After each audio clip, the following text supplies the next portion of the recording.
Hello, welcome to our first episode of Inventory Management System, where we are going to build a Zoho clone and add more features to it and make it better.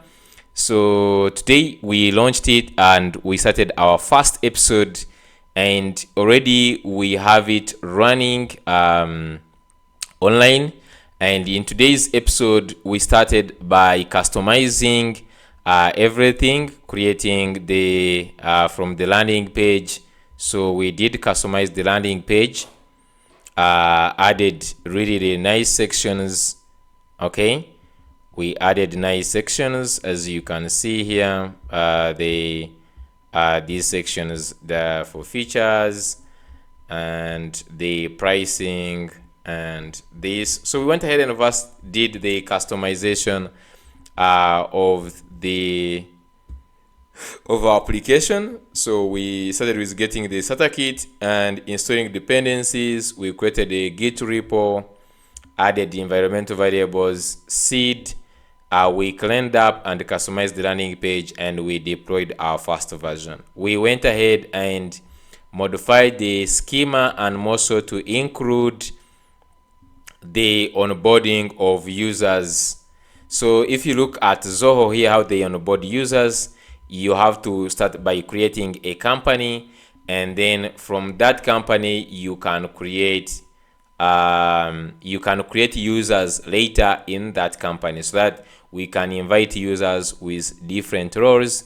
So we went ahead and modified our authentication flow to include that. So if I create on sign up, you will see that now we start by asking you the organization.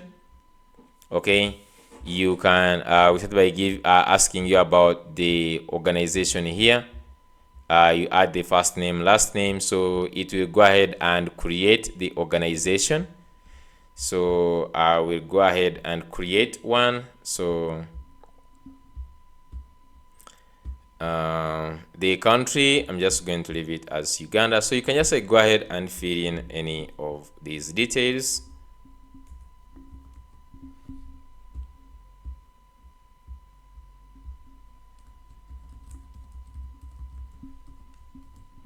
Okay, so I'm just going to click on sign up. So it will create a company behind the scenes, and then they will send also an email to verify your account. So you cannot proceed to log in minus verifying your account. Okay, so if right now I open another instance, let me duplicate this instance and try to go to the login and try to log in now without verifying. So if I try to log in without the verification, you can see that please check your credentials and make sure you verified your email. So you cannot log in. Let's go to the inbox. We have the email here. I'm just going to go ahead and get the code, and let's go and add this code here, verify, and now let's try logging in. So you can just go here.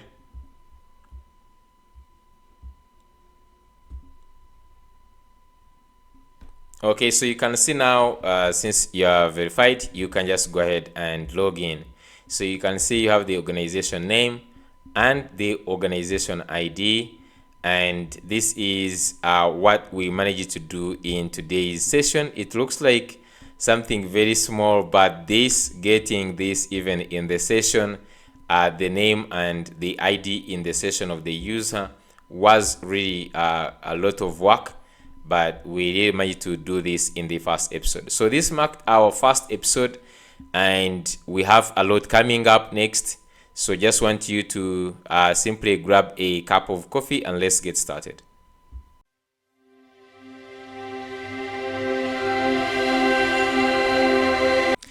Hello, welcome. Today is our episode 1 of our inventory management system. In the previous episode, we discussed a lot about the system, the features, the use cases, and we discussed a number of things. and we paved the way to what we are going to build, and we answered really important questions. If you haven't, just go ahead and watch that episode. If you have watched it, thank you so much and welcome to this episode. So we have a lot to do in this episode, and I've trained these tasks here, and I don't know if you're going to do all of them, but this is the plan of what we need to build into today's episode. So if you're just like new to this channel, please welcome, and you can first go ahead and click the subscribe and also share this video. You can also give it a like, and if you have been following my work, thank you so much. I want you to take some second and like this video. So let's go ahead and start straight away with episode 1. So the first thing is we are going to get to clone the starter kit. So as I explained in the previous episode, we are going to start with this powerful starter kit, and the link, if you haven't gotten the starter kit, please check the link in the description. Okay, I'm not going to put any other place. I'm not going to put on the website. It's going to be only here on YouTube and specifically to this video.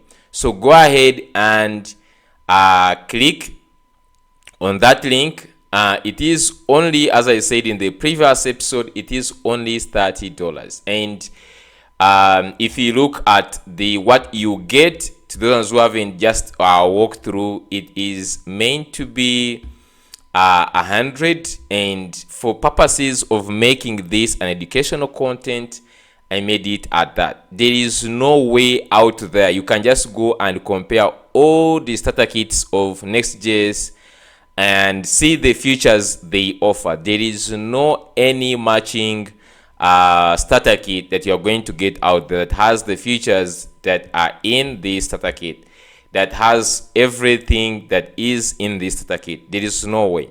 So I put a lot of heart into it, and it is really powerful. So I just want you to go ahead and grab the link and let's get started. So I'm just going to go ahead and go to the starter kit, go for the link.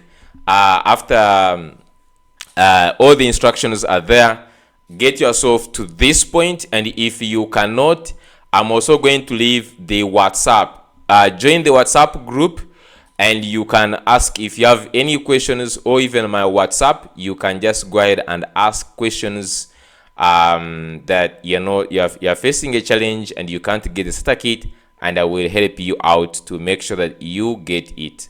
So after you have the starter kit, after you have reached on the repo, you have been added, it is good that you can go ahead and start. Some people, I don't know why they don't always start the repos, but yes, you can just go ahead and give it a star. You can fork if you want, and then let's get started. So I'm just going to go here, copy this. I will go to my desired place where I'm going to create my repository. You can just look for your folder you normally put your builds. I'm just going to open the terminal. I'm just going to say git clone. I'm just going to go ahead and clone this, and I will name the repository to be Zoho Inventory. Okay, so I'm just going to enter this. So this one's going to go ahead and clone the repository, and it is done. I'm just going to cd into this repository. I'm just going to open it in VS Code, just like this. Okay, nice. The first step we just want to do is to go ahead and install all the dependencies that are required.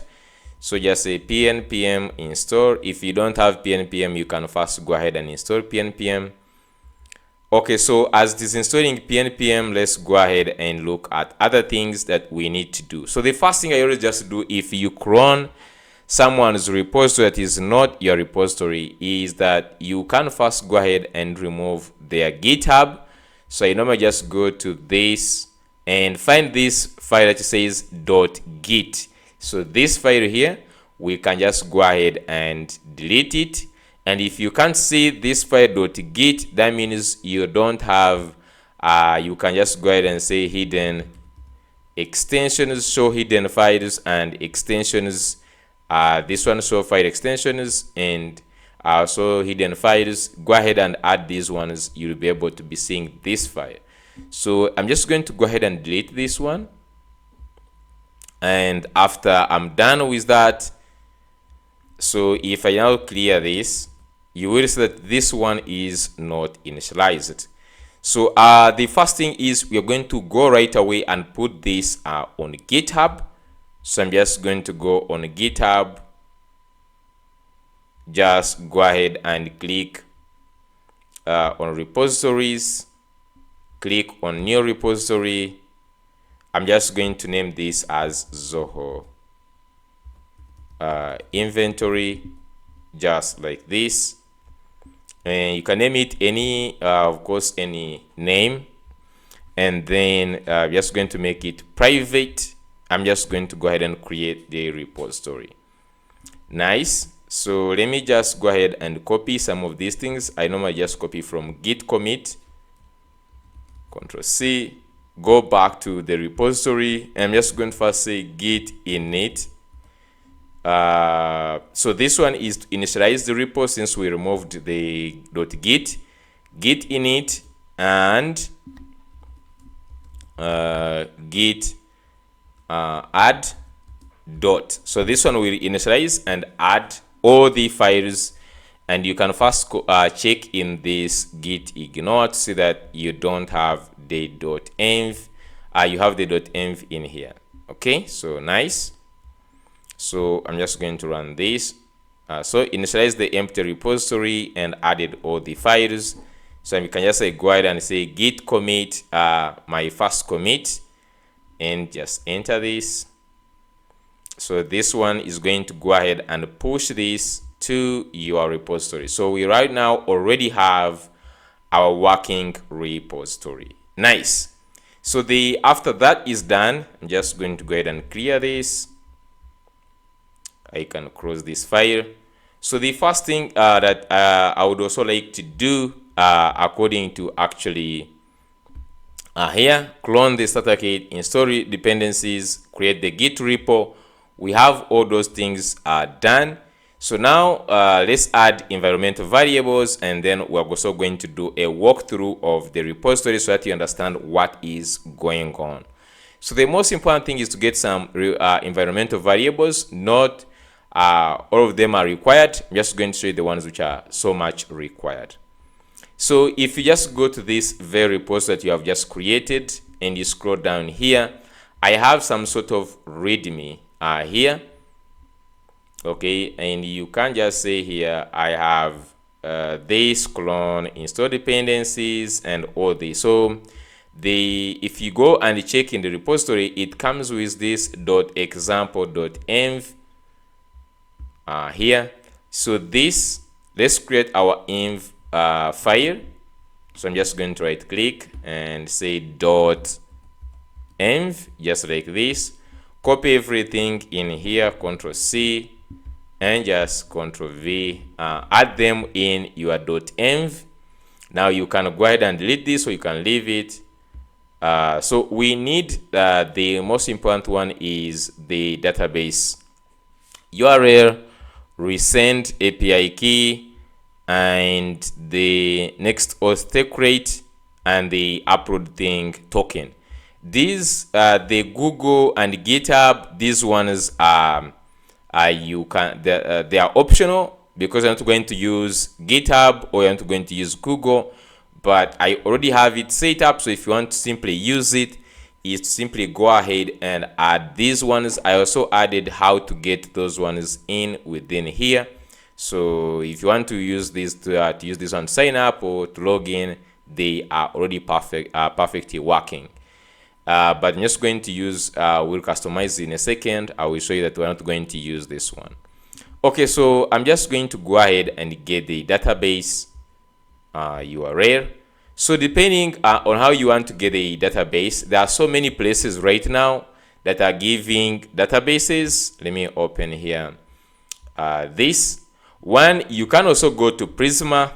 If you click on get started, Prisma right now, they have also, they are also giving the databases. Postgres is now generally available, so You can see here a new error for Postgres. So they have a Postgres database they give you. You can see I was testing it some time back, like 2 days ago. I have a project I was doing and I tried it out. It is really working. So you can just go ahead and create a new project, and you can just get the, I'm just giving you options. Those ones who say that it has they have few options. So you have this option of generating the Postgres URL from here. I'm not going to use this one. I'm just going to use maybe the Neon. Okay, I haven't just really like so many tried this. I don't know the behaviors, like really, to be sincere, but in that app I put there, it was really working so nicely. But since we have been using a lot Neon, I'm just going to go ahead and use Neon. So you can just go ahead and try this one if you want, but just going to go ahead and try Neon. So just go to Neon. There is also Neon. There is also Next.js Postgres. Next.js Postgres. So behind the scene they are using I don't know. Behind the scene they are using I think it's something else. You can just go to Versailles. I think it's on Versailles Postgres. Yes. So you can just go ahead and try. They have, I don't know, I've not used it also before, but you can just go ahead, and also they have Postgres on Versailles that is also free. But I'm just going to quickly just use Neon. So I'm just going to go back here on my projects. I'll create new project. I'm just going to call it Zoho Inventory. Then you can just give your database a name. I'm just going to call it Zoho DB.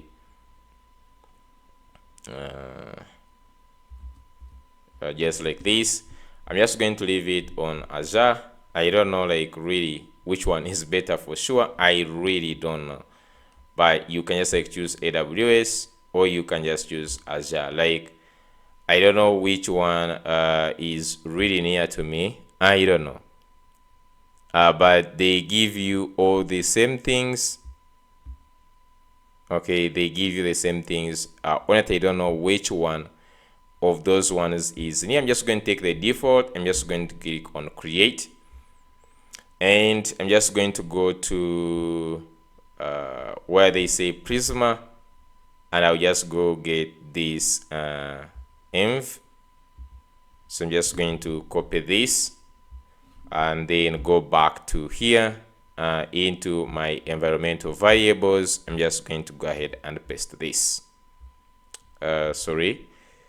Just remove and paste with this. So I have the database URL. The recent, I have always told people, go ahead and get the recent. Now in the future, I'm just going to make in the future we'll either shift away from recent, but for now, since we're using it not for, just using it for a few things like sending those things, this is really perfect. Recent is perfect, is really good for sending transactional emails. Like if there is someone who signs up and you're sending the maybe verification email and all that. But for the email business, I would not recommend to use it for the email business. I will show you in another video, not into this project, for my business that I started for sending bulk mails. I will be using another one, another API, but for this one, Recent is so perfect for it because it is fast and they have high delivery rates. So go ahead and get the Recent API key. You need to have a domain. I always told people to invest in and buy a domain. Really, it is something that is very important as a developer. Buy a domain, go and add it on Recent and verify it. They will give you an API key. I will add it later here. I'm not going to show you mine. I will add it last. The next thing here, I'm not going to get these ones. I don't want them. Then the next thing is to get the NextAuth take rate. That one I'm just going to run open SSL, and then you say run base 64, then 32 here, like this. It will generate a key. So copy this key here and just add it on this secret. Okay, I added this. It is also in the readme file. Don't say that you don't know where to get this. You can see the db and get all those ones, and the NextAuth configuration, create the secret, and the command is in here. So I added it there for you. Then the NextAuth URL and the next public base URL, just leave them as they are. The last one you're going to get is going to be Uploadthing token. So I'm just going to go to Uploadthing. Normally, I don't know why people always use my Uploadthing token in theirs. I normally just go ahead and revoke them after a time, but it is not good. Okay, just go ahead, and it is a free account. Just go on Uploadthing and get let me just create a new app. I will also just like I'm just going to create Zoho Inventory, create a free one. So in the future we'll be migrating sorry, I will show you how to do S3 using S3 bucket direct AWS S3.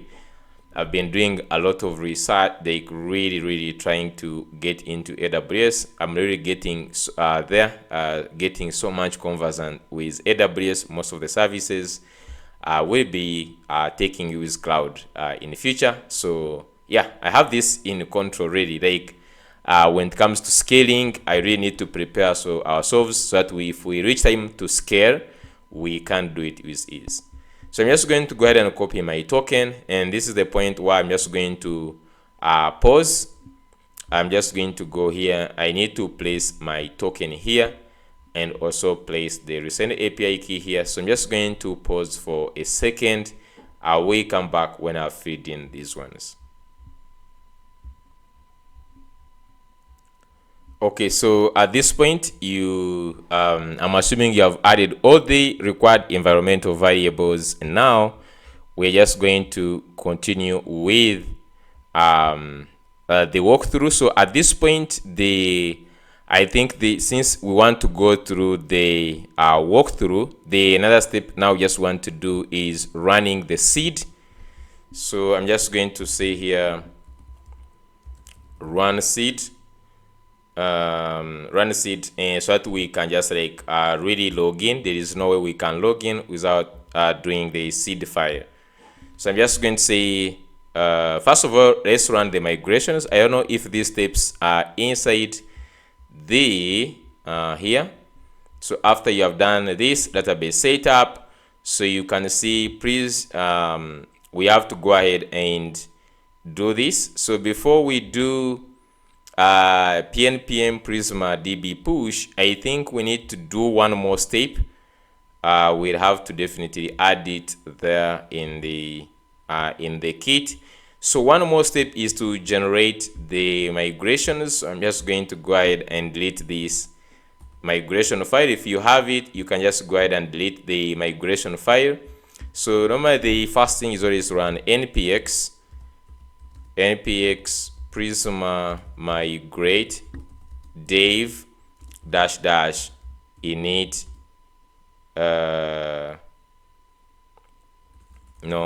name, and then this is init. So this is to run the migrations. So this one is always the first command according to if you just go to Prisma.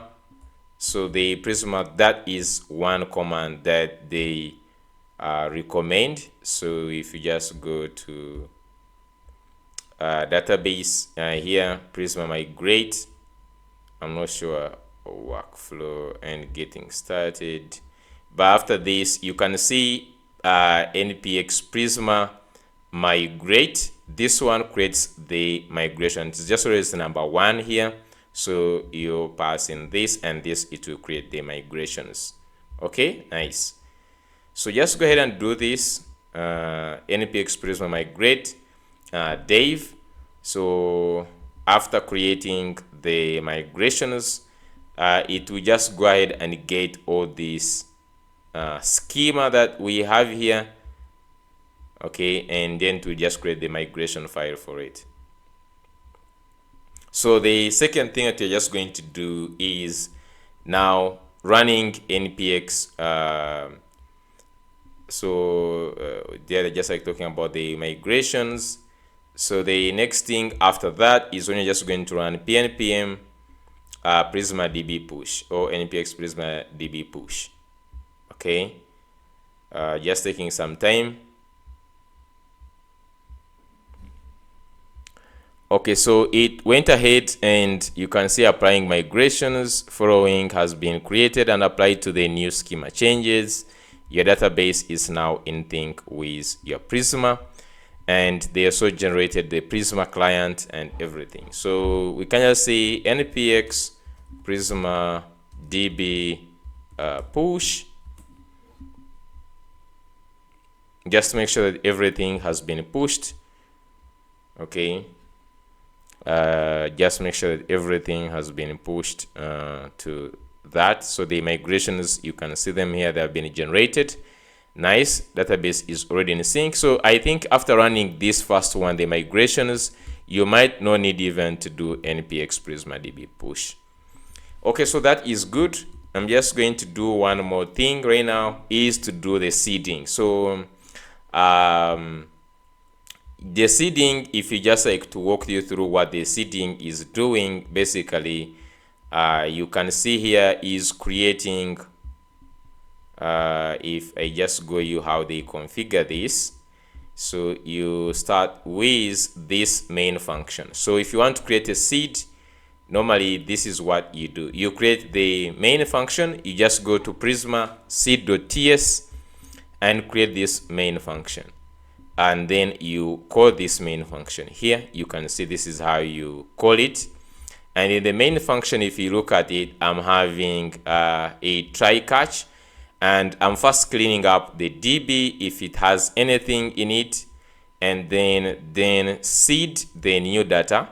So the clean database, what I'm cleaning right now, if you go to the clean, is going to be users. So deleting all the users, session, accounts, blog category, savings category. So these ones are the things I have in my schema. So the current schema that you see here, you can see it has the account, it has the session, role, user, it has the category, it has the savings, it has the blog, it has the blog category. Just a few, and the reason why I added these ones are just to give you like the forms and to give you a few things that you need to look at, but really there's nothing you need to modify. We're going to do all the modifications within here. We remove these ones later on and you will see how, but for now the only thing we need to do, just like we have this clean. So after cleaning, and this is good, like when you want to reset, we'll finally do this. If you can look here, we'll do a seed purposely for our project. So sorry, for everything you're going to be doing, we'll be adding it in the seed so that it can be able, in the future when you're starting a project, it will be helping us so much. So here we seed, and we're just like doing the same thing, creating the admin role. So you can see we create the admin with all permissions. So since this one has roles and permissions, we'll modify these ones later, but you can see it has all the permissions here. And then we also create a user with also user permissions, and then we of course go here and create the admin user. And then also that is the big thing actually we're just creating here. As you can see, we are creating the admin and the regular user, so that we can just log into the database. Sorry, to the admin area. So I'm just going to close the seed file. So let's just go ahead and run the seed npx prisma npx prisma seed. I don't know, it's just like npx prisma seed or run seed, I don't know. It is npx prisma prisma run seed, I believe. You can just like check this in the docs here, npx prisma and then prisma db. Oh, actually it is npx prisma db, not run, it is db seed. Okay, so they use it npx or use prisma, it will just always work.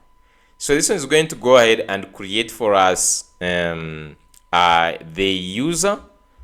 And if you just look how I code the seed in the package.json, you simply create a new script here.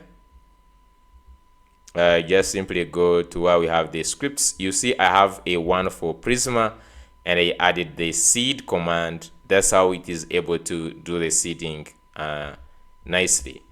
So basically what this one did, it just created this admin credentials. It went ahead and created the admin user and also created for us the normal user. So we can just go ahead and log in now. So I'm just going to say clear.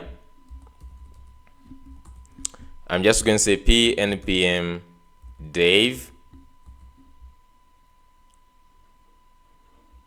Okay, and let's go to localhost. So I'm just going to go here and I say localhost 3000.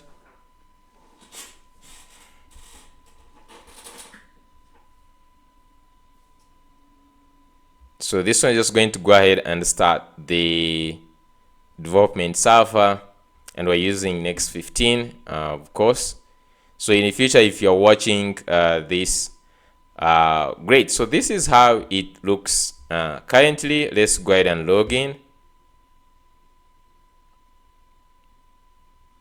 And now we can log in with either the admin. So if you just go to what it created for you, what we created, it created the two users. The first one was the normal user ID user, and then the user at 2025. So this is the first user. You can just go ahead and log in with this user, and you will see that you will have a limited access.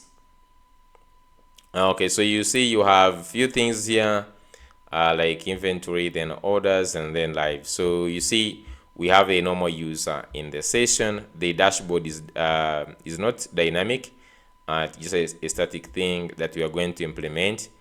Then if we log out, let's go ahead and log out, and then let's now log in as the admin. So if you just go admin at admin, we can log in as an admin.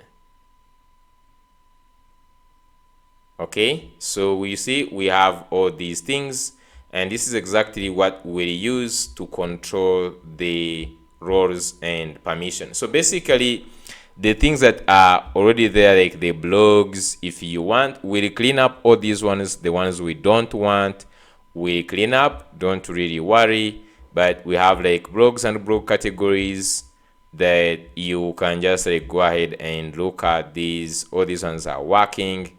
So this is just like really nice. We're just going to leave them just in case we need those things. Okay, we'll be just like leaving them there just in case we need those things. So right now, what I'm just going to show you, you can just see that we have the users already being fetched in the database. If you click on the users here, you can see that we have the regular user. We have also this the system administrator, who is the admin, and we have them. you can just go ahead and add a new user if you want, and then you can also create more roles if you want. But we're going to, of course, to get into these ones and how they are going to apply to our project. You have the change password, the profile, all those pages are there. Just going to be a matter of now putting them and customizing to our project. So I think we're just going to go ahead and look at what to customize and deploy this. So you can see here, before we deploy, we just want to clean up and customize the landing page and a few things before we actually start. So I'm just going to go ahead and go back to this project. So let's just go ahead and actually do a proper walkthrough. So if you just look at this, we have actions. This is holding all the server actions. Then we have the app, which is holding all the app routes. And then we have the components. We have the config. We have also the hooks. Okay. So you see we have only one hook right now, use permission. And in the future, we're going to add, of course, more hooks for our app. But then inside here, the app, you have three route groups. We have the auth, which is having all these auth things, unauthorized, reset password, register, login, and forgot password. And then we have the dashboard, which has the dashboard and it has all these routes.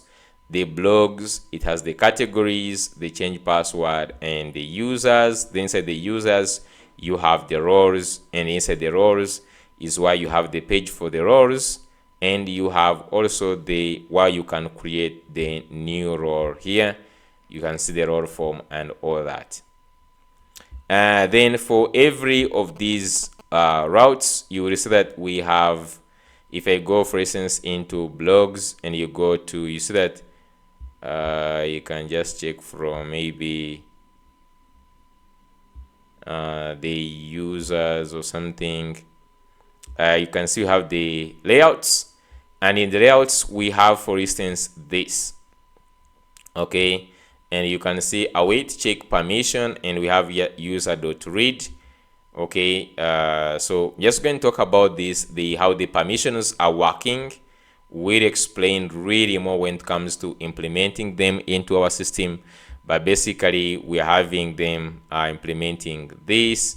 So we have here in the dashboard, we are just redirecting unauthenticated users back to the login.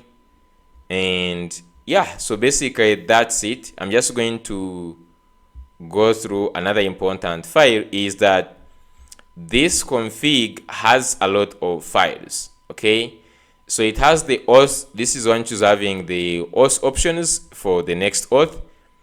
Okay, and you can see somewhere it is having the permissions.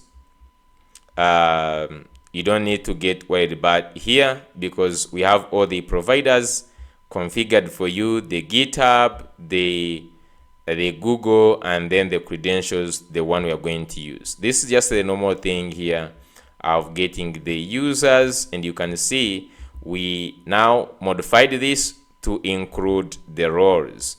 And if you just check inside here, that we get all the permissions.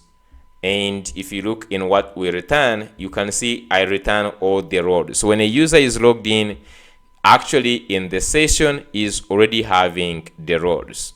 Okay, so which is really a nice thing. Now we can use the roles to check if the user has the right permissions and everything. So I modified this authorize function to include that.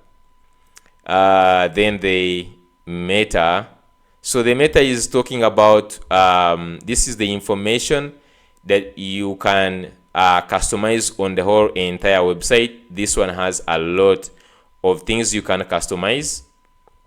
Normally, if you're just like having a new website, or there are a lot of things that you're going to be reusing. For instance, the name of the application. So for instance, here we can just go ahead and say like Zoho Inventory. You can just like name it anything else, and then like here just say ZI, and then you describe here. I'm just going to use ChatGPT. Then you can just go ahead and add the contact section, add the emails, the address, and then your social media links, working hours, the you see company meta information, founded, licensed, then services, specialized, then the specialties, and all these things here. Then you have the SEO and meta, so you have this SEO, and then you can just go ahead and add all these things. Then we have the permission policies. So this file is very, very important. This one is of permissions.ts. We're going to be modifying this with time, but this is where we actually put the policies to be able to match them with the routes. So all the routes you're going to be having, we'll come and define them here, and then we define all the policies that are governing who should access this. And this is how Laravel, Django, or other backends, how they include this. You're supposed to have the permission guards or permission policies file that you can define all the policies, and then the app will be using all these policies. For instance, for the users and everything, they are controlled by this file here. Okay, so this file is very, very important. It's governing all the permissions and everything. So if you want to add a new route, you simply just come here, duplicate, add the name. So for instance, if I just come here and I duplicate this one, and I just add, for instance, inventory, maybe here, I can just add new inventory, and then I just give it a name, maybe inventory, and then I just give it the permissions that are required to do this. So just come here and they say inventory .create, .read, .update, and delete. You can even add more things here. It is okay. If you want, you can add more this. It has no problem. It will be automatically added in your permissions you need if you are exceeding on these ones. Okay, so after adding it, if we go back to our application and just go add like a new role. So you go down here, so you can see the one we just added is here.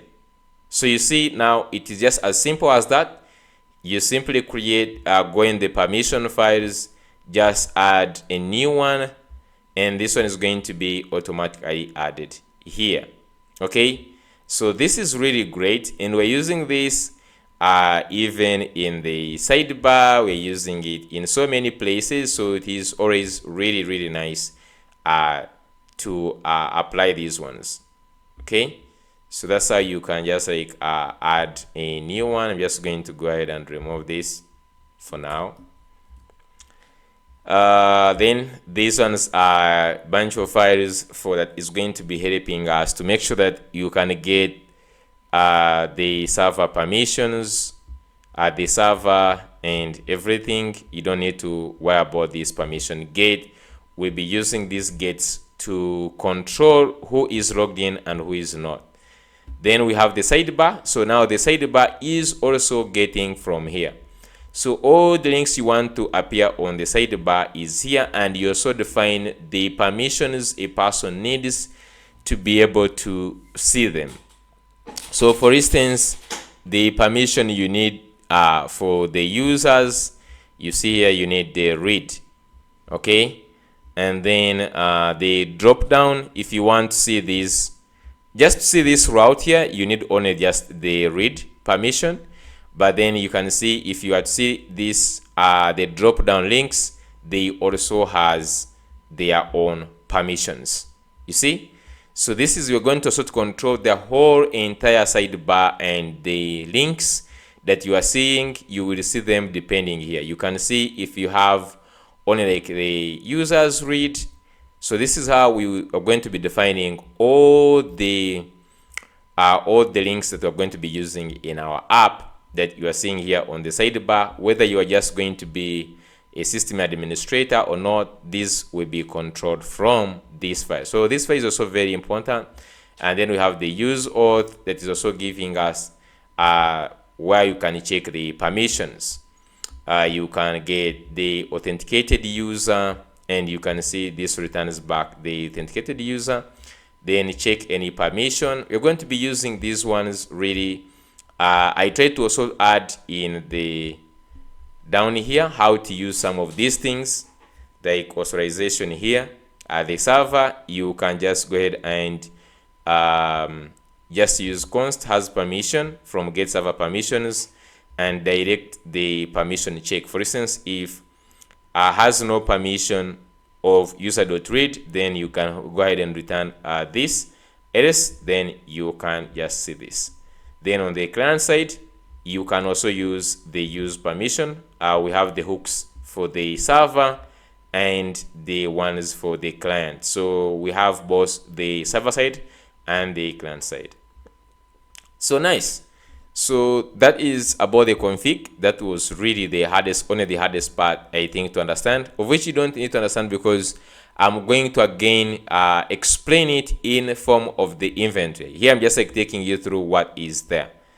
Then the components, you have just the normal components here. Really, there is nothing much to really is to see the providers. We have a few providers. The only thing I just want to change is we are just going to change the React hook toast. We are going to use sooner. I think it is really modern and has a nice one. We'll change the React hook toast in the future, just in a second. Then we have the user drop down, welcome banner. There is no much things here. The only thing is going to come when it comes to customizations.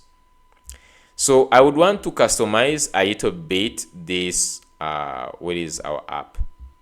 I would really want to customize when it comes maybe to the live version here, to the home page. So I would want to customize the home page a little bit to match what we are doing, and then from there we just like go ahead and customize any of these parts. Some of them, so we're just going to remove them, but if you want, you can just go ahead and also leave them for these applications. This application. So this is the time now to customize the home page. So how we are going to customize this, you can use really AI to describe about this. So I'm just going to go and start customizing one part at a go. So I would need maybe a logo to change to something, to another logo maybe.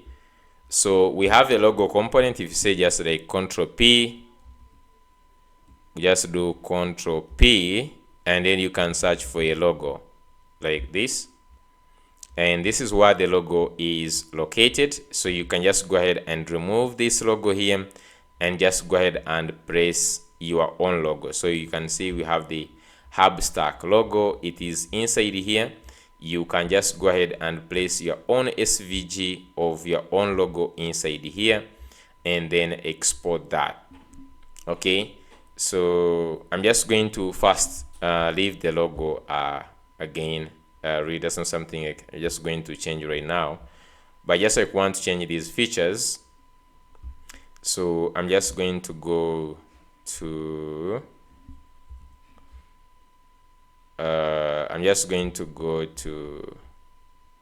home, layout, and in the layout I will go to the site header. So I will copy the site header here.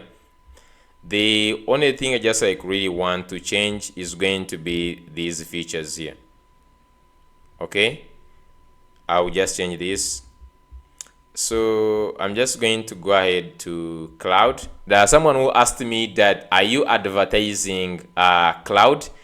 Really, this is the thing of your own choice. If you want to use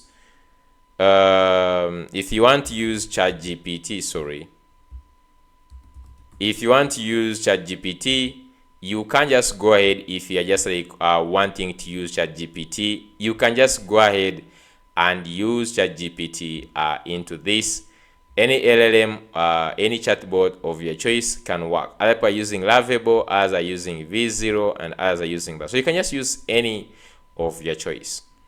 So I'm just going to say here I am building an app, an inventory management system, okay, like Zoho Inventory. Okay, so I want you to customize the below array to add so we can just like, first of all, I'm just going to go ahead and paste this one down here. You can just go to this file and you can just scroll down to where we have like the MVP features that we discussed here. Okay, you can just go ahead and just have the MVP feature like this. Let's see down here.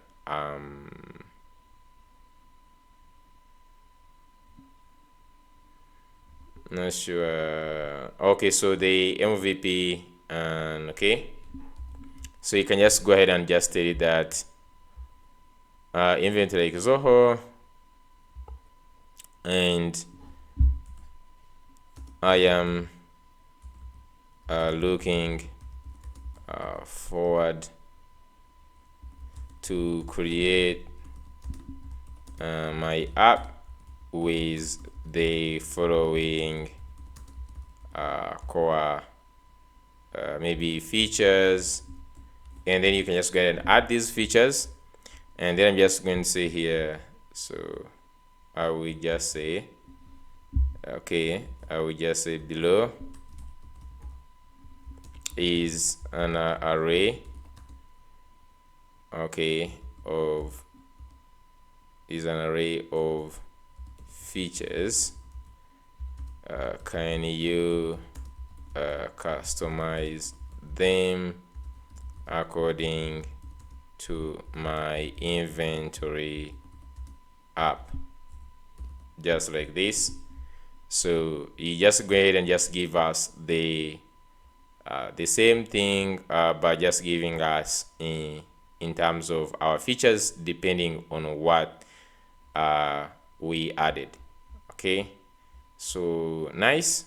So since we have these features here, there is no need to export them. I'm just going to go ahead and simply copy this const features, Ctrl C, and then go ahead and put them here. Okay, so just let's add these icons it used here: bar chart, multi-location, stock adjustment, and then here shopping cart, users, then there is shopping bag from receipt, then there is track, and then there is file, and then there is also this lock. So this lock, you can always get this lock from receipt. I don't know if I already have it. I'm saying to, okay, so if you're seeing that, that means that the lock you can see the lock is here. Let me see this, and then this this has to do with it must be something to do with these file xt. I don't know if this we already have it. Track, shopping bag,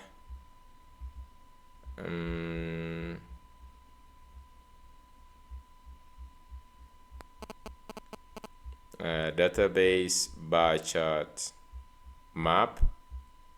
So we already have the map, so get it from receipt. Yeah, so some icons, they are assumed where they are imported, so this might be just like that. So I'm just also going to create a new file that I'm going to share with you. So I will go ahead and create such here episodes. I think I'm just going to have this file here, and this file, the only thing I'm just going to be adding are some of the code snippets. Okay, so I'm just going to copy this if people who cannot access this. So down here in this, like, this is episode 1, and then I'm just going to add here, for instance, slash maybe h2. Okay, site header features, and just code, and I'm just going to paste these. So you can just get them from here. You can just go ahead and customize them the way you want. So that one is done. If I just go back to our application here, just bring it in here. Now if you just go to the features, you see product catalog, create and manage real-time inventory, multi-location support, stock adjustment. So we have some of these. You can just go ahead and prompt more. They reduce them, but this is already looking great. Okay, nice. So the second thing I'm just going to customize is this home, this part here, the hero section. So I'm just going to go back to home, go to the page, and let's start with the first section. So this reusable hero section, I'm just going to simply copy it, copy like this, like that.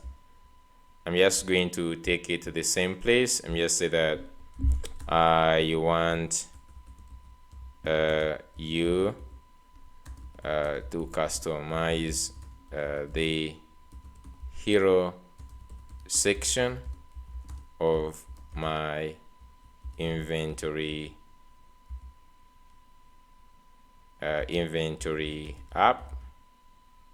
Okay, so I'm just going to call this, you can just say the name of the app is going to be Inventory Pro.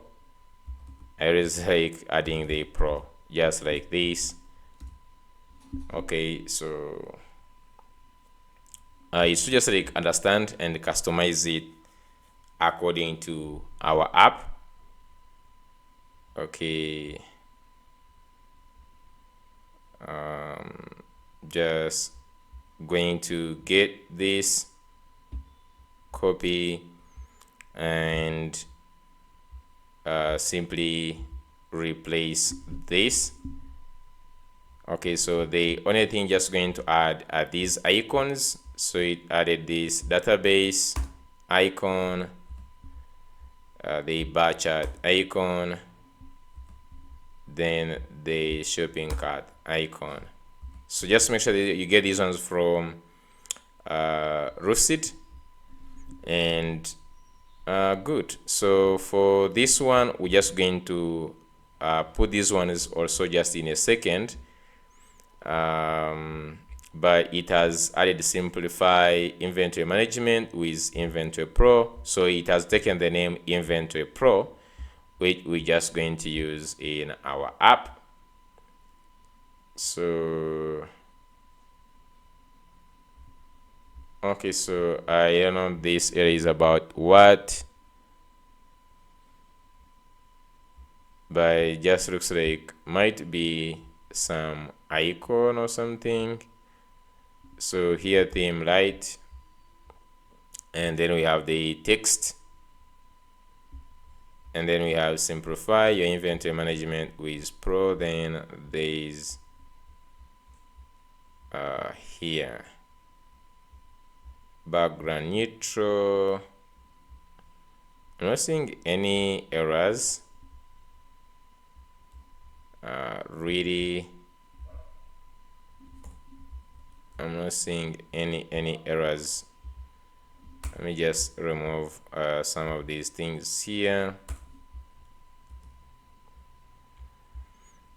Okay, just going to see. Okay, so it just refresh, and everything is good. So you can see new location event tracking now available. Simplify your inventory management with inventory flow, and then we have these nice icons here, then the description, and start free trial. So you can just like start a free trial, and then this one you can say maybe login or anything. Then if you want also to customize, these ones are controlled by this number here. So if I put like 5, they will disappear. I think you can see that down here, current users greater than 10, it is sonar. So you can just hide this part if you don't want it by putting few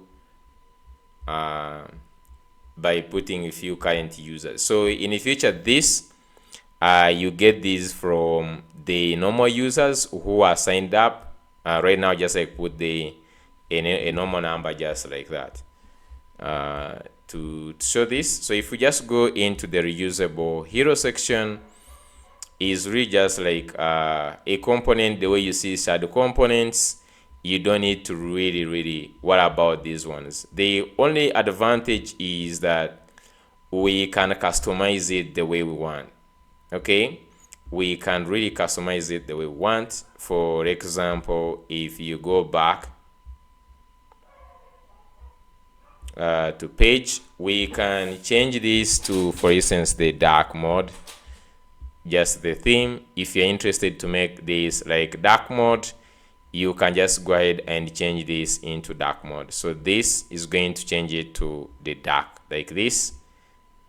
And in the dark, you also have a lot of variants. So if you just go here where we have the background style and you do this, you have all these variants you can put. For instance, you can choose green, and you just have like dark green, as because this one was dark neutral, so you can just like have dark green. You can have dark orange, dark purple. So really this one was made to make sure that the hero section is really dynamic. You can make it as beautiful as you want. Okay, just not to have everyone having the same thing. That's why I added this one. So you can just like really do whatever you want. Okay, and you can say red, purple, all these. I'm just going to stick with neutral, and also I can stick with light. So you have about the 16 combinations over there. Okay, so nice. I'm just also going to customize the free trial to take us to the register page. So you can just do this, start a free trial. This is going to take us to the register, and then this one I'm just going to say maybe also, yeah, actually you can just like leave this to view demo. So like it's always good as like you have the demo. So if you just check down here, we have a demo. This one is going to be like a demo video. So you cannot just like put like hash. So this one goes to hash demo like this, and that's enough, I think, for now. Now let's see other parts. So after this one, we have this. I'm not sure if this one is really required, like the technologies you used. If you want, you can leave this part in, but I'm just going to simplify this and remove that part. So going back to the page, scroll down here. If you want, you can just leave this tech grid, like the tech stack. Maybe we could, I don't know, like leave this the tech stack that we are using. You could just like relieve this or remove it, and then here just going to put the dashboard. After customizations, we'll add the dashboard. Then this part here, I'm just going to go ahead, maybe also just maybe do, it is this one you're seeing here, comparison, project comparison. So I'm just also going to, I can also customize this. You can just say go here. Okay, so I will also just customize this section. I can just go to here and I just say actually, let me just also first copy this part and I add for you here the hero section. So here is going to be slash h2 first of all, hero section. So you can just do code, and here I will also leave this. You can just customize this the way you want. So next, I'm just going to copy this project comparison, and I will just simply tell Cloud is that I have a section. I want to add a comparison. Okay, of the person who is not using Inventory Pro, who is not using Inventory Pro. So give the, so just gonna say here, so customize the component below. So let's go ahead and put this. Just add the comparisons. Maybe I would just say limit it to 5 to might add so many, but I'll just say like limit it to 5 or something. So far just doing good. After customizing this, I might just like remove the showcase. So I may just remove the showcase. Pricing, you can customize it. I don't know if you just like need to leave the pricing if you need it. So I'm just going to go ahead to the page. The features, we need them. The demo, we need them. Showcase, I don't think so. Then the pricing, you can leave it. Then there's customization card. And you can just like maybe leave the customization card. But if you want to customize more features as such, then we are remaining with the footer. Otherwise we'll be good. So let me hope this is done right now. I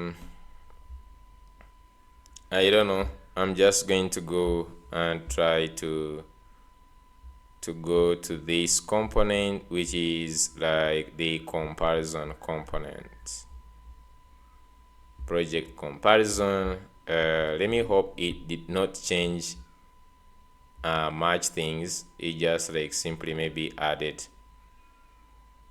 this inventory. Did it just like rename the name of the component? Here you can see it says inventory comparison. So I think I can just go to the home and you call this where is the comparison?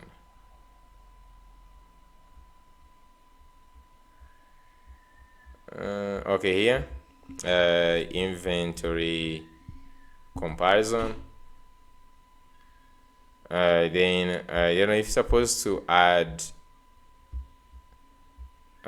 anything like just go back to here. Okay, so you can just say without Inventory Pro, and then with Inventory Pro, managing product catalog, struggling with spreadsheets, duplicate entries, inconsistent product information, tracking inventory levels. So you can just see it did a good work. You can just go ahead and reduce some of these ones, and you can see 86 hours wasted. And then here you have streamlined inventory management. So you can just add this, people to understand what they are losing out. Then we have the essential features. So the last section to customize, I believe. So go in here to, okay, I'm just also going to add this project which is going to be inventory comparison. So I'm just going to leave this one here, h2 inventory comparison. So h2, I'm just going to go ahead and really add the code here like this. Okay, then the last, not the last, but I'm just going to go back to the section where we have the tabs. So this is where we have the features. So we already had these ones, but I'm just going to go and copy this, and we have where we have the features section. So I'm just going to go ahead and say that I have this dedicated feature section. So I'm just going to go back here. Just going to say I have this dedicated features section. I want you to customize it. Okay, so it's going to go ahead and also just customize these the features section for Inventory Pro. Okay, so if you want, there is no person who want just like you go and fit in all these really here these to customize them to our project. Then for the video, I'm just going to leave it, or like add the video for episode 1 maybe, and we add it here. Then for the pricing, then we'll have also the FAQs. I'm not sure if the pricing really matters, but I'm just going to leave it. In the future, those ones who are going to buy this one,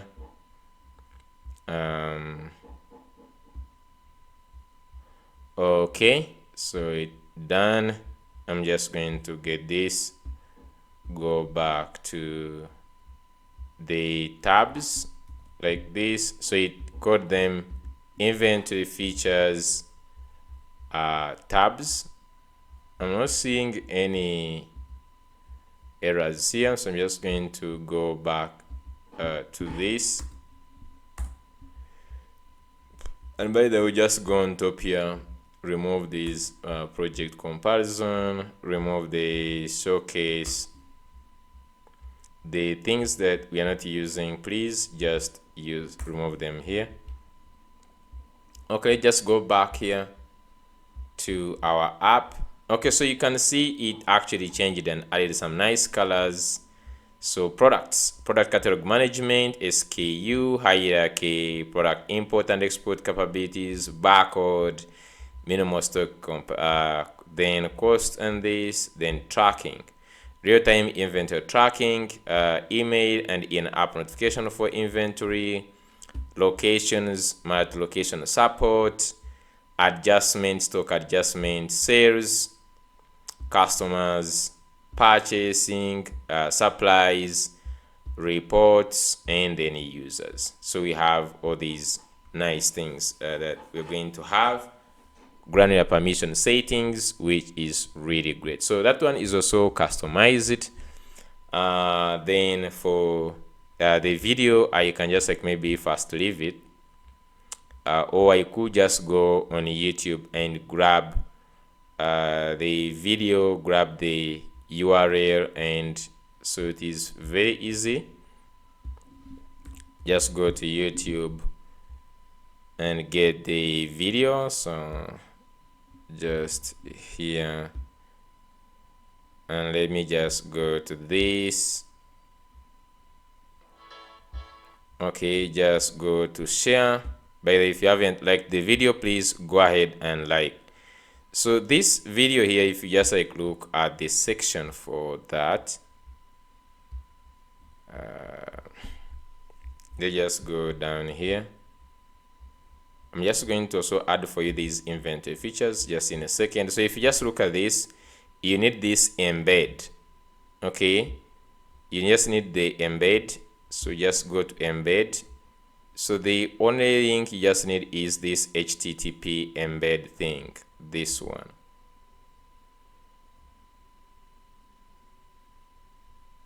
Okay, so normally just like copy everything and then I will just extract only the embed. You can just like go down here and paste this. So I'm interested in this source where I have this embed.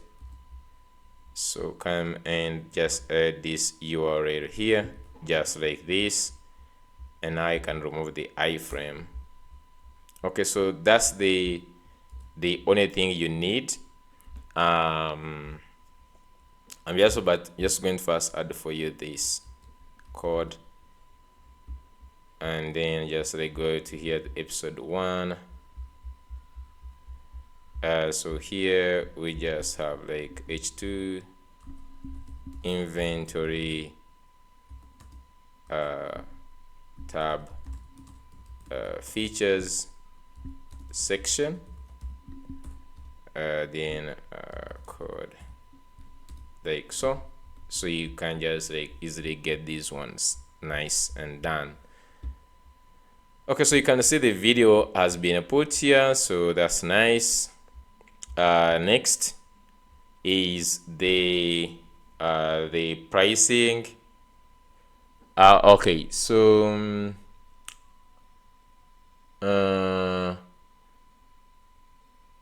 let me see like the Zoho pricing. Okay, so they have this here where they have all these things. Their pricing are based on the orders. Okay, so since yesterday we are developers, we're just going to have like a one-time customization. Since it's going to be just like a saas. Okay,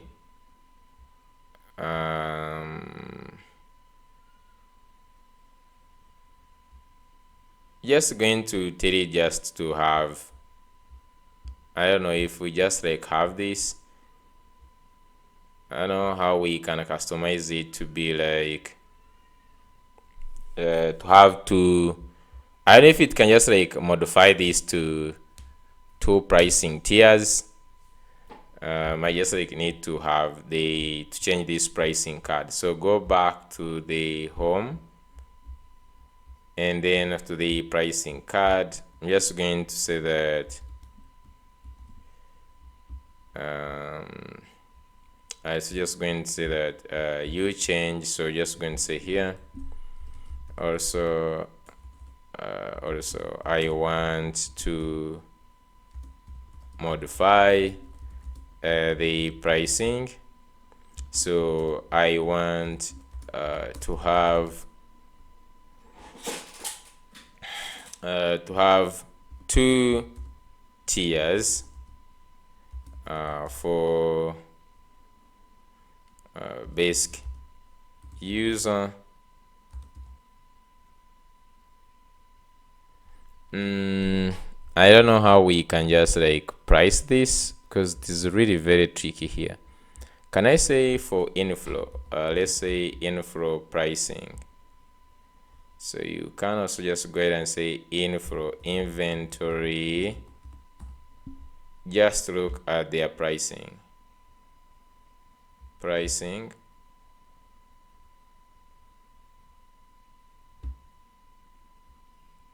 Oh, okay. Do they don't have pricing?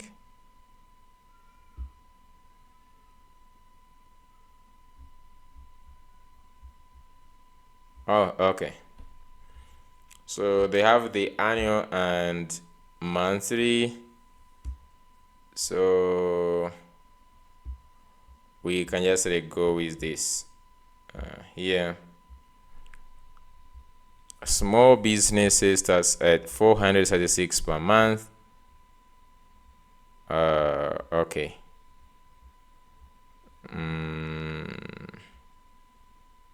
Entrepreneur 186, 2 members, and then mid-size company, which is this one. I think this is like somehow not really complicated. We can just like put this. So I'm just going to say that I'm just going to add this. I want to modify the pricing. I want to have three tiers. Okay.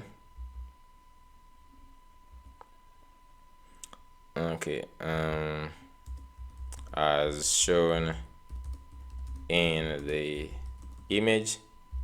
So please customize this component to have 3 tiers. So I'm just going to add this, but at the same time I'm just going to go to inflow and I'm just going to screenshot this. Most popular I just want to have this.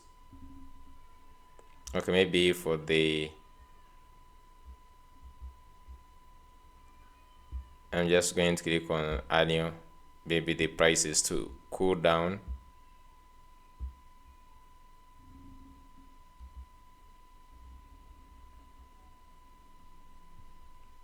Okay, I'm just going to I just like do this. Okay, I think that is just like really enough. Not sure what I'm copying here. Oh, I don't know what's going on.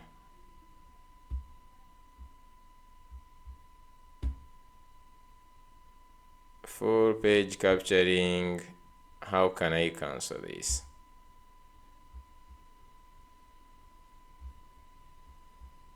Okay, so I would really just want to add these. I don't know. Can I just like first reduce this?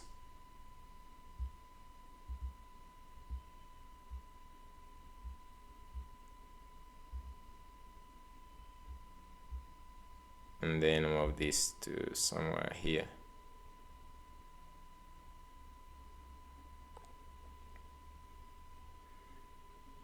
Okay, so I think that would be to take that.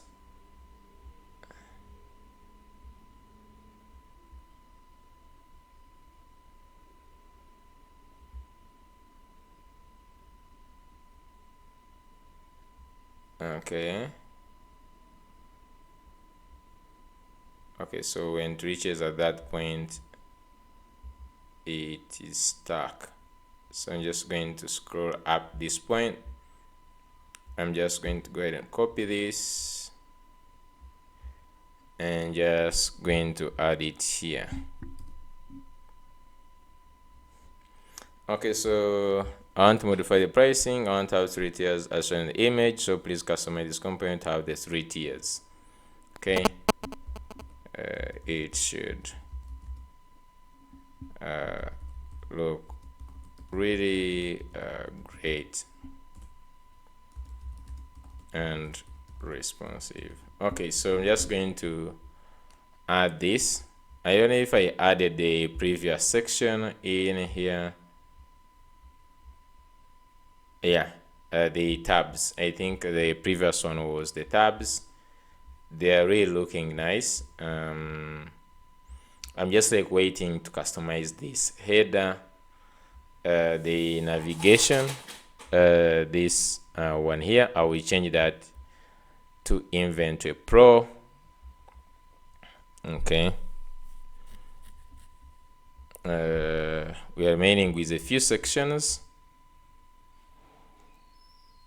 Just go back here. Okay.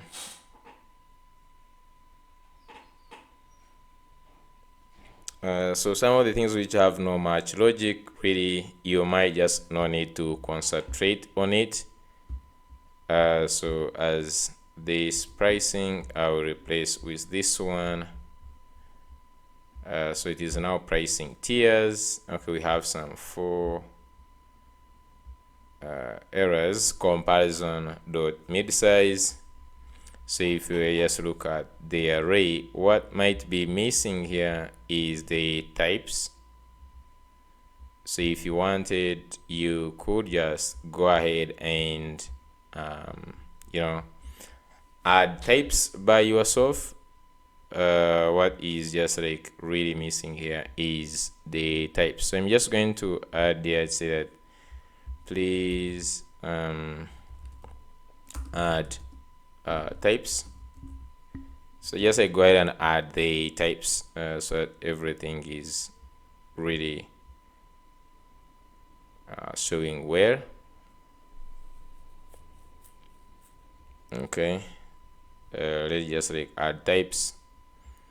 So basically we are remaining with a few sections. After the pricing, we have the queue, the frequently asked questions, and this is the way you customize when you're just getting a starter kit for any other project. You can see it takes a few really hours just to customize this, and you just getting done, looking great. And so we still have 2 sections. This section here, I might just remove the customization support, but I'm just going to leave it for my own sake. If you want to customize this app further, maybe. But then I'm just going to also just add the FAQ and then the footer, then we'll be done. Okay, so it added this. It went ahead and added, I think, the types. Let's see if the problem goes. So you think that the problem is gone. Let's just go to home, pricing card. We put the pricing tiers, and that means on top here just remove this pricing card. And now let's go to the pricing tiers.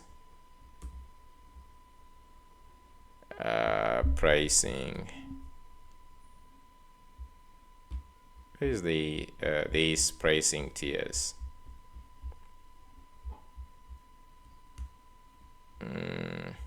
Just want to look at how it looks like. Like really, just curious. Okay, so we have first let's remove this weird use upgrade or something. Let's first remove that before I give you this.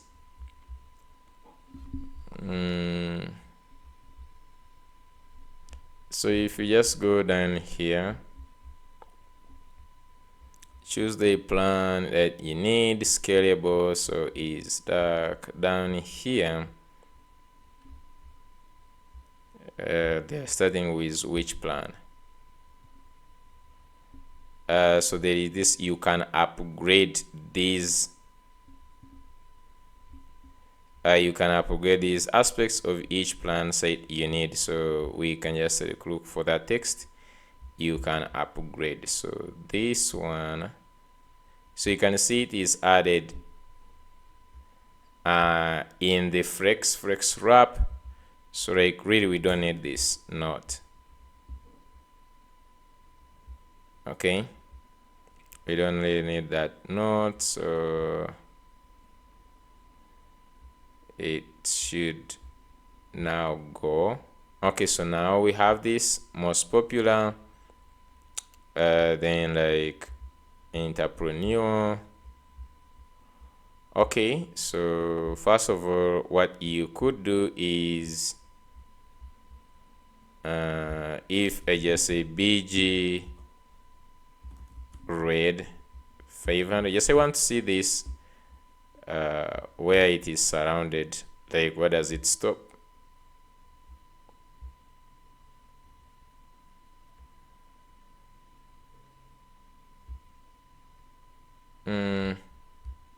Okay, so it is here. Okay, so what I just want is you can just say here flex width is full, width is 72. I just like want to know they have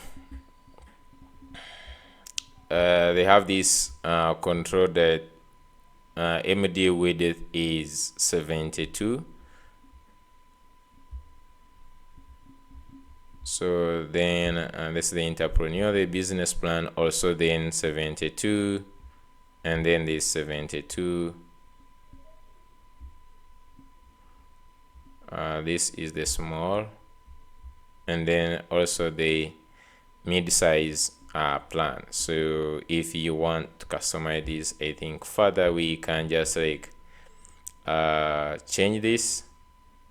They have 288. This looks like really, I think, perfect. Maybe we can just like see if we add from 70 to 80.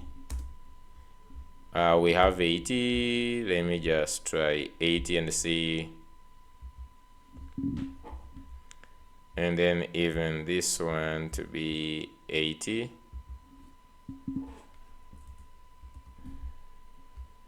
Okay.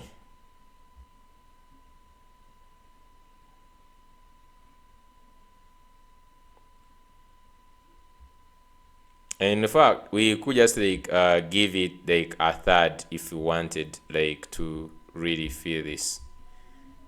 Then just like do this. So there is after 80 there is nothing really. I think the next one is 96. I'm not sure if 96 is good. It looks like it is more big. 96, then 96.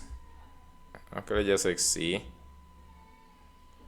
Okay, just see. Okay, so 96 has exceeded, but what we could do is there is a max width, and okay.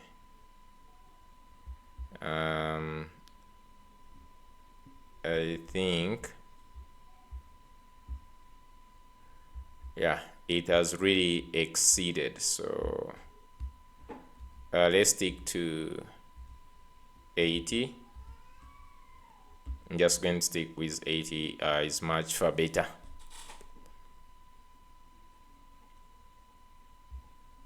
Okay, and then I'm just going to remove this weird BG red. Okay, so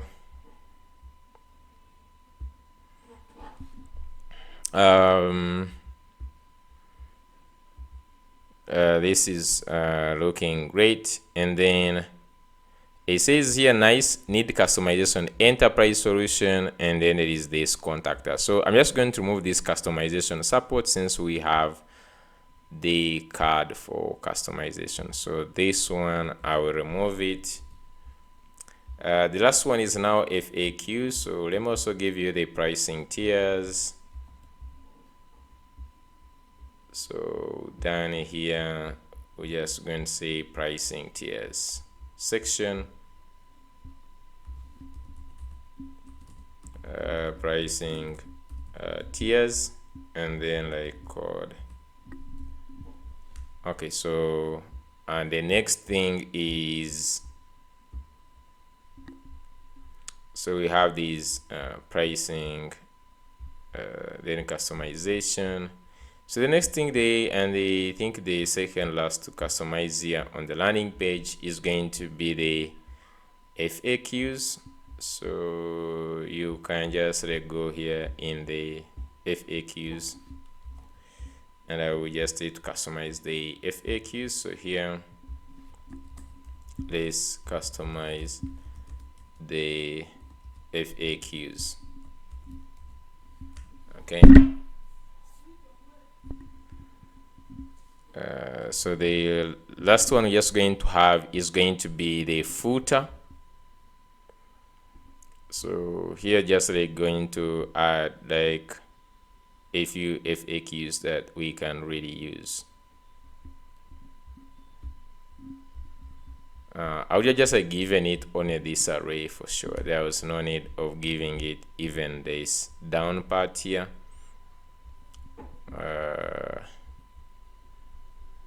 There was no need, but let's just see. Okay, so let's just go here and have inventory FAQs. So this, just going to copy this and just go back home to inventory FAQs. So let's go ahead and remove the unused parts here, the customization, and this.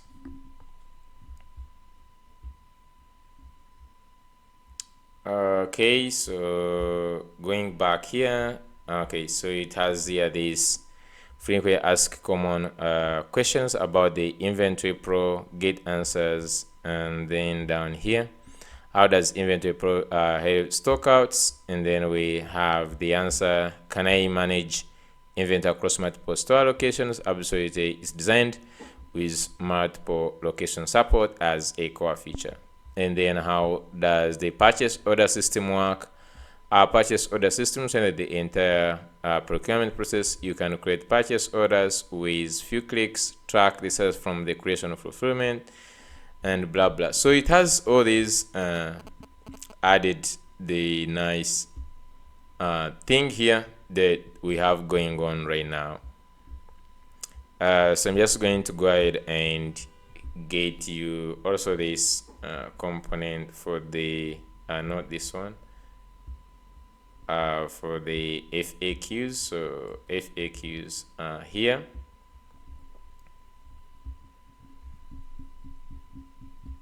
Okay, so this H2, which is having like FAQs section.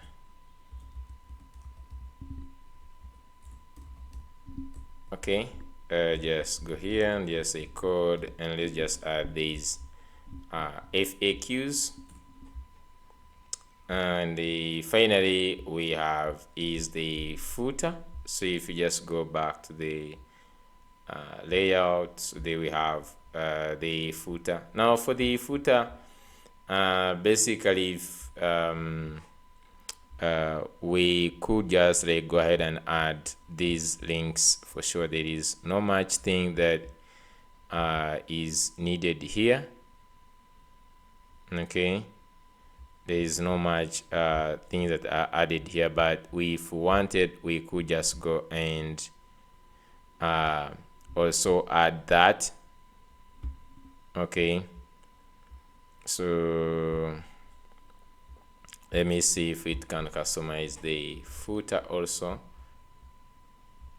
Social media links. So we can just now link to the other part.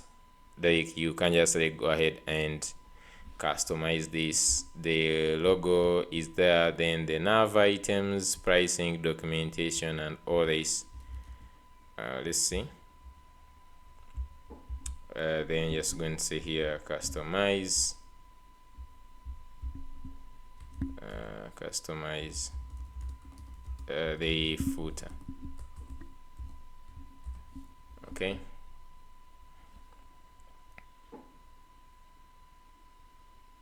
okay, so right now when you see this, that means it has re-reached the capacity for the single chat. So we can just like leave out this read at this point. The footer, I'm not really so much. I'm just going to only customize and also write this. Okay, so I'm just going to go down here. I will change instead of build first, I'm just going to say manage manage your inventory with inventory pro. Okay, then you can just like put a simple description, and we can just like get this description from here. Copy this, and I'm just going to add it just here. Okay, then get support and all these. I don't think you just like they're really necessary. Okay, so yep. And then the last thing you're just going to do is going to be the logo. Okay, so I'm just going to I'll just simply create a new chart here, and I'll just go to the kit logo. So this is the SVG for my logo.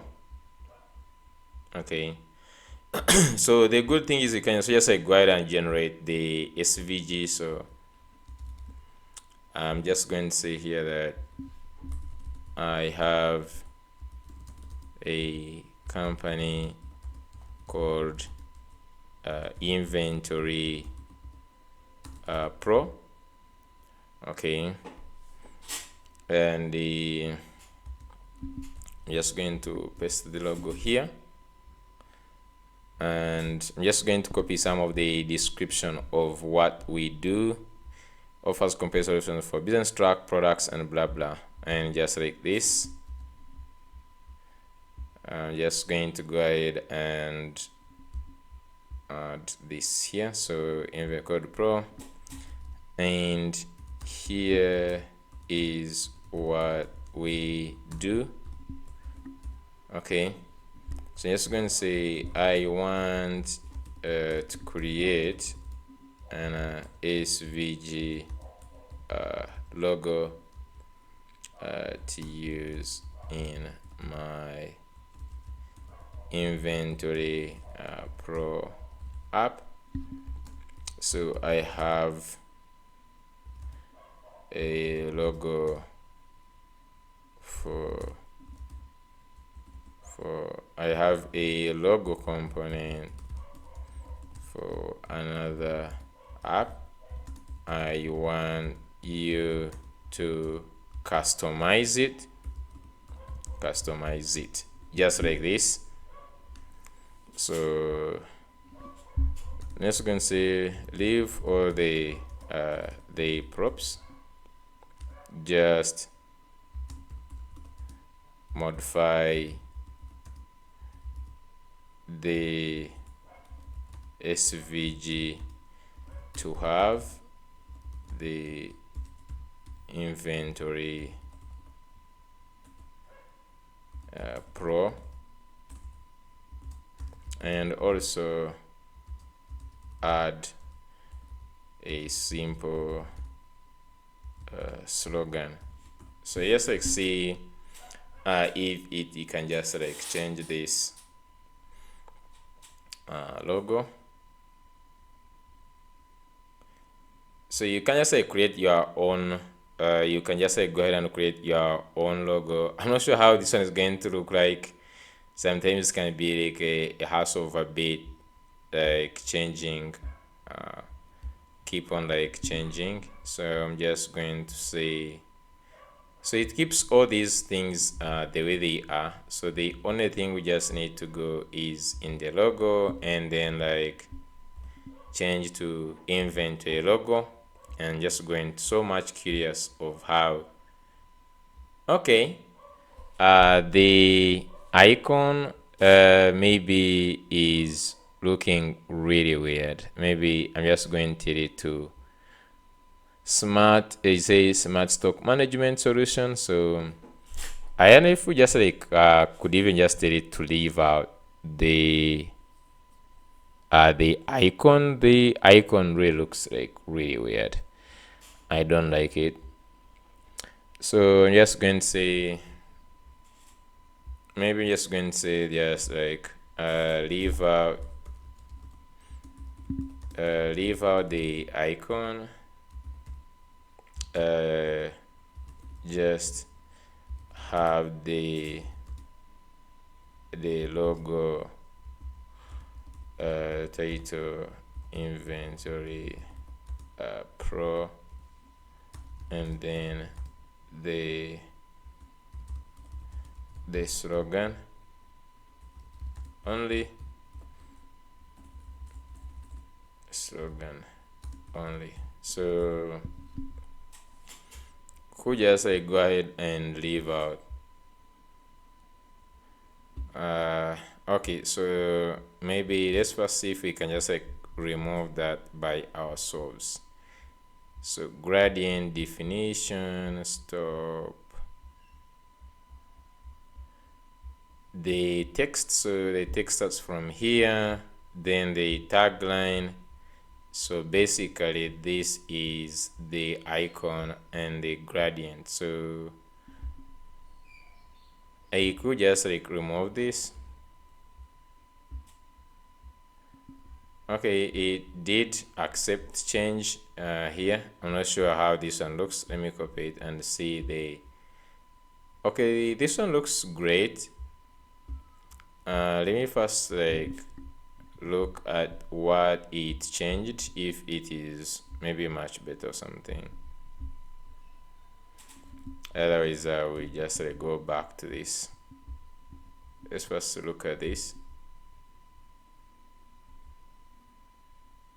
No, it's just like it just like have the same thing. I'm just going to simply go back to where I don't have it. I don't think we need the icon. Okay, then there is this symbol group.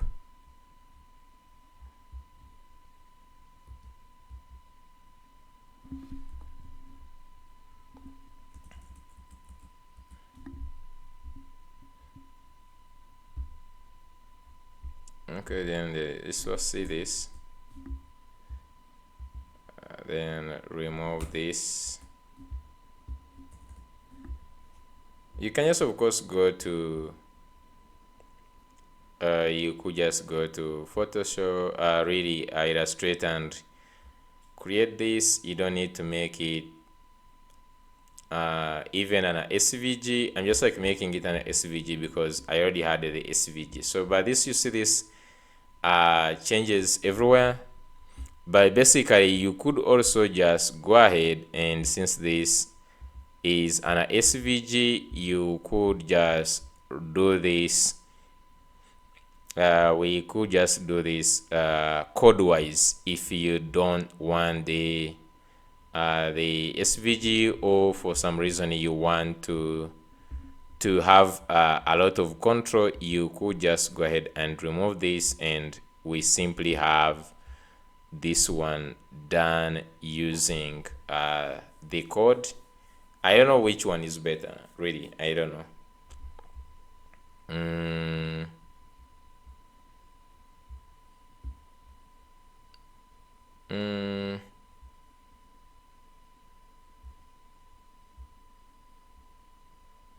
Okay, let me just first remove this. Like, of course, we don't have anything. So if I did a div, okay,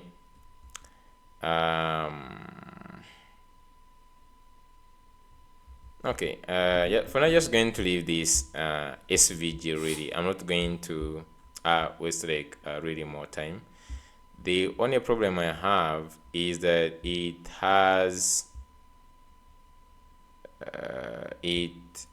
sort of like has this space it is leaving here. Let me just first go to logo.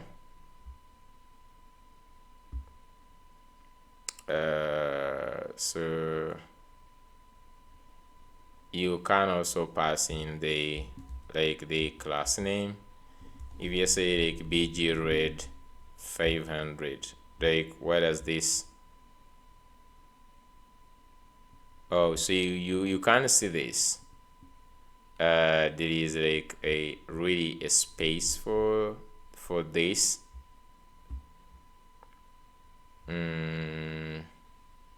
So inside that space, I think is must be calculated onto that max width and that. So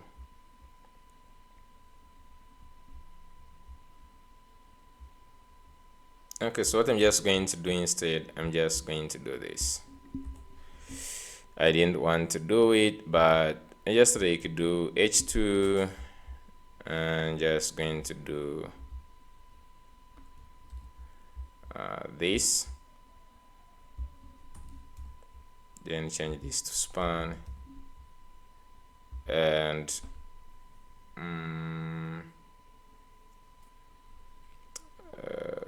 now you could just say class name. Okay, then down we're just going to add a tagline. So let me just go and get the tagline. So here, okay, I'm just going to go and get below here a tagline like this. Now I'm just going to remove this SVG.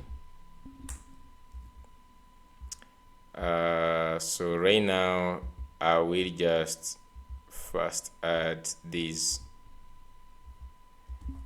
in. I don't know if I just even need, do I need flex for this? I don't think I just need flex. Okay, so this now looks really bad. Okay, so I'm not going to really waste a lot of time. I don't like this. Let's first leave it just like that. Okay, I'm just going to first leave it really like that, and now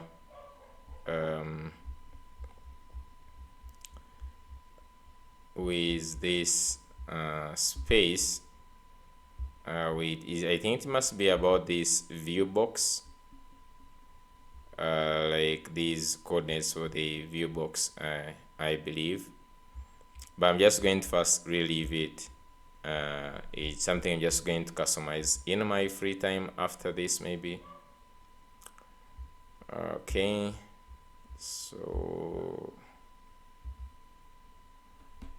I don't know why I'm just like even like concentrating on the logo. We can just like have, every person can just like have their own logo. Okay, definitely I'm just going to create a better logo in my free time. So what I can suggest is, in your free time, go ahead and create a nice logo for your system so that it really matches. So after the video, I will also go down and try to create a nice SVG or even just like a normal logo like this. So far we customized all the homepage. It is now talking about inventory, and this is what we wanted. I'm not sure if you click on the pricing. Yeah, it's still working. So right now what I just want to do is to run the build, and I just like deploy this. Let me see on my Xcode draw we add environmental cleaned up and this. So right now the another thing is to go ahead and deploy the project. So just need to go ahead and deploy this in before we add in more things. So before we deploy, I'm just going to go ahead and run. So I'm just going to go ahead and stop this and run the build. So just going to say pnpm. So pnpm run build. Okay, so just going to run the build to make sure that we didn't break anything. Always before you deploy, first create a build. Otherwise you will get really shocked when it comes to deployment. Okay, so let's not get surprises. Let me just first create an optimized build. Okay, so basically I'm also going to be preparing myself to deploy this. So I'm just going to go to Versailles and you can just go ahead and add a new plan. So I'm just going to go here and I'm just going to add a new project. So I will just add it here, but let's just first wait for a second. Okay, so I'm just going to pause for a second to wait for the build.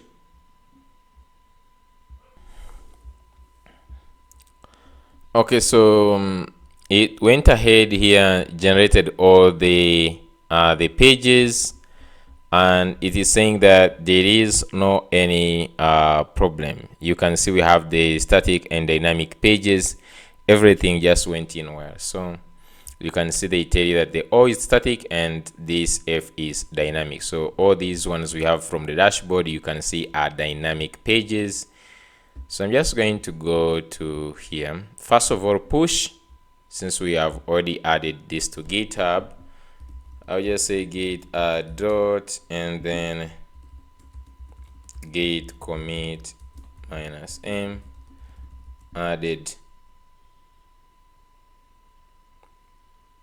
You can just select here customized. So you could just like fetch added, just say a customized the landing page. Okay, and then git push. Okay, nice. I think everything right now is okay. So after pushing this, I'm just going to go ahead and add a new project from Git. This one is saying Zoho Inventory. Now I could just like name this Inventory Pro, or I could just like leave it Zoho Inventory.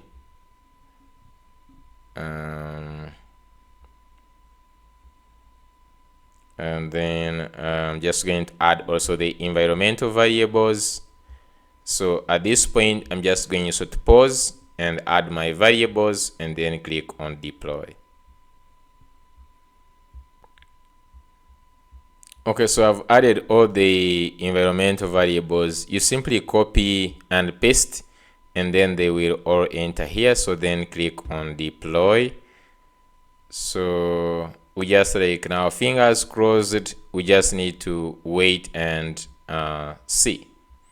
So the next thing after the deployment is going to be understanding and creating the schema. So what are we going to start with? We're just going to create the seed file and the dummy data. The first thing we just want to start with is really onboarding and authentication. Since we already have authentication of users, we need to change it a little bit to be company based or organization based. So if I go to Zoho Inventory here, okay, we can just like explore a demo app.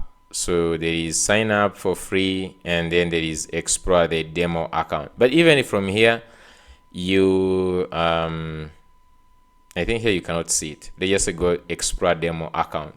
So click on explore demo account. It is for free, so they will just go ahead and give you a demo app, which is really nice, I believe. Then also I really like this, they have this animation. I think we have also to customize for the loading for our app to something that is really nice. Okay. Okay, so it's just like doing this. Okay, so they have given you the dashboard. So but you can see that on the dashboard there is the name of the user and then the name of the organization. So when by the time you log in, you must be having organization. You can see even here you have the name of the organization. I think you can even switch the organization.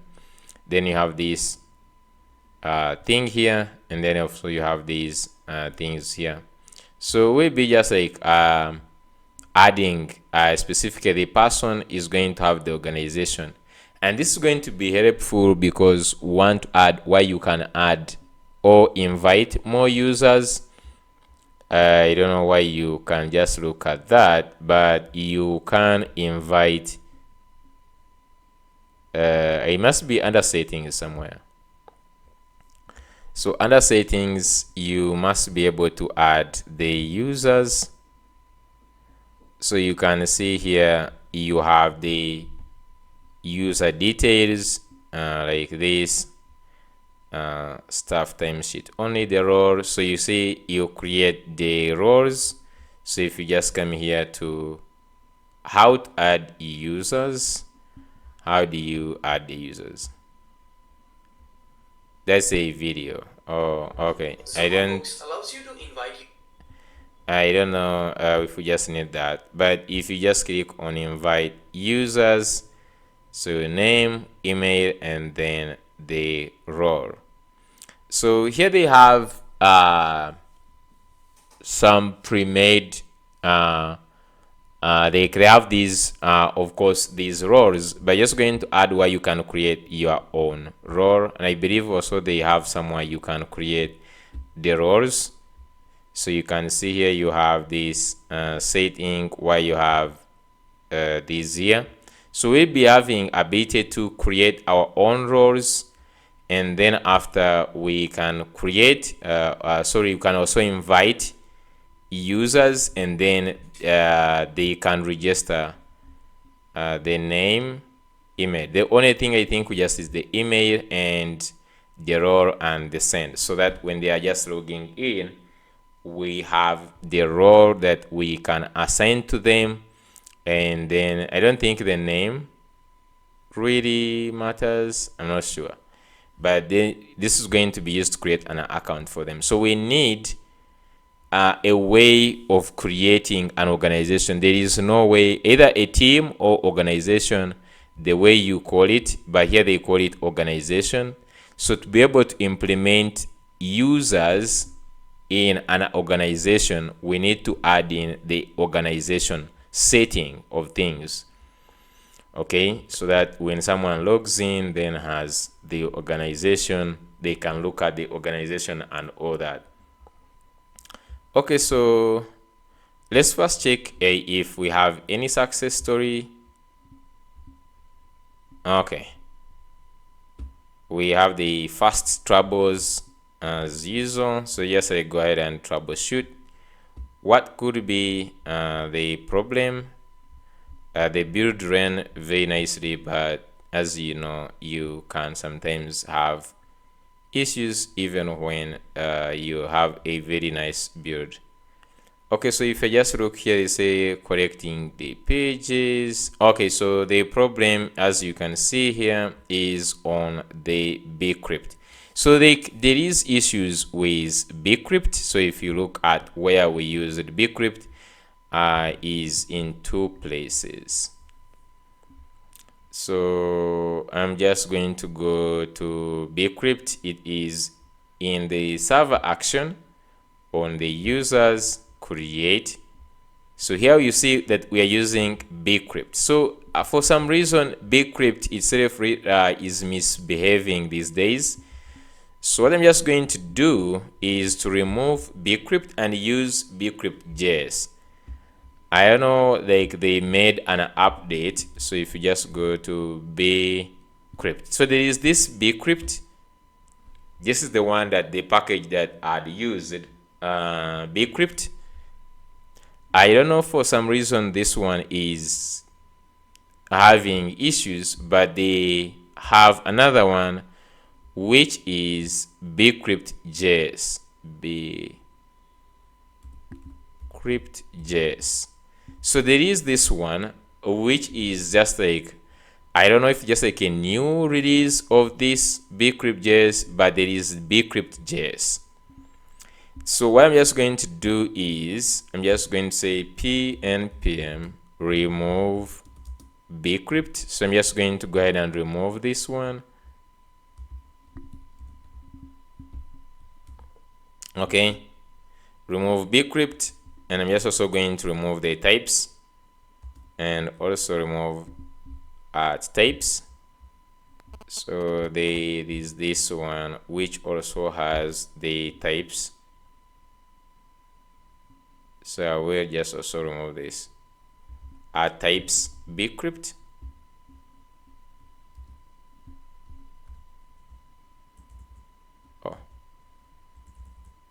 I'm just going to do this. So I'm just going to first remove these ones. And now I'm just going to add the Bcrypt.js, this one.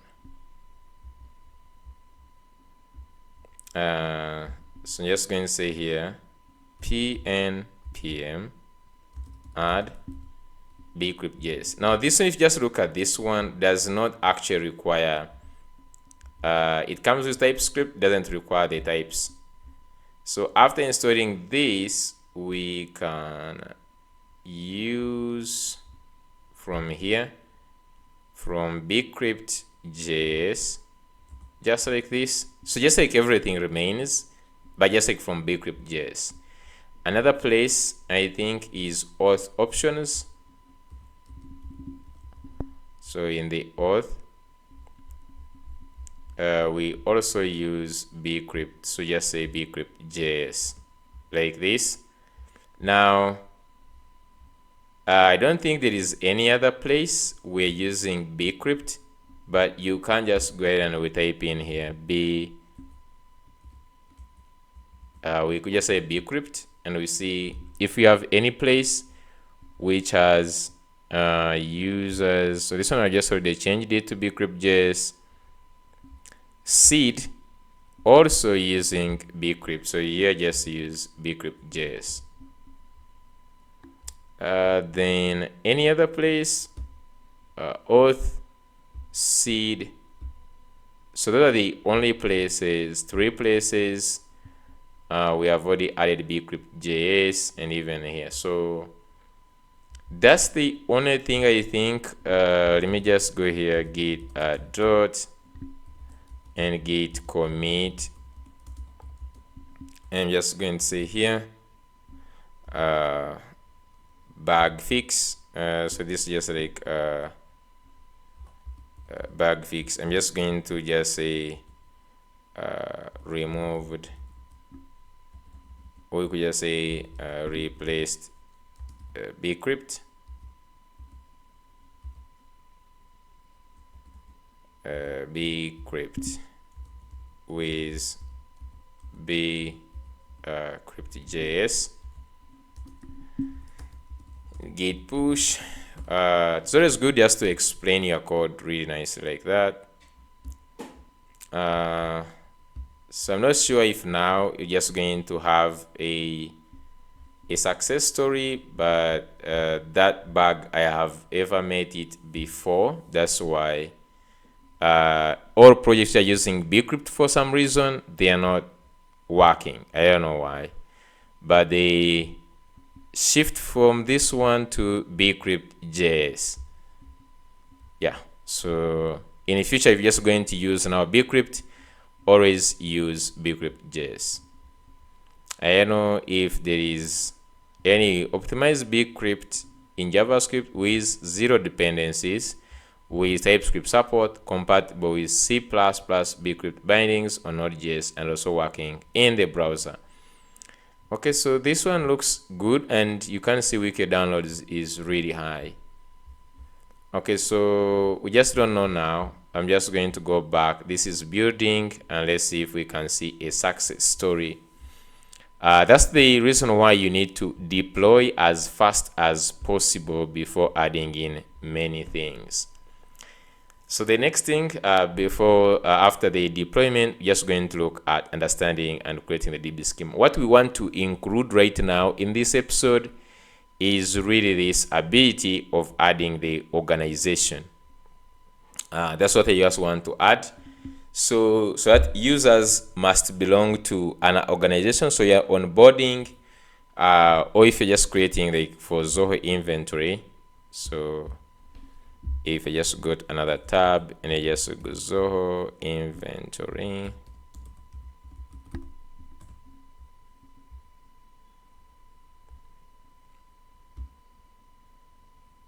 Okay. Sign up. So you can see actually you start by creating the company. So that's why they want the let's get started company name, then the email address, phone number, password, and also the country. So this is something we can just like add in, but then create an account. So but you see they are asking the company, so they will use this company.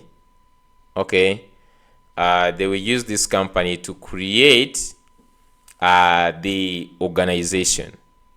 Okay, they will use this one to create an organization. Even if you try to use, I think, any of these ones, you will still, they will be taking you to onboarding while you give the company details. Okay, so here the thing is, if I just created an account on Zoho, we just need to experience and see how to do that. Yeah, so you can see this went through really nicely. That's what I was talking about. So now I'm just going to change a little bit of things. Just copy this and let's go to settings, go to environmental variables, and just we need to set up some things. The things you need to change is the NextAuth URL. So just go and edit this, remove localhost 3000, add this, save. And then another one we need to change is next public base URL, edit, and then change this like this, save. Okay, so this is the only thing you need to change to be able to log in. So you can just go ahead and redeploy. So with this deployments, you can click on this and redeploy, just like that. Okay, just to make sure that the changes are applied. So I just want also to test in this. So what I'm assuming, you can see the first step is here. So I'm just going to say this is hub. Okay. Then the email address is going to be, let's say, this hub.info gmail.com. Then the phone number, you can see here. Account already exists for this email address. Sign in or create with a different one. Okay, so I'm just going to use a different one. This is nice. So when you type this, they are just like checking out for you before you even do that. That's really nice. So after typing in, they did a request to the database, which was really so fast. So I'm just going to say I'm just going to use this one. I'm just going to use this. Okay. I think this one, I don't have an account with it. Just going to go to 762063160 password.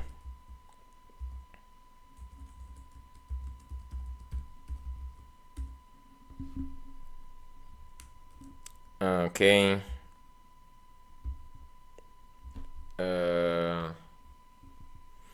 So I just want to go ahead and so even this is existing. Okay, that is weird.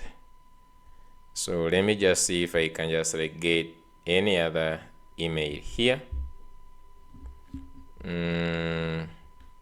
I just need to create an account, see the onboarding process, all of it, so that we have almost exactly the same. Okay. Let me just get another email here. I don't know how comes I have all these emails already taken. So I'm just going to have another one. I'm very sure this one just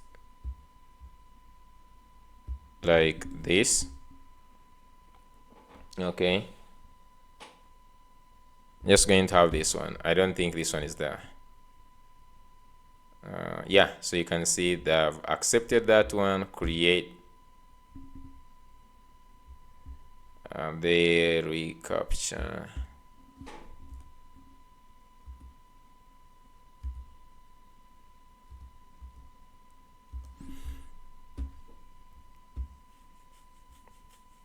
Okay, so you can see the yes, right away after they create, we go to verify OTP sent to your mobile number, and then I think also they sent to the to this. So they are verifying the mobile phone, I believe also the email. So they sent the code on the email. So you just go ahead and put a 6-figure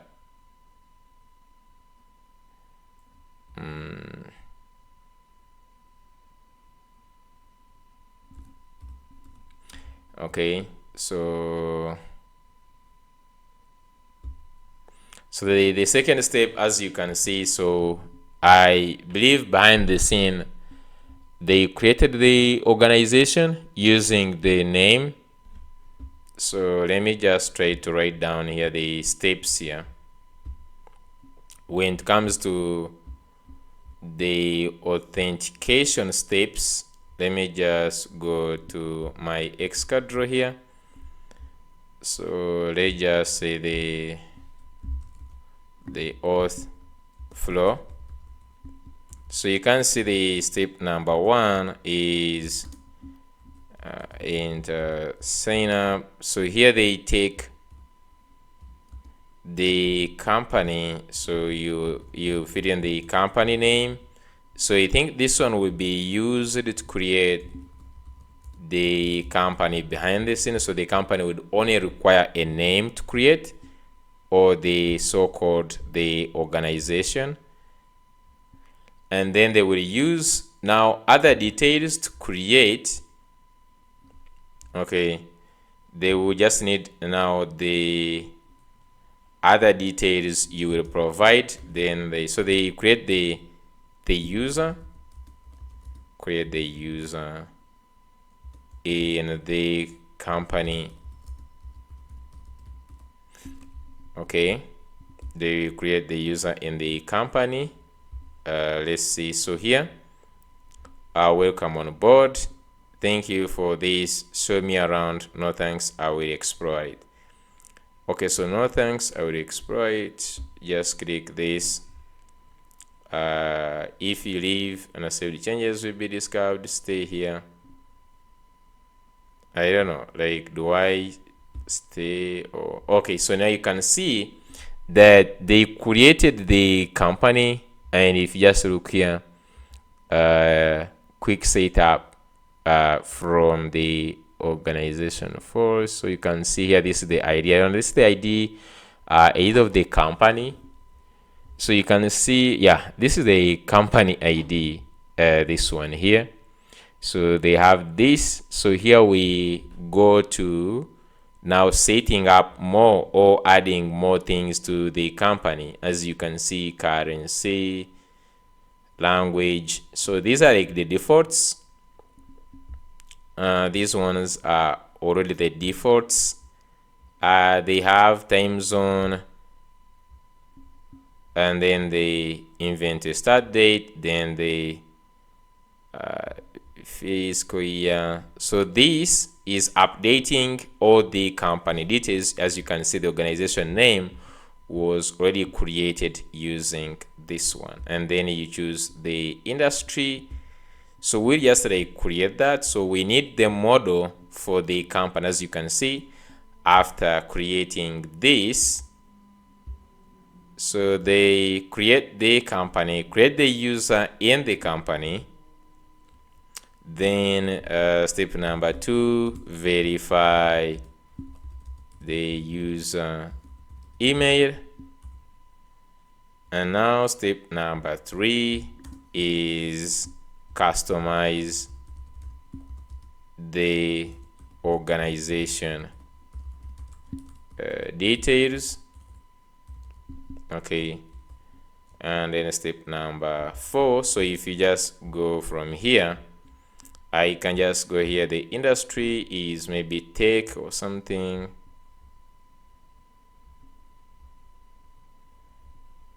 I don't know here. They just there is technology here, or there's even web design. Did I see like web design? So you can just like search. There is web development, and then there's state. So these ones, I think, the ones are going to be using on the inventory. So they ask you the location, the country, and then the state, and then the regional settings. So the currency you're using, the language. I don't know if just like we can just like change the language. Really, language, we leave it to English for now. Then they also set the time zone. Okay, they also set the time zone, which is really good for the time.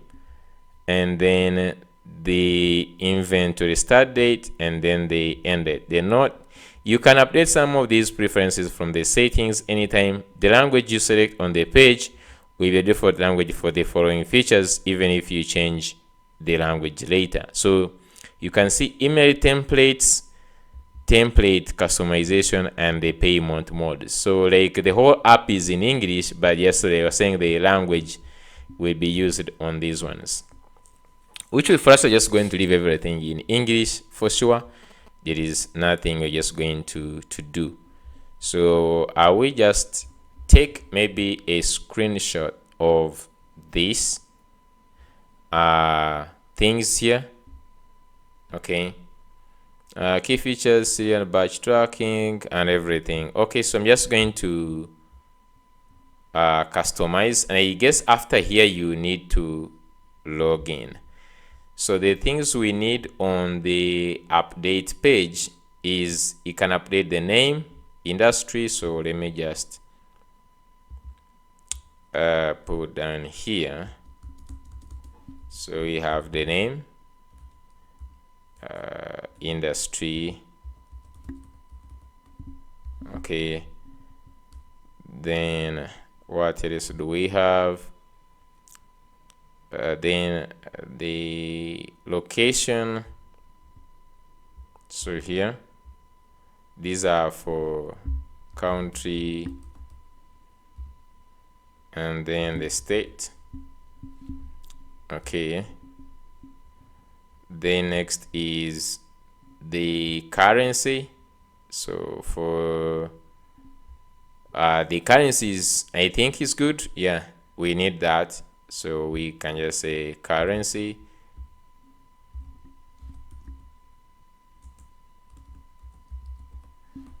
Okay, then the time zone,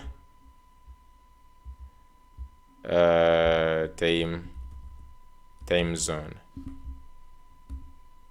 and that's why they asked you for the country at the login. If you remember the login, they asked you for the country. So inventory start and fiscal year. I don't know like what is fiscal year. January, December, then February, January, March. This I'm just going to take this of Jan, December. I don't know.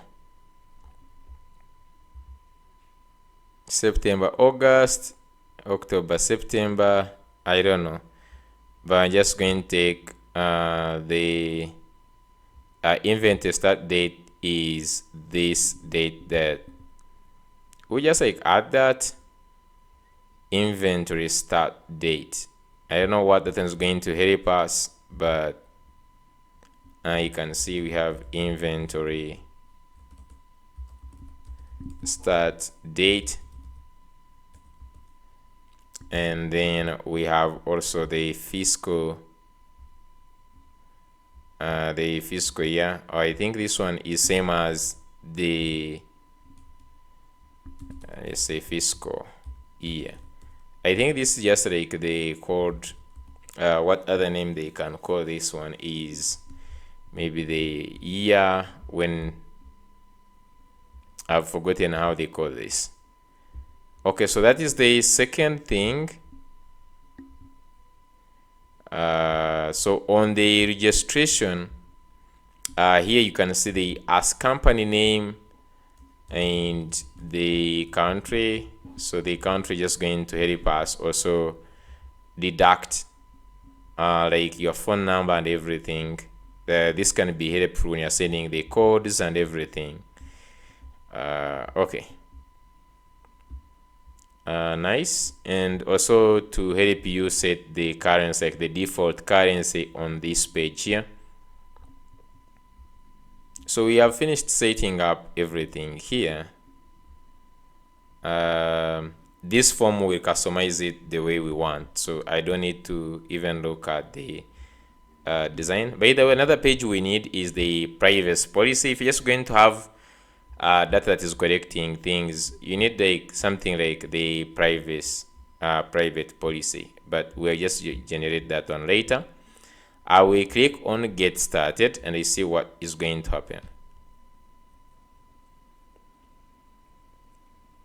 Okay, so I've been logged in, and as you can see here, my name is Zia, and then this one. Okay, so for us to just go now, at this point we'll route you to the login, and then we will see how to get started. So after this, we'll route you to the login. Okay, so route you to the login. This is the flow we want to work on, and it will mark the end of this episode, I believe. Okay, so we can first of all go ahead and log in to the to what we have just created here. You can just go ahead, click on this, and you can just go ahead and log in so that we understand that this is really working. So you can just say go ahead and just say admin, and then admin. Okay, so you can see we just logging in nicely. Okay, so now just going to go ahead and log out. Okay, nice. So the things we are moving on where, so right now we did deployment, understanding, and creating the DB schema. So right now what we we have understood we have to add in the concept of the company, and the company model should have things like these ones here. Okay, and then so I can just go ahead and do this. We're just going to call it, do we need to call it company or organization? Whichever you're just comfortable with, we can just say call organization, or you can just call like the company. Just call it organization. Okay, so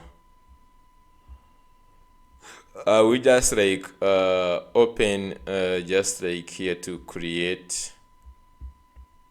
First close these ones. I'm just going to go to cloud here.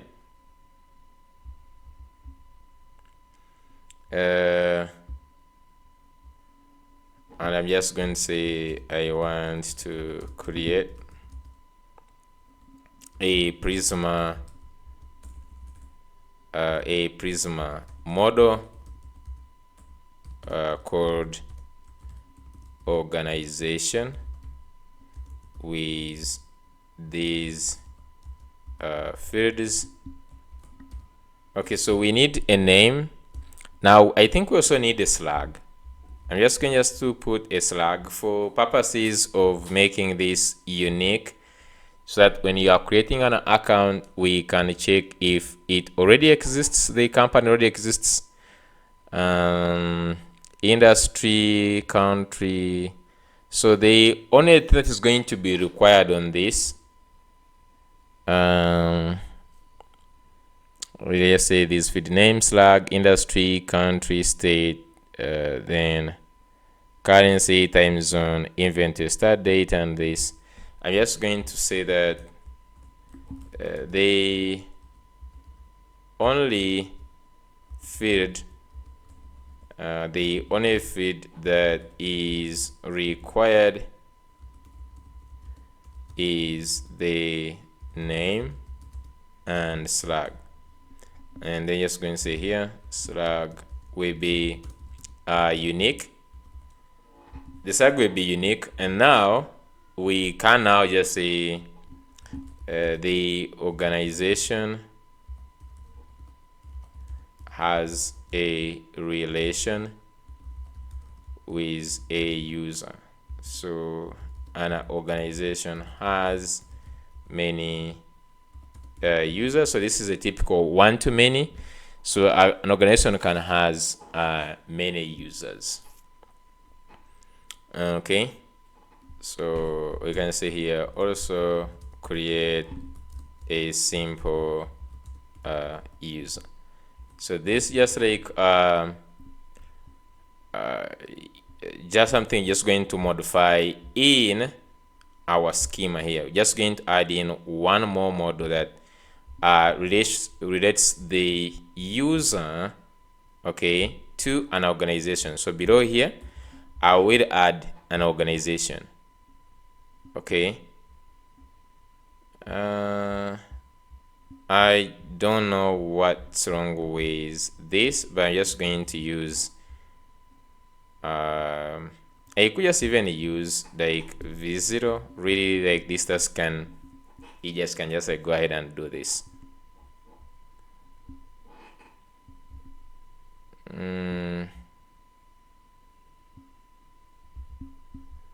Okay, so we have the organization and then we have the user. So the only thing we're just going to do is create the organization. So below this user, we're just going to create the organization. So let's first go through it. ID, so the ID is going to be CU ID here. So we're just going to use this. I believe that's how it's supposed to be. At ID at default CUID at default CUID.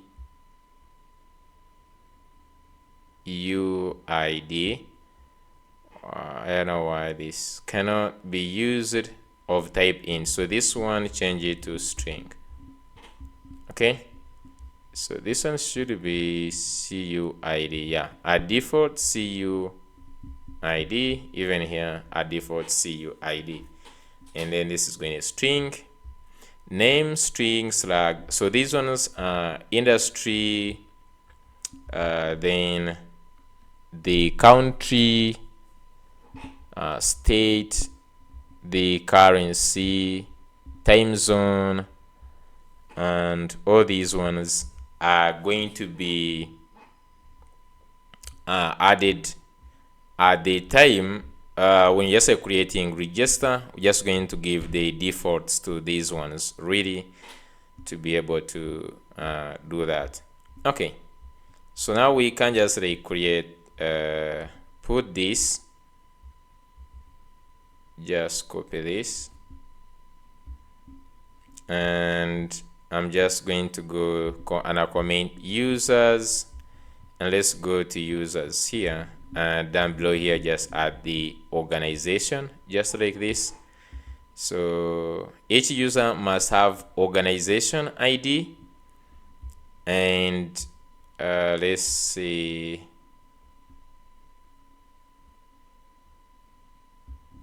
I'm just going to remove this. This one has to be a string, just like this. So organization and then organization ID. I don't know if we should just like reduce this. Organization ID is really a long name, but I just like stick with it. We could just like call it OGID. Like I really feel like this is really a long name, so you just like organization ID, OGID, just like this. So this has a one-to-many relationship. Okay, so as you can see now, we need to go ahead and create a new, we'll have to create a new sort of CD. We're just going to create a new CD. You can add other things in the company, but for now, as you can see here, if you look at the logged in user in here, you can see you have this, the name of the organization, and all these users belong to this organization, which is going to be really good.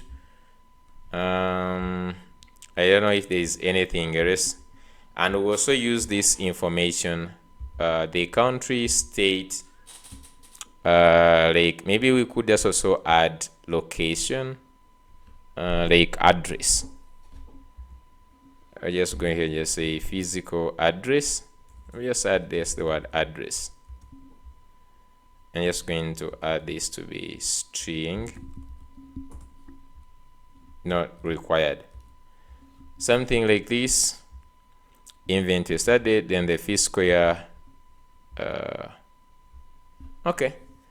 So this, the only thing that is required is the name. Okay.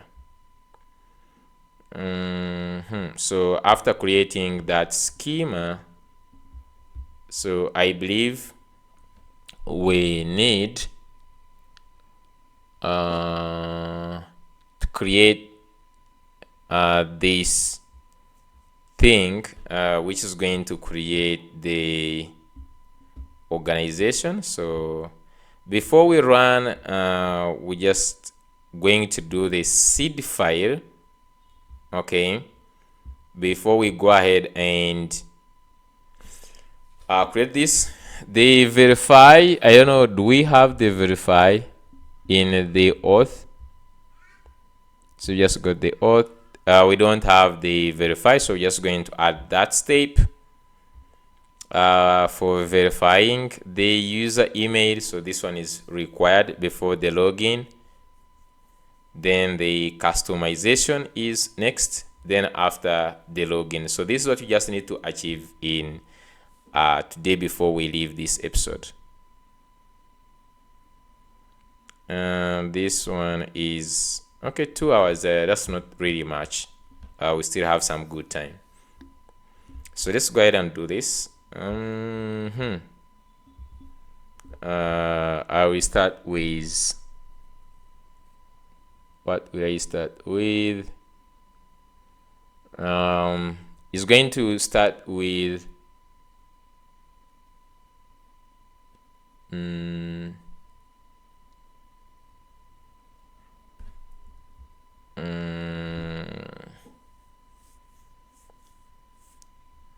first delete the existing data in the database. That would be nice. So let me just go here. I'm just going to say clear. Just first clear this. Just say npx prisma db npx prisma studio. So npx prisma studio. They just say first go to the studio. Right now we don't have much. We simply have these. So what I just want to do you have like organization already? I'm just going to go to the users.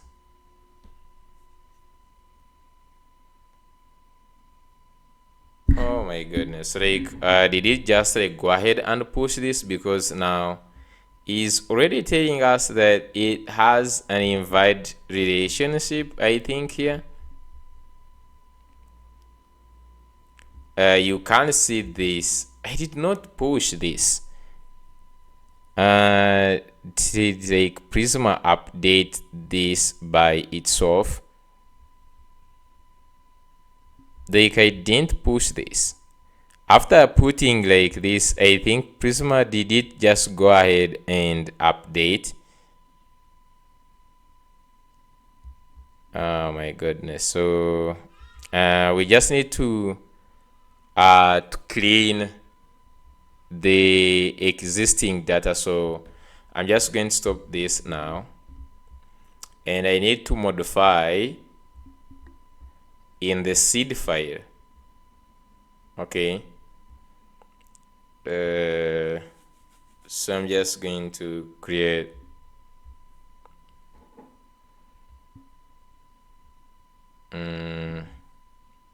they just go here in the I'm just going to create a company called the sub in the seed. So if you just go here in this seed file, we just try to, all permissions, everything remain the same. Now in the cleaning here, we need to also delete all the organization. So one thing I'm just going to add is also, when it comes to the organizations here, I'm just going to put like on delete is going to be cascade. So when you delete an organization, all the users should go. Okay, so now go back to the seed. Now I'm just going to add delete. So this is going to be organization.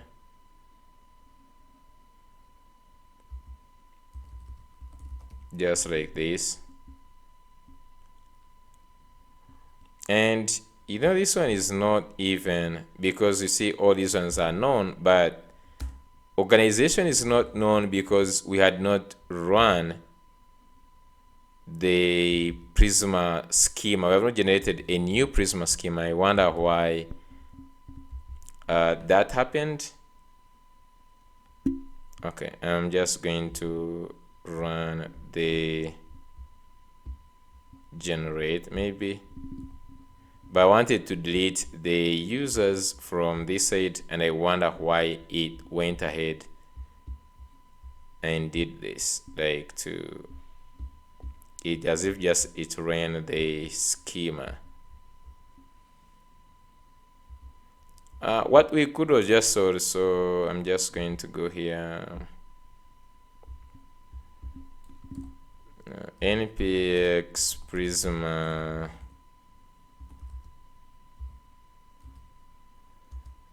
db push. npx prisma db push. Okay, just like push this.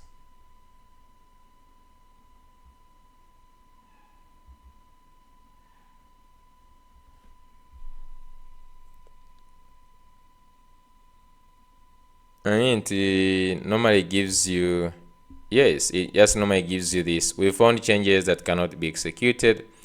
Added required organization ID the user without this default. There are 2 rows in this table. To apply this change, we need to reset the database. Yes, so this is good. So you just need to go ahead and reset the database and like remove everything.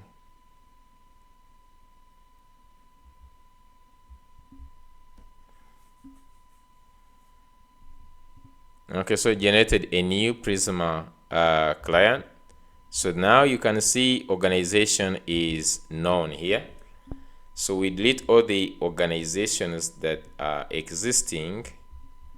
Then in the seed, we need to create, before we create even a user, we need to create an organization. So I'm just going to add a first one here. Create organization. Okay, and then creating organization. So I'm just going to say here const. So you can just say const org is equal to await db dot organization dot create, and then let's go ahead and pass in the data. So here we're just going to say name. Did you just like name it name? So I'm just going to say this is hub, and then we'll also create the slug. It's going to be called this is hub. So here you can just like, of course, customize it with any organization you want. Okay, maybe you could just call it default organization. I don't know. I can just say here my organization, or could just call it default organization, and you're just going to say here default organization. So after creating this organization, then we can use the ID. So all these here where we are creating the role,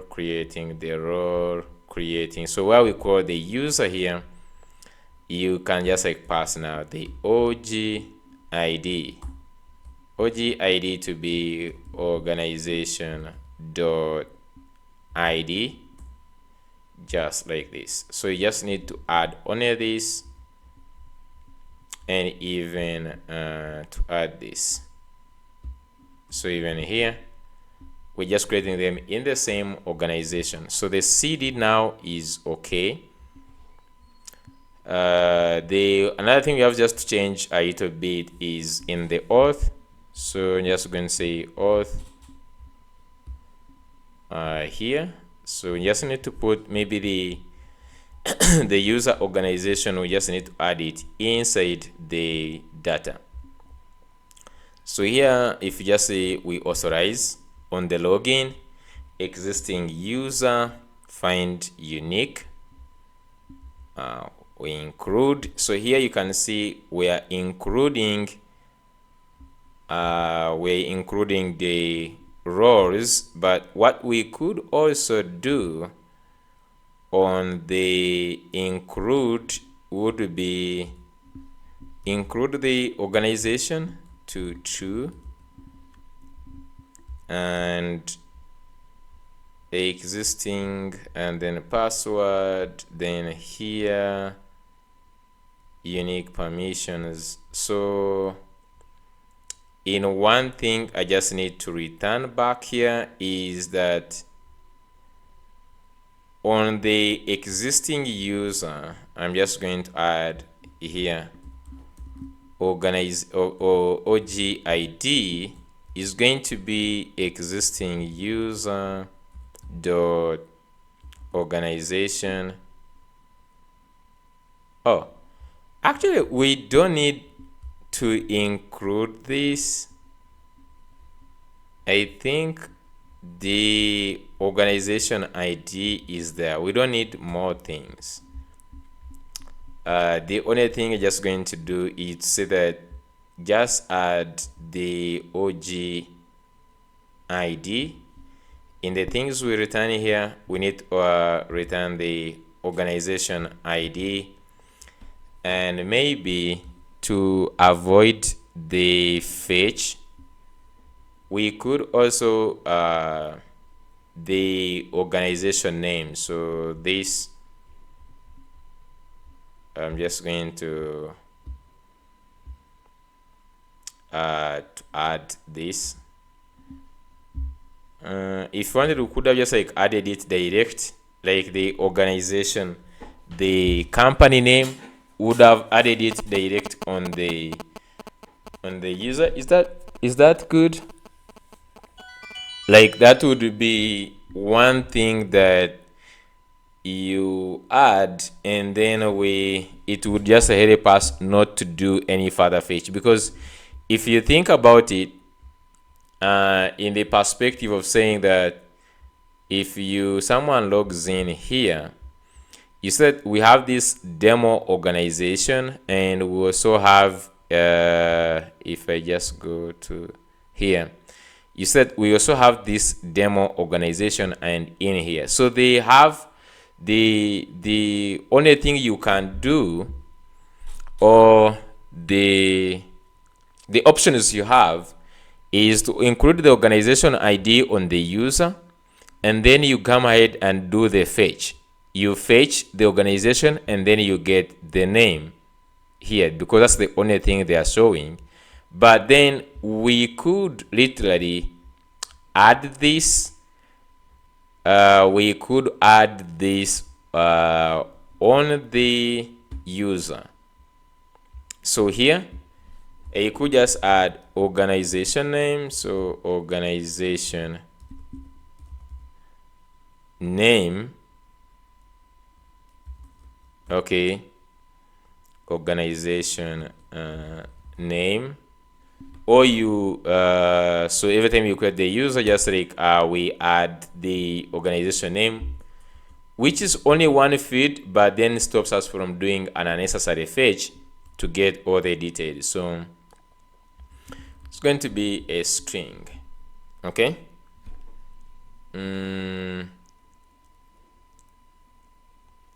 We could just like make it not required, okay. We could just say that organization name is not required. So you're just going to say here that this is not really required, but this one will help us to so I'm just going to change this one to OG name, organization name. This is not required, but then as I've said, we could just add it in the CD file where we create the users here. So just going to add this to be og.name, just like this. So we can stop and add this in here, OG name. Let me also add it. So this one we'll just simply add it. They will not ask us to reset the data because it is not required, I believe. I'm just going to add it here, just like that. So we have the OG ID and the OG name. Okay, so if we go back to the auth,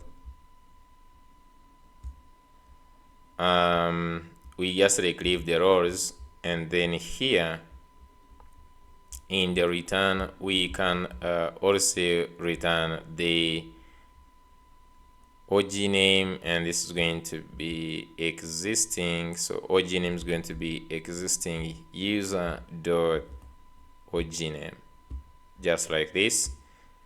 So we just like adding it in the session also.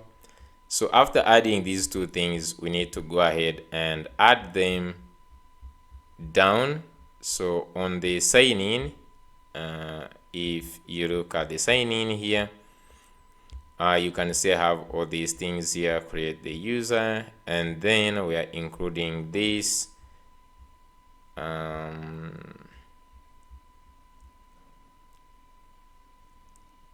the most important thing is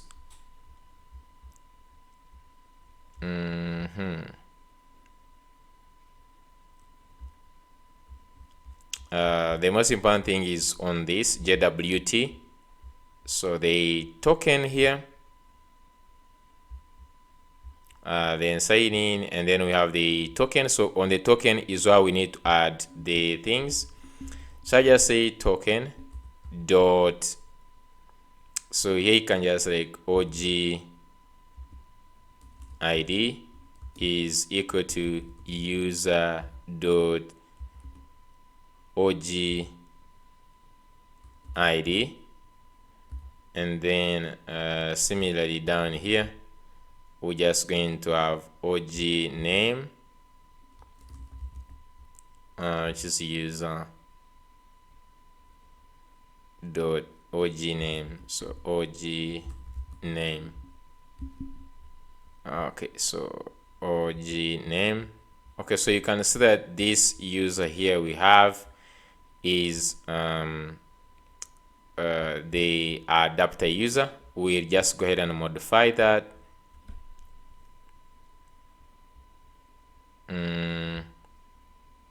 This is the user that is entering this. So make sure that all these things are returned properly onto this one, and then the this one will be added into the sign in.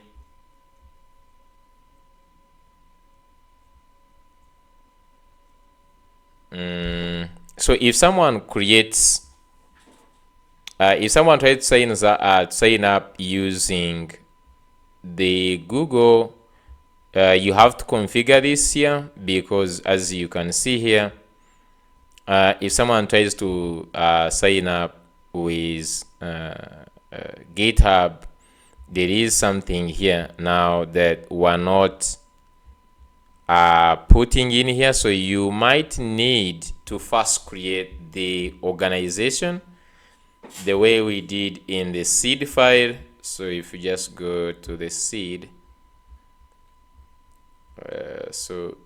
on top here where we created like this organization like this, you might need to actually adopt that in the auth. More so here you create like the organization like this, and then you can now give the user, you just say that, because you can see this one is returning the profile. This profile should look exactly like the other one, so you can just like add the OG ID, I believe OG ID to be OG.ID, just like this. So you might just like need to add in this both on GitHub plus on Google. So default role, so you can see even here just doing the default organization, and then you just come here and you say OG ID is OG.ID, just like this. So this one will be really great. Okay, so now I think everything right now is okay. Hey, so you're supposed to even add the name, I believe. you suppose add also the name. So here you can just say OG name is dot name. Just add this also into this one.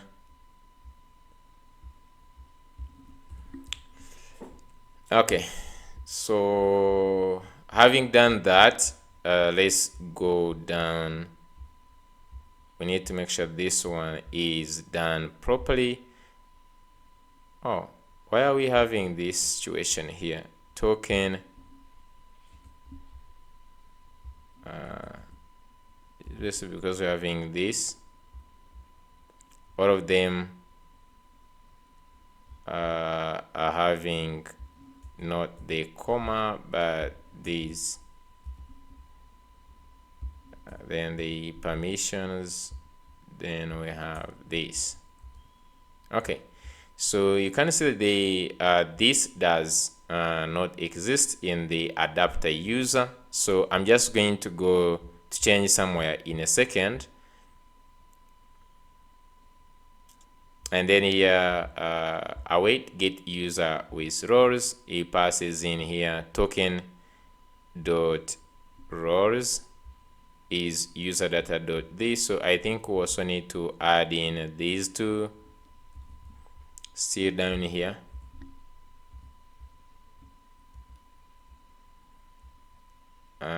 We can just say user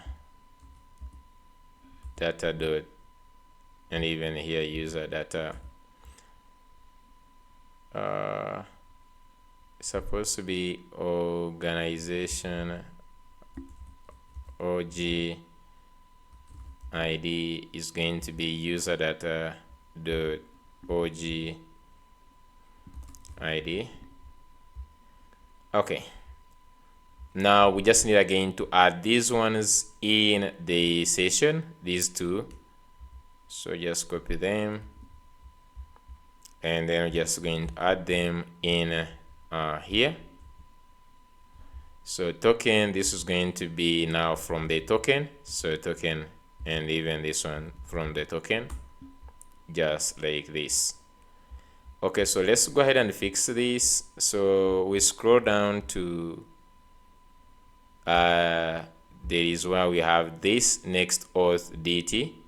So there is this user here. We need to go ahead and add in the OG ID to be a string, and then also OG name to be a string. These supposed to be string as in a small.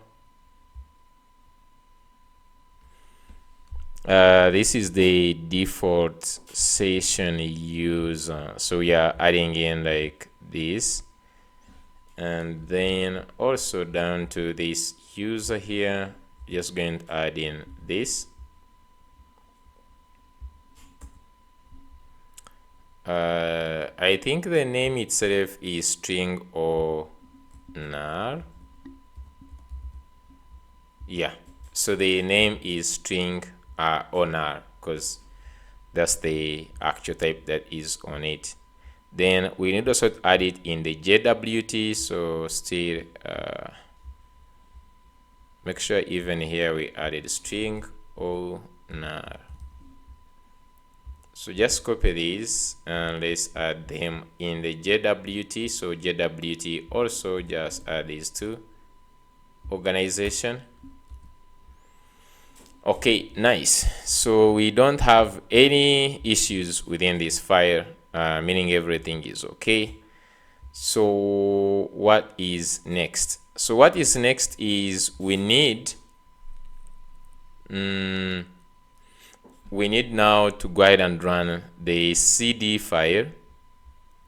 But before that, I need to test. So in the users create here, you can see that in the users create, we have an issue here. And what we can do is go ahead to the seed file again. get this default. Okay, so of course this one is going to change. We're just going to change it in a second, but for now let's just go ahead and add this. So we're just going to create an organization on top here, just like this, and then data here just going to add two things. The organization ID is going to be og.id, and then og name is going to be og.name,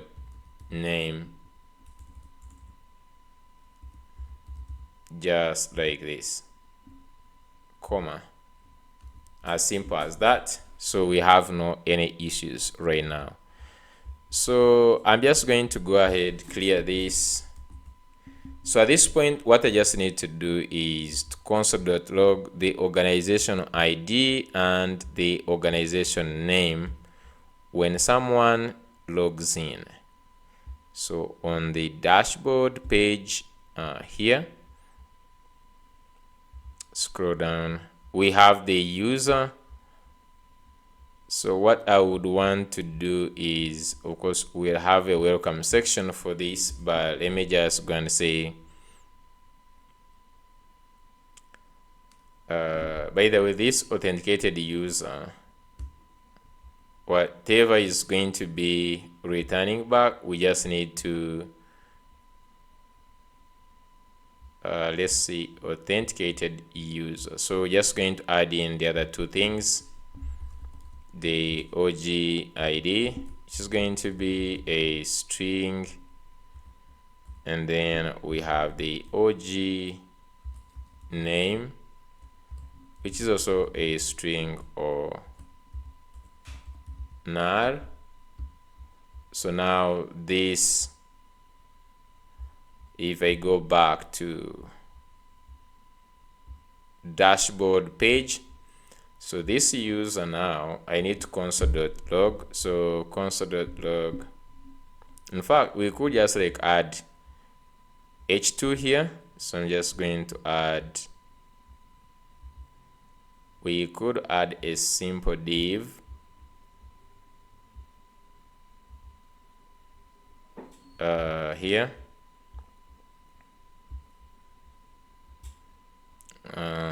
Let me just first console say here. So I'm just going to add the company name. So here just going to say user dot org name.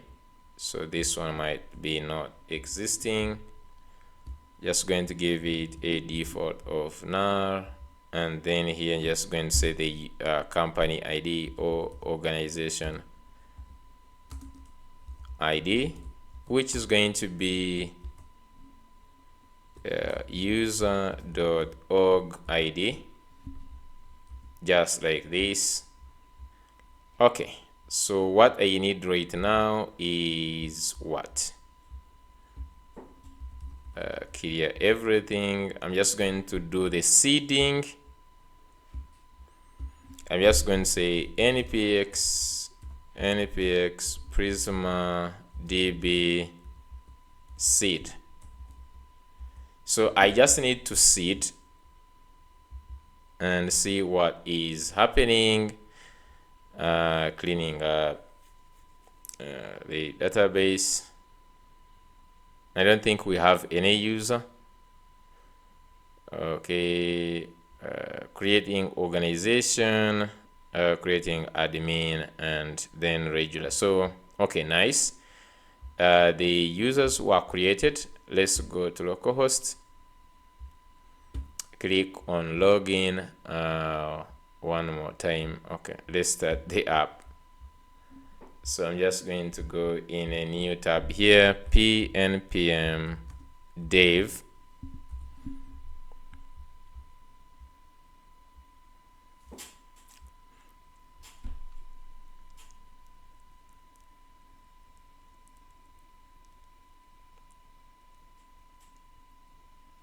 Okay.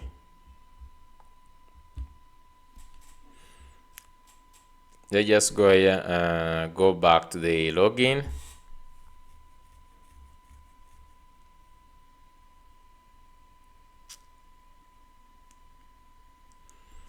Let's go with the admin, and then here I'm just going to say admin and login.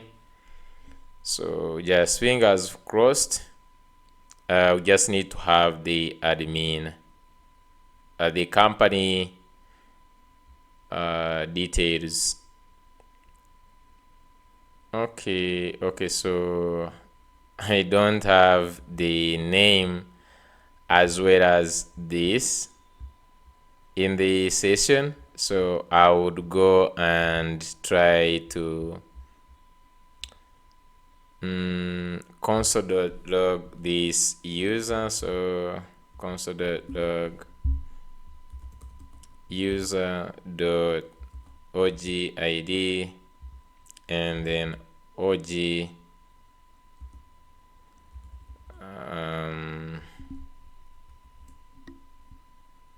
I'm just going to say here og name. So I will first add og id. I will also add this is og name.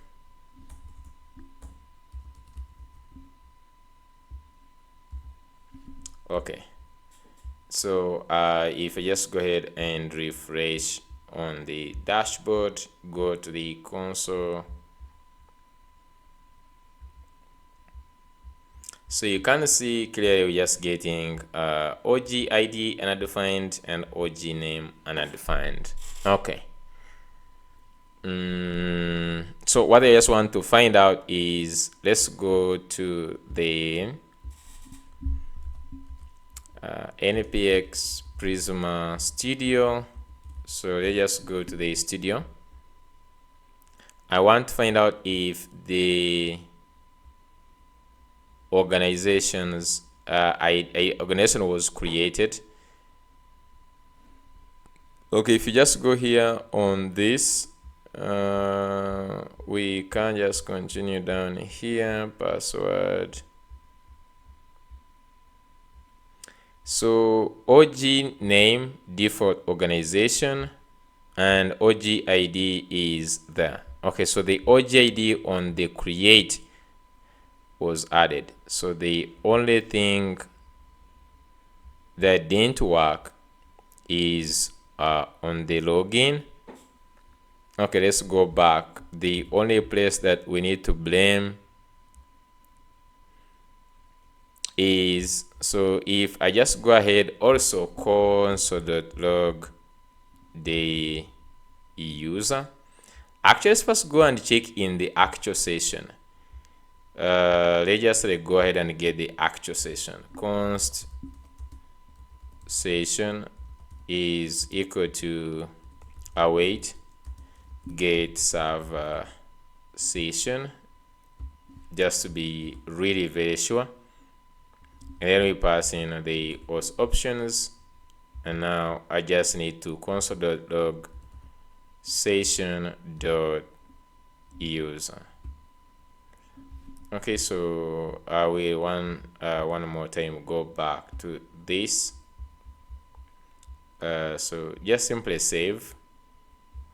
Okay, so we have the name, email, image, ID, first name, last name, phone, then the roles, and then the permissions, and the that's it. That's it, what we have. So basically, for sure, we haven't added this inside. It was not added there in. Okay. So in the actual session, they are not there. So the only place to blame is where these options are coming from, which is this place.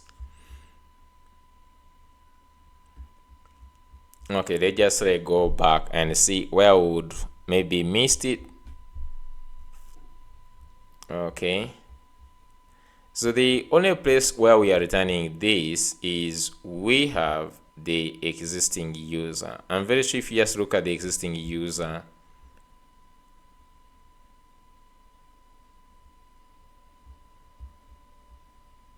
is we have this included here.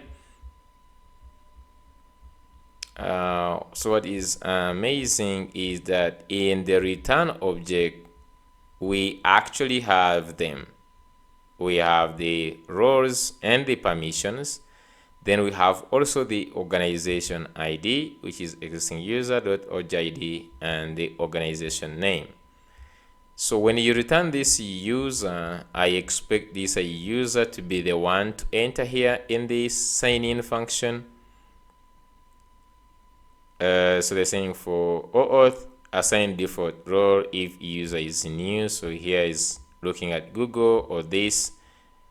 Then it goes existing user db.findUnique include, and if no roles dot length, then assign here we are assigning it to the default.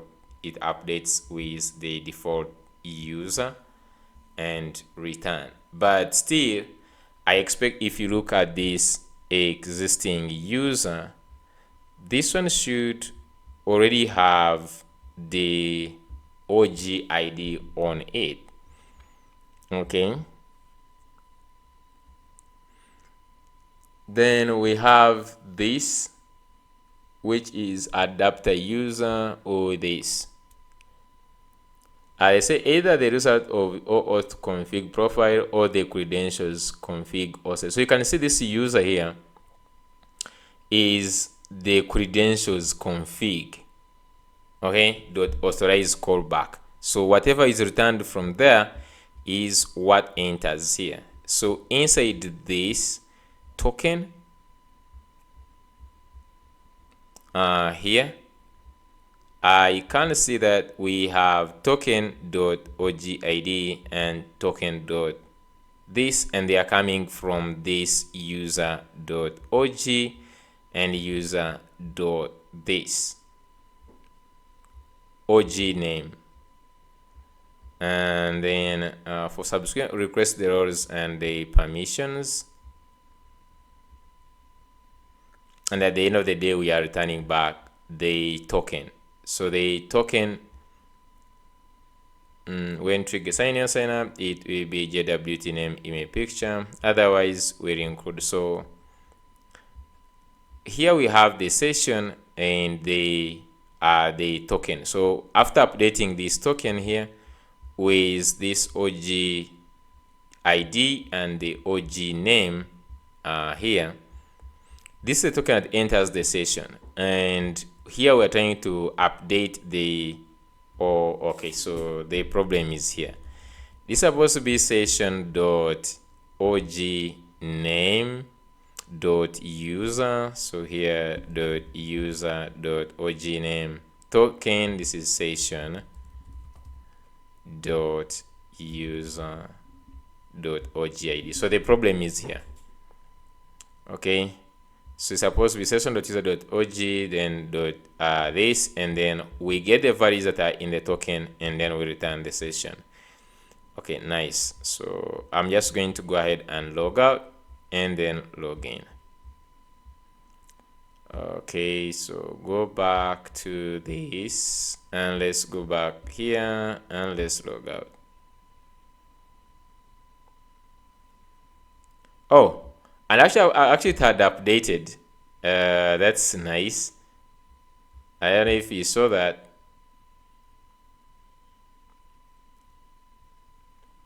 Let's just go here and say admin, and even here I'm just going to say admin and then log in.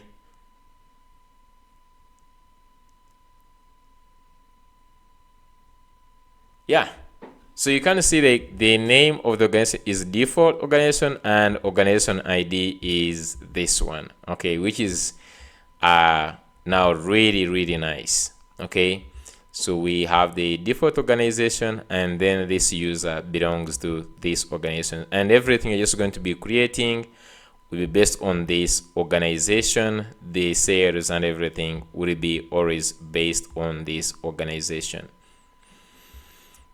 Okay, so this we finished this sort of like seeding here, and now we just have now to change the authentication to cater for that. So basically on the sign up, we can just simply start with creating the company. Okay, and then after creating the company, then you can just like simply add it here really on the register. So let me just go ahead and log out. So just going to create one user,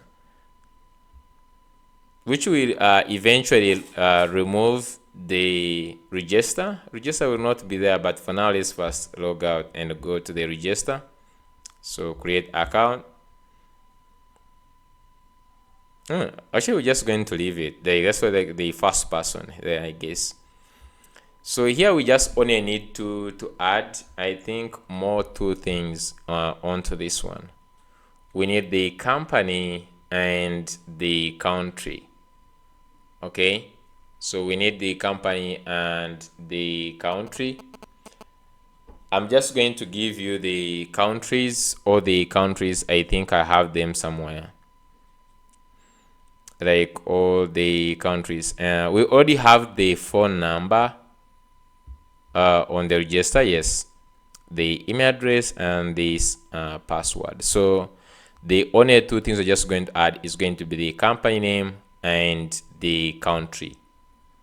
That's it. I will just turn to the register. Just go to the register form, and in the register form, just going to add two fields, which should be easy to add. So here on this first name and last name, I'm just going to do this. Okay, so I just need to add the company. So here I'm just going to say company, and then okay, just create organization, and then here just going to be org. I think like the org name, and then here just going to have I will look for the here. I'm just going to say e.g. Presso is going to be like e.g. maybe I will just say e.g. like this is hub. You can just like change any name here really, and then another one is going to be the country here. Okay, so we might just actually save the country in a good format, like a country name and the code. So here is going to be the country is supposed to be a select. So let me just look for the countries. So here this organization and the country, then your first name and then last name, phone, email, and then password. I'm just going to simply look for this. The country is supposed to be a select, so I'm just going to get you the countries from some other application. We did it in the project pro, so I'm just going to go here and look for the countries. So we just get the countries.ts. So I will give you this file in a second. I will just like paste it outside here, countries. So if you just look at this, it has all the countries plus their country codes. Okay, I think I had another one which had even the phone codes, but this one is going to work. Okay, so I'm just going to get this file. I don't know how many things they are. This is okay. I'm just going to copy Control A and then Control. So go here. I'm just going to add countries. This is going to be H2. So countries, all the countries. I'm just going to say code. So you have all the countries, and this, by the way, these are also the currency codes. UGX. So this is like the I would want like one where it has the country code, because these ones is the with the currency codes.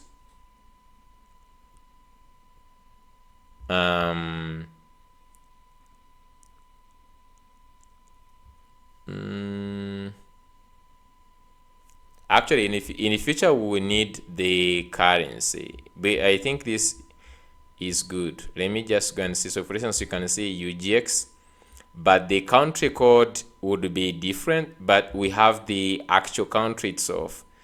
So let me just go to schema here for a second, in where we have the organization. So in the future, we need the country, which is a full.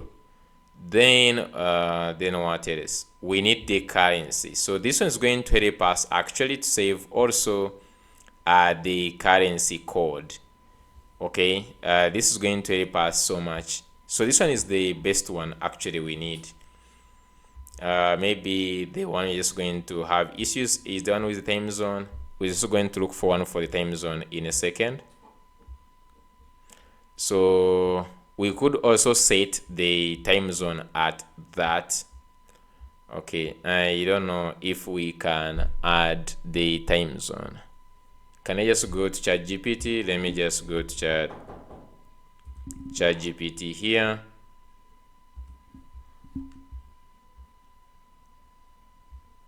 Just a second. So what I want to do is ask ChatGPT that I have an array containing countries with their names and their currency codes. Can you modify to add time zones? Can you modify to add time zones so that the object has the name, the currency code, and the time zone? So basically, I'm just going to add this array here. We have for our countries. It would be good if it adds the time zone, really. Just going to go here. Let's see if it can just like go ahead, go through all the countries and then add the time zone. Okay, so you can see if you can send this time zone, and then yeah, if wanted, we could also tell it to add the country code, because this is a currency code. So if you wanted, you could tell it to add the country code. Okay, I'm just waiting to see one for the. It removed some countries. I can see like it removed some countries. Like for instance, did it just like remove Uganda? like I can see it definitely removed Uganda here. In the U, we have now United Kingdom, and so this array is now not enough. It means might have removed more countries.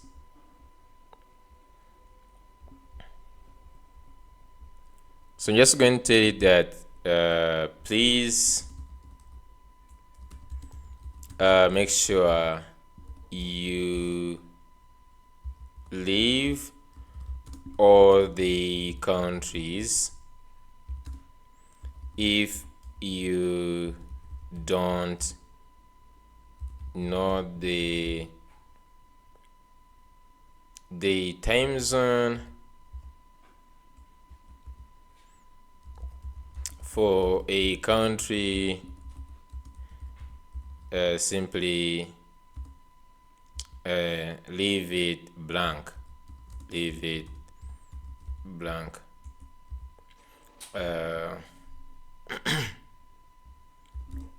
Make sure all the countries are there. So instead of just like removing the countries, it was got it. Please upload the file again so you can proceed accordingly. So like, why I already have these countries here. Okay, let me just copy it one more time, but to show you that it removed, you can see it removed like, it only removed like Ukraine, removed like Uruguay, and all these other countries. Okay, so I don't know. In fact, we'd even add the country codes at this time.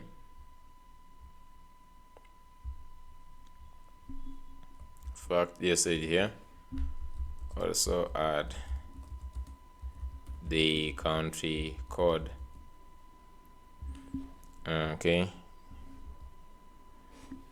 in addition to the time zone.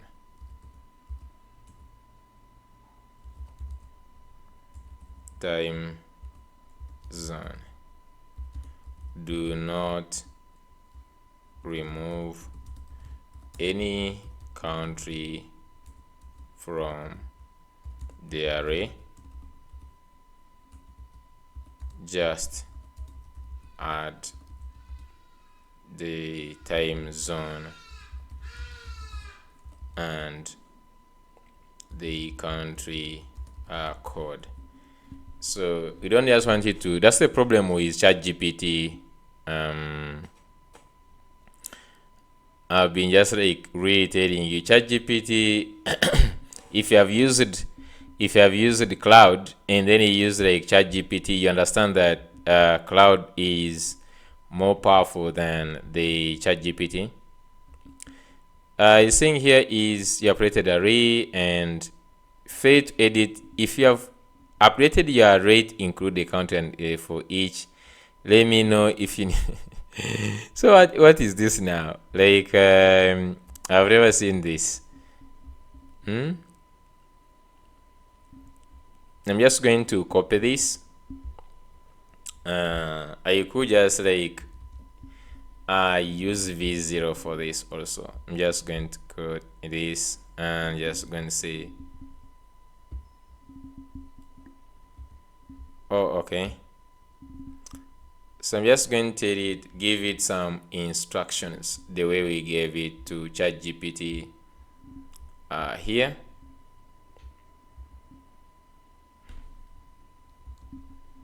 Okay, I'm just going to go below here. I'm just going to say add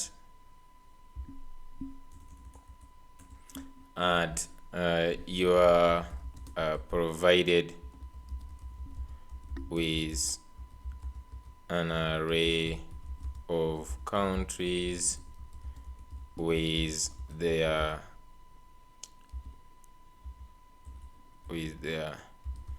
names and currency codes.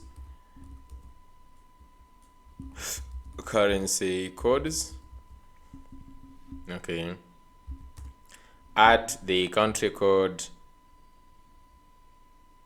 and the time zone. I'm just going to say and the time zone. Do not remove any country from there, just add the time zone and the country code. So just I give this and see. Okay, so now you have the label, value, the code, and the time zone. It should not remove any country.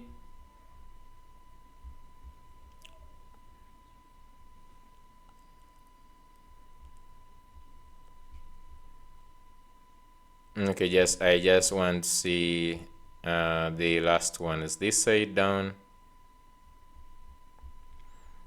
Okay.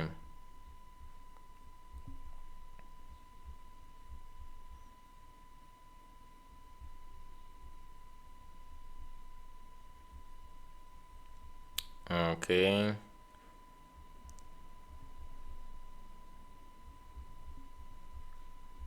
So you can just like use this really in many places. Okay, so it seems didn't remove any. We can just come here. I just want to look at the U. Yeah, so we have this. It has done really nice job. So copy this and let me just go here and replace this. Now I don't just need to call it just going to call it countries. Then also export, just going to call it countries. So I'll just update here to this like this. Okay, nice. So we have all the countries with all the information we need. It has the time zone, it has the country, the currency code. So this value is the currency code, then the code itself is the country, and then the time zone, which is really great. So on our sign up, so on the register form, we just need to bring in the select. So I will quickly bring in the select from the docs, the sub docs here. I'm just going to go the sub docs, go to Next.js and reusable components. I will just go to form select and I will just go to usage, and the only thing I just need is to copy this, Ctrl C, and simply go to the form where I have the country, just replace it with this one. Import the form select. So this one already the input, we already have it. So these ones are going to be countries. So we also have the default country, and then on top here we just simply need to get the initial and these 3 lines, just like that. And let's go to here on top, paste like this. So first of all, this is going to be initial country, initial country ID. We just go to see the initial country and all that. So we can just say initial country code. So instead of the initial country ID, we're just going to say initial country code, initial country code here, and this I'm just going to say UG. So I know in the countries, if you just go down to the last ones here, you can choose your country, but me I'm just going to choose for Uganda here. So you can see the label is Uganda, then the value is UGX, and the code is this UG. So I can simply fix the initial country code, and then we get all the countries like this. Import the countries. So this is going to be initial country is going to be countries dot find item, and then so here is going to be dot code is equal to initial country code. So this one gives us the initial country. Then now selected country, so you're just going to have selected country, and then here is set selected country. Like this is going to be here is going to be the initial country. Okay. Then on this I will just say here countries, and then option I will say selected.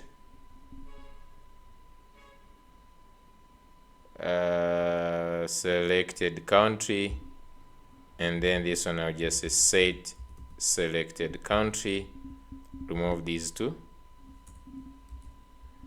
If I go back here, you see that Uganda is the default country here.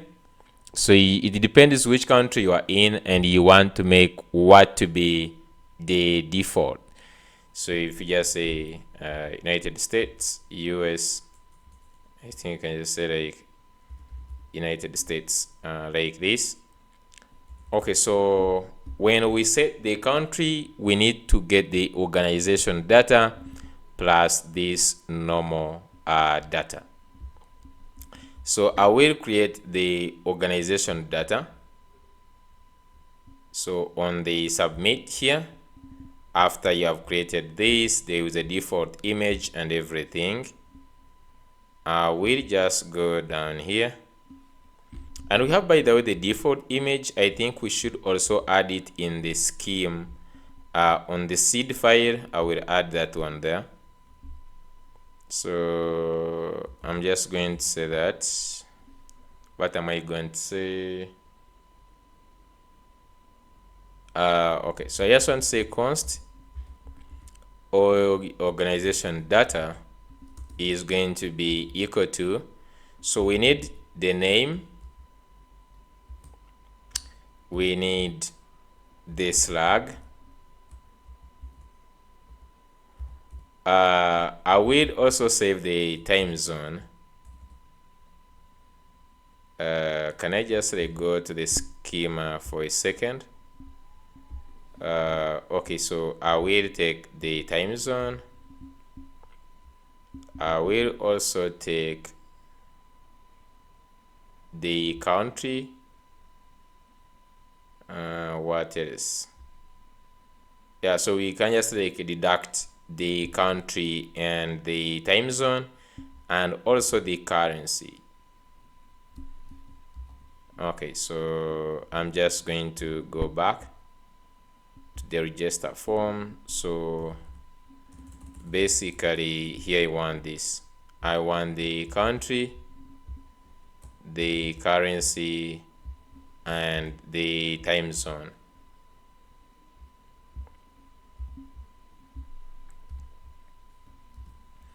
Okay, so where are we going to get these? All these ones, the name,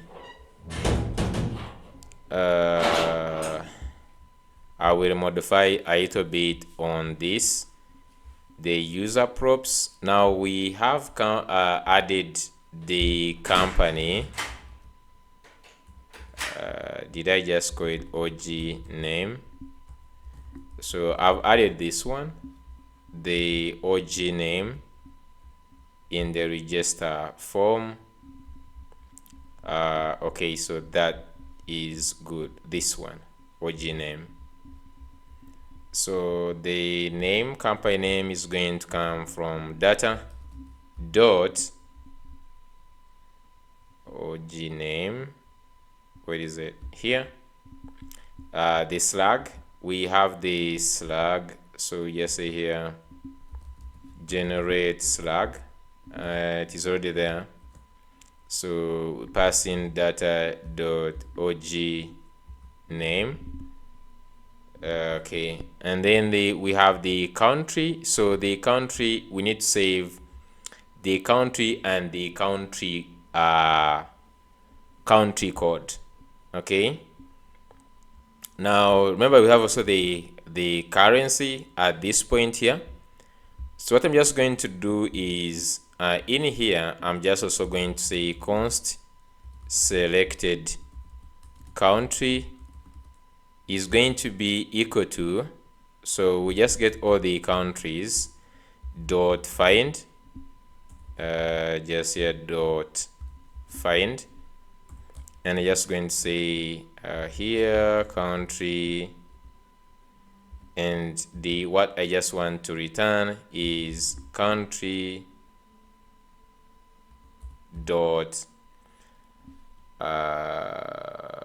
so here remember we're just going to use the value, so I'm just going to say dot country dot value is equal to selected country dot value, and okay, this one is just going to be I'm just going to name it country just.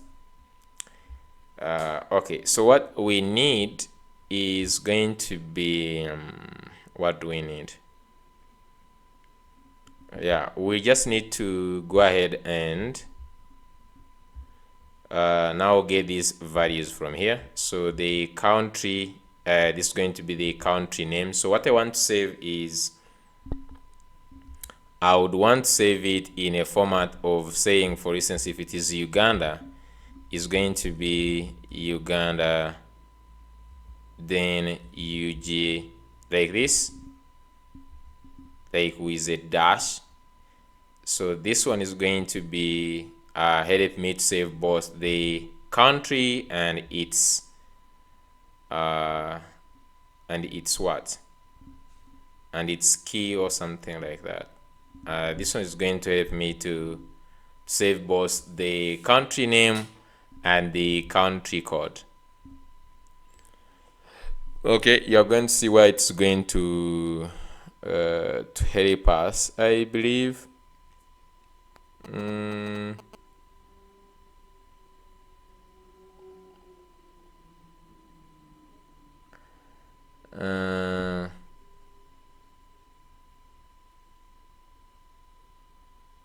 I don't know, but I'm just going to save it I think in this format, because with this I can just like get the country and its code at the same time, just in case when I just need it or something. So for the country is going to be country country dot so code. Okay, sorry, I just want the name, so just come here and create this. So the first one is going to be dot country dot label, so this is the actual one.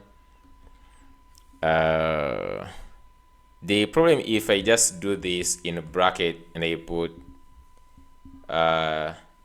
UG something like this, if you want to separate them to have only the string, it will be hard. But if you separate with a dash, this is really easy to separate them. So you can just do that country dot code like this. For the currency is very easy. So it is going to be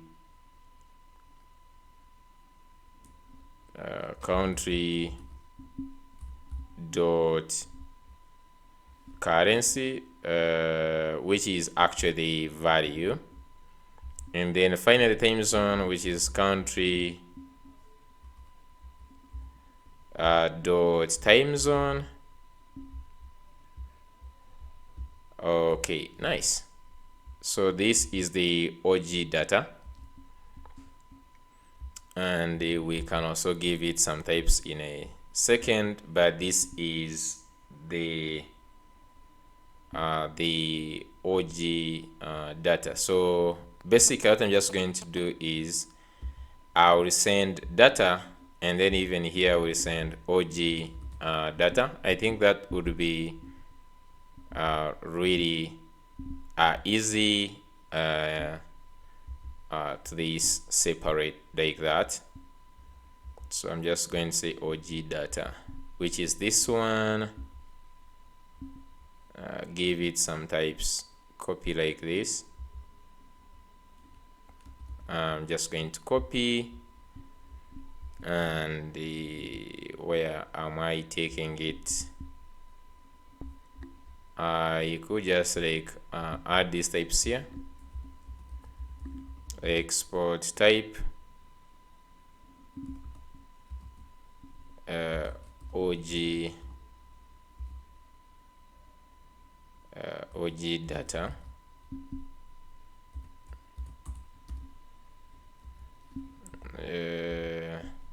I'm just going to paste. So this is the OG data here, like this. And now I go to create user. Down here I'm just going to say OG data, which is of type OG data. Okay, so after receiving it, I don't know why this one is in a transaction. Okay, but we create the find the user, find unique user, existing user, or these ones. Now we can now create the organization. So here you create the default role, then hash. Then here we can create the organization. So before, I think I'm just going to create the organization a little bit up, so that if there is, I return back before even creating the default roles here. So let's create the organization just like this. Now I'm just going to pass in OG data like this. Now the only problem that is we need to find existing organization. So I'm just going to go down here. If I'm just going to go here and do this, we need to find an existing, before you create the organization, you can find existing organization to make sure the organizations are unique. Existing organization, await, then organization dot find unique, where, so just going to use the slug. So here I'm just going to say slug is OG data dot slug. So when I find there is existing organization, if existing organization like this. Now we can just return something like this, and we can just say organization name already taken. Can you say organization name,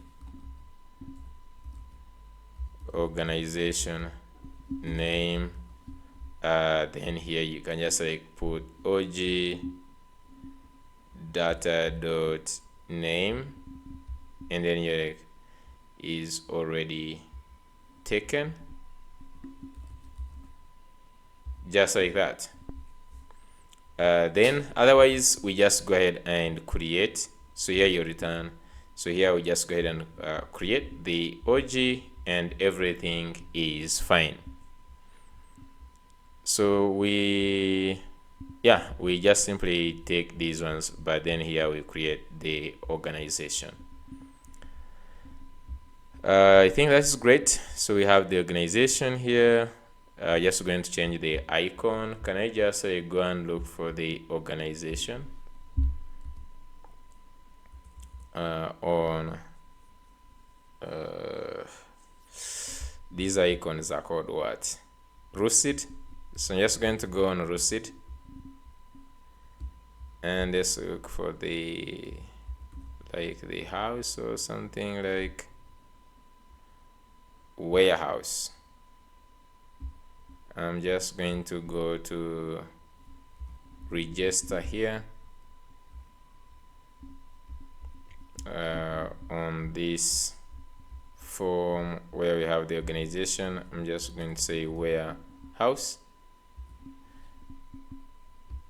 Okay, so we have now organization, your organization or your company, and then select the country. The default is this one, and then you can add your phone number.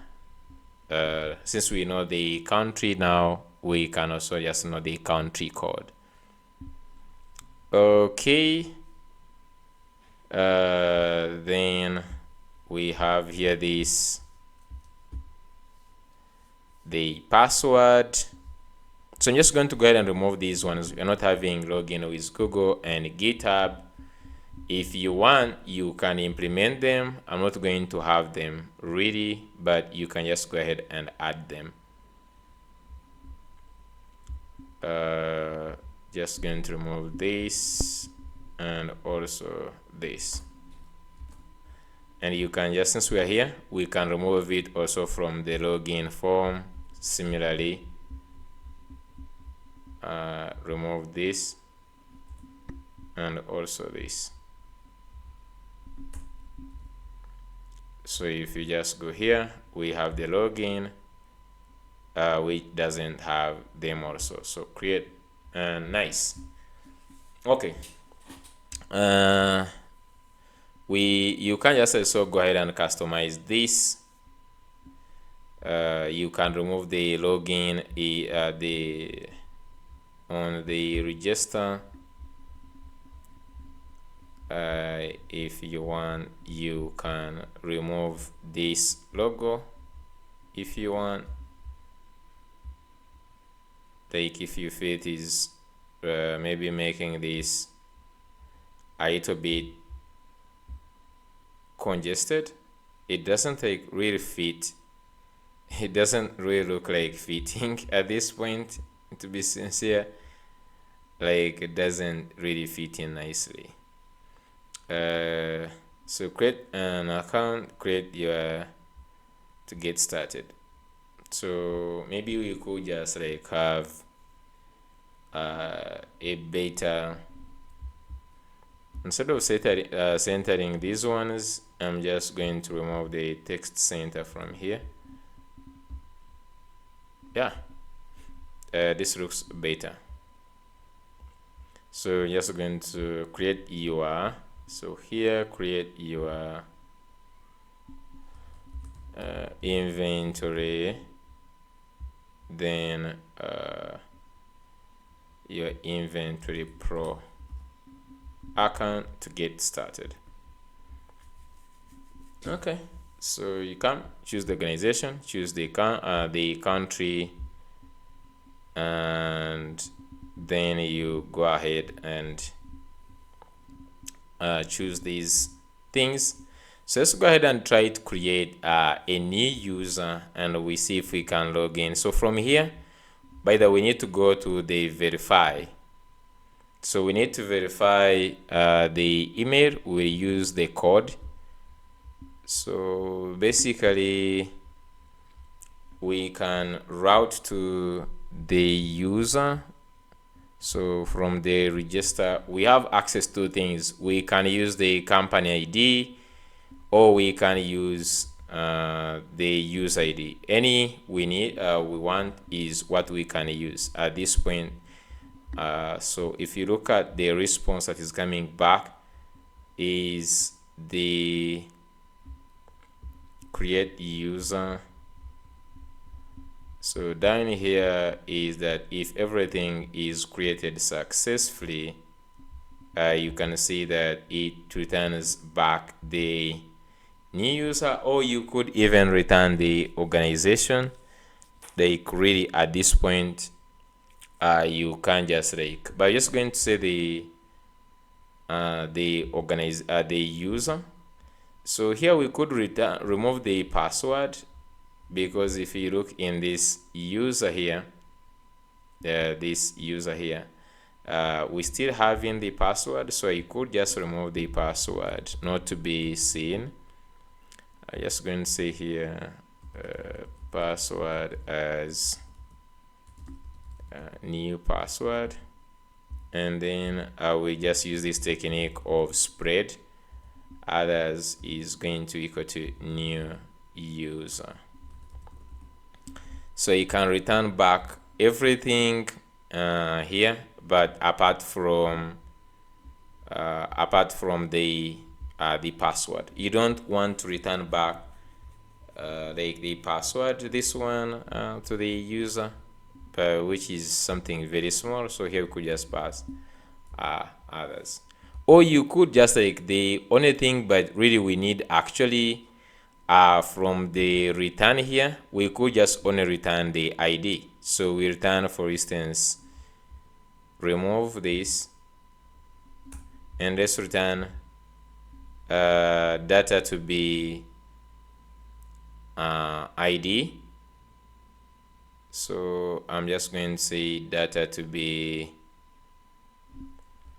an object of ID equal to new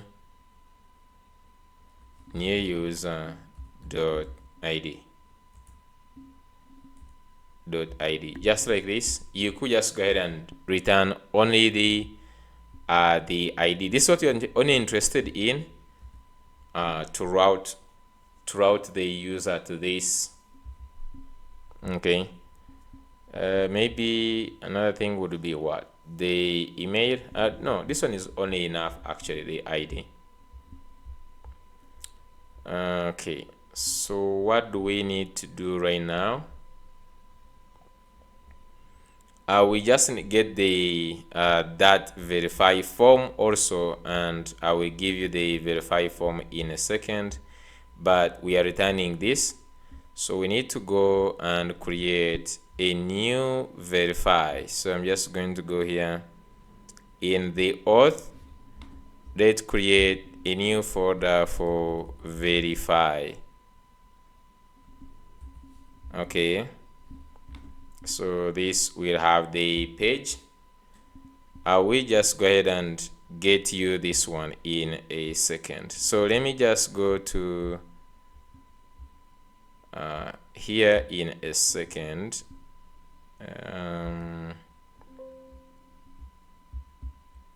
We could just actually just copy the page, like the way the register is, copy everything like this, go to page. So you can just copy this page and paste it in the verify. So the only thing is going to be at an ID. So inside this, let's put user ID, and just like this. Okay, then inside this we just put this page. Okay, just like this. So in here I'm just going to get the user, just going to access the params, and these params we can just have user ID to be a string. Now since we're using Next.js 15, this one has to be wrapped in the promise, just like this. Okay, in a promise like this, and then here we can just say const ID is equal to await. So here I'm just going to say await params. I can just like destructure this like so and make this async. This one is going to be user ID. So you can just get the user ID in this way. And now I'm just going to pass it in the verify form. So the verify form, basically we are going to use this component from Shad. So if you just go back to Shad, you're just going to use this OTP.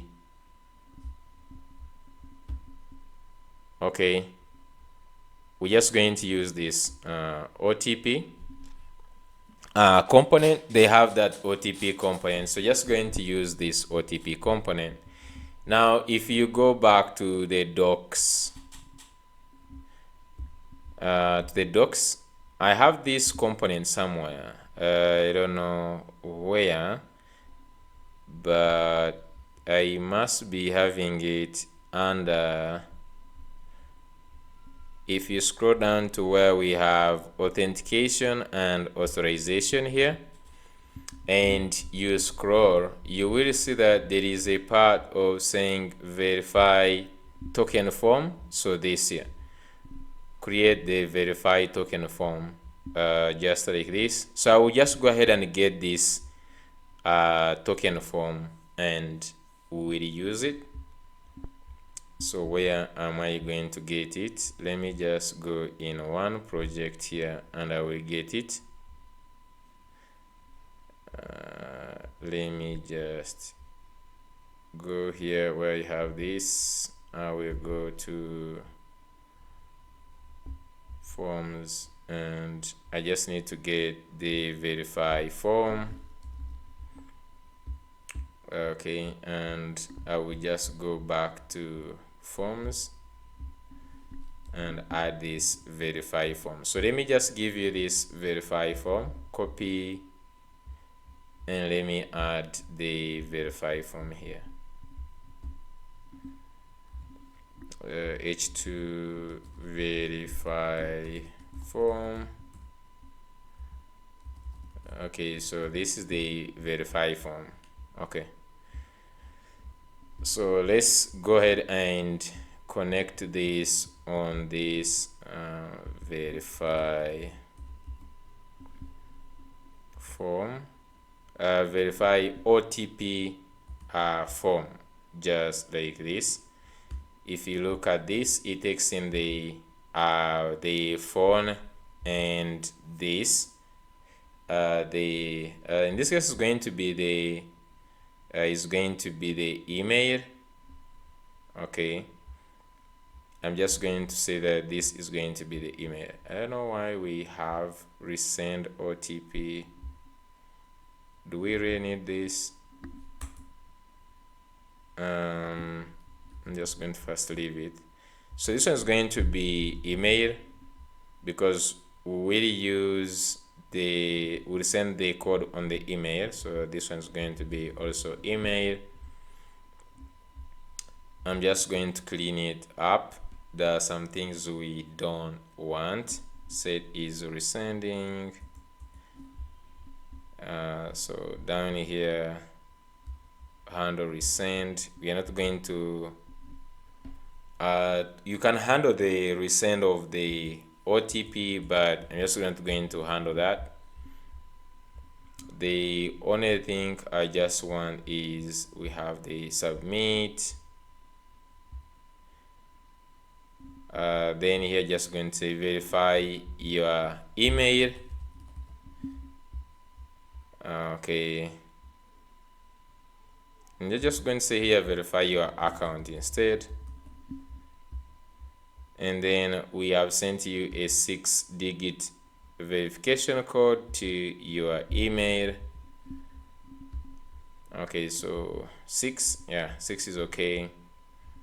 And then we just need to install some of the components just up here. So we already have the Zod, and the only thing we just need is the user input and then the server action to do this. We are going to do it, and then also we are going to use sooner for the toasts. So let me just go to Shad, start with this input installation, go here, add this, go down, let's add one more thing here. Okay, so I'm just going to add that, and what next? We are adding the toast sooner. So I'm just going to say sooner, like this. Go to installation. So let's first install sooner. I don't know what's going on here. Running post install script. Really? Okay, so let's just add this sooner. So you can see that the sooner has this toast component you need to add. Let me just go ahead and copy this line of sooner. Now if you go to our layout, okay, if you go to our layout, the main layout, so the main layout is here. So you can see there is not this one, there must be this layout here. Yes, so you can see there is providers. Now in these providers we already have a toaster from React Hook hot toast. So I'm just going to add the second one. Okay, I'm just going to leave this one not cause errors. I'm just going to go back to the main layout, if I can find it. So I will just go to this layout. So here on the providers, I will first add this, replace with this one like this, and now this toaster I can basically place it here like this. Okay, so we have like two toasters. So we have a toaster from Sooner, and so we can just like go ahead and call that. Now one thing that you need to know how to use, there is this normal small toaster like this. If you go to this guy here, is maintained by this guy. So if you just go to check it out more, because the one that you do on Shad is just like this one. I need the one which has rich colors. So if you go to the docs by this guy, you can see under the documentation there is where you have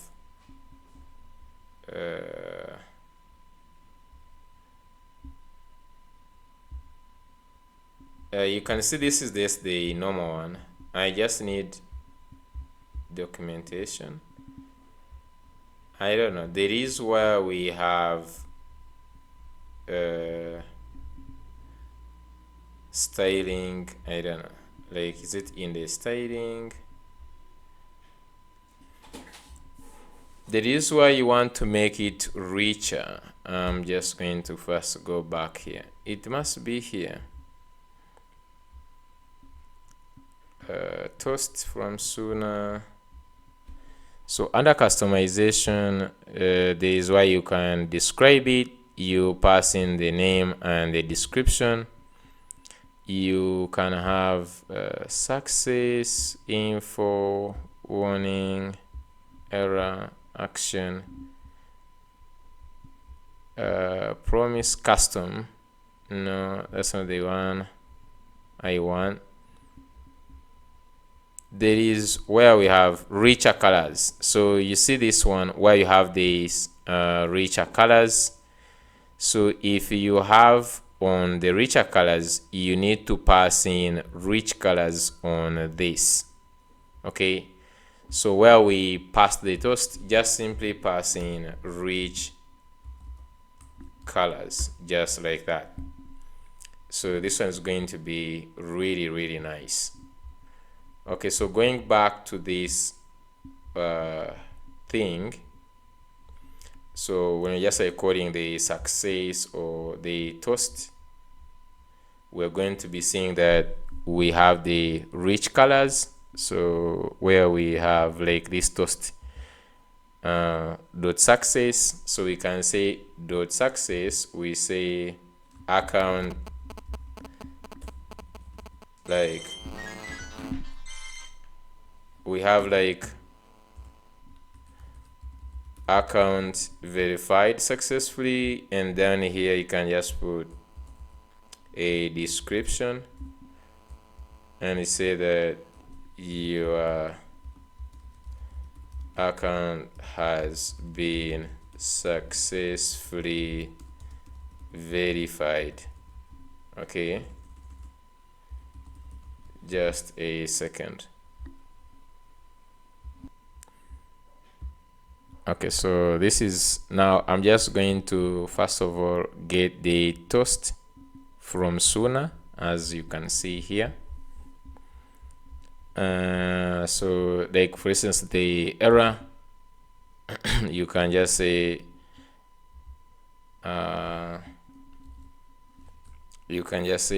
dot error, and then you say, for instance, something went wrong. So you say here something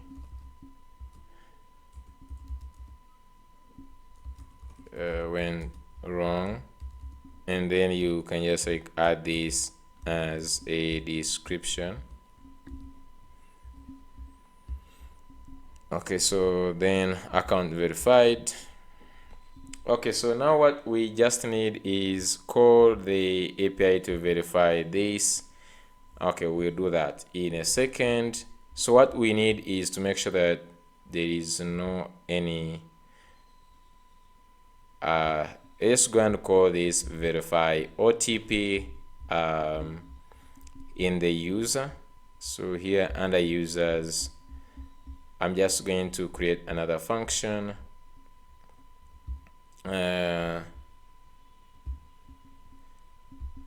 You can just create another function here. Function verify this one, export async function, and then try catch. Okay, so what we're just going to do here, here just going to pass in the email in a second. Just go down here. So here we're passing the user ID and the OTP. Then the response, let me first call this. Okay, so now this one is there. The only thing is the response. So we just need to reduce also return the status of 200 if everything goes well. As simple as that. So user ID, where is the user ID? So these two, I'm just going to go to verify OTP, and it will be taking in those two. It will be taking in the user ID, which is going to be a string, user ID string, and then also taking in the OTP. So it will take in OTP, which is going to be a number. Okay, so what is going to do is that we just say const. So basically what we want to get is when we are creating here, we generate the OTP on the create. We save this OTP on the user. So we'll create the OTP on the user. Then this is the OTP we'll send in the email. So basically what we're just going to say const user is equal to await db dot user dot find unique, and then we pass in where, and then we say id is equal to user id. So after getting this user, and then we could check that if user dot, so right now we have if you check on the user in the schema,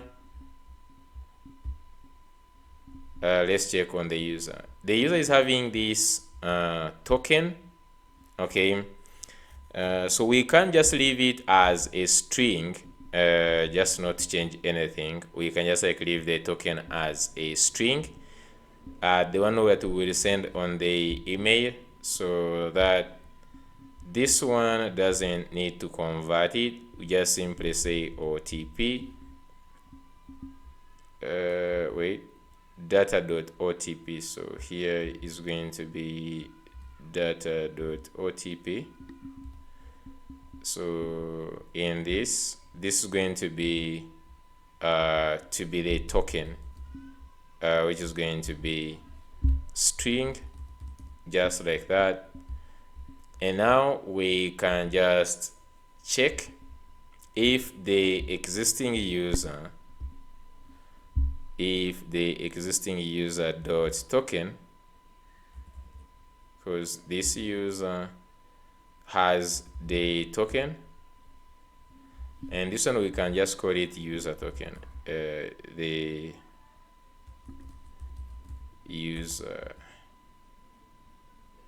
Okay, maybe we just leave it as OTP. I don't know.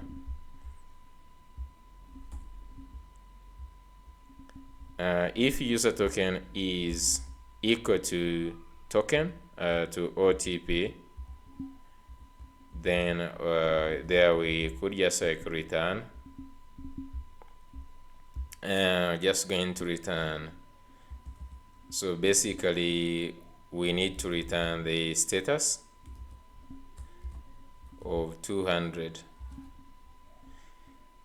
I don't think there is any data required. Then else, maybe this one you could just say if user.token is not equal to OTP, we could just say return maybe 403, and otherwise we could just go ahead and say return status of 200, like success is true. Then if there is any error, I'm just going to return this.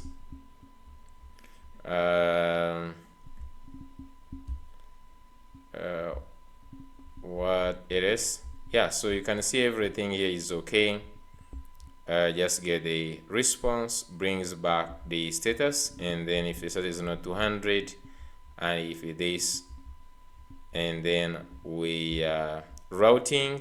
So from this one we can route. We route a user to the login. So you can say router. Let's first create a router here. So you can just say const router is equal to use router from next navigation, and then when this is successful down here, we can just go ahead and say router dot push, and then we push to the login. Okay, so let's just go this sort of the problem we have here. So here we can just say use ID is equal to use ID. Okay, now we have two choices here. One, we can just do a fetch. I'm not sure if it is necessary to do a fetch at this point. We just attach the user ID. Another thing that we could do that is clever, I'm just going to go to Next.js docs. Okay, I'm just going to search here params. We just go to page, where we have the page here, and on the page there is where they have both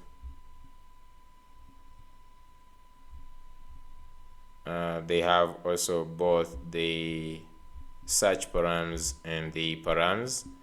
So we could pass the email as a search param to this page.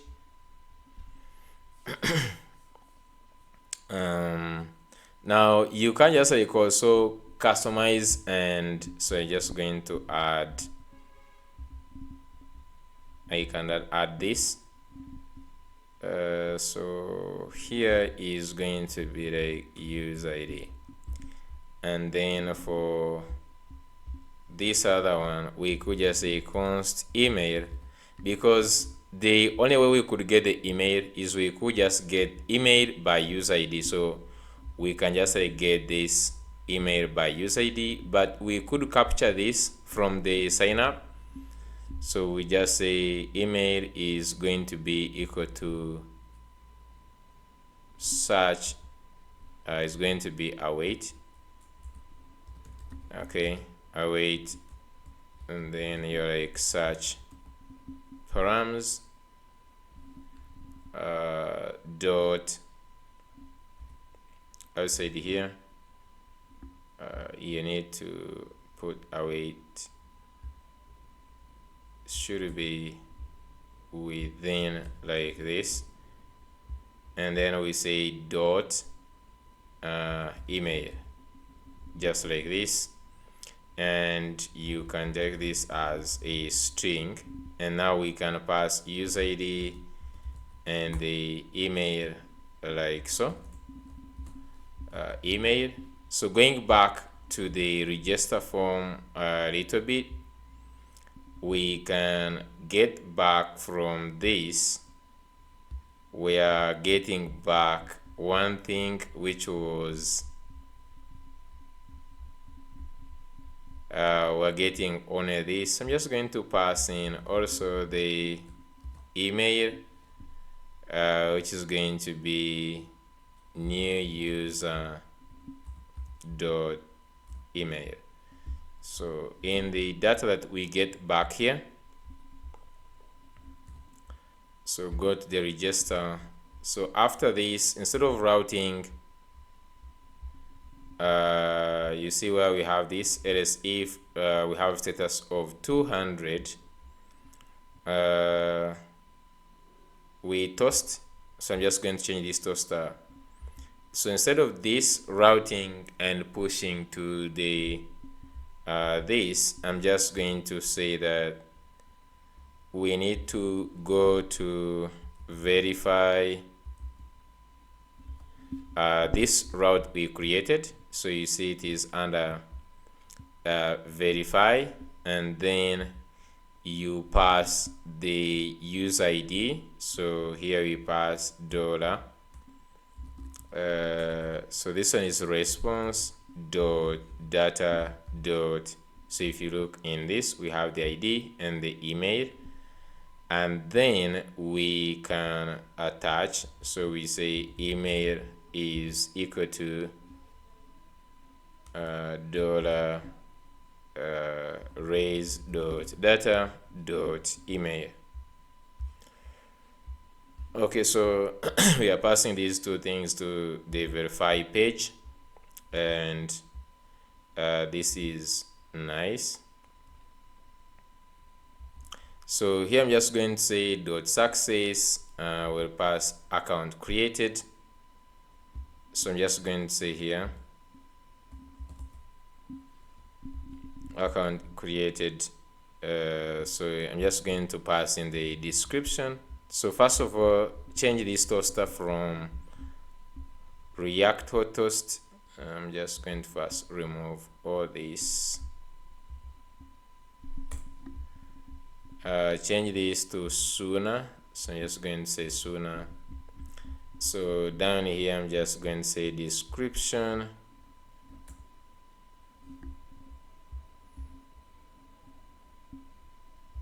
Description.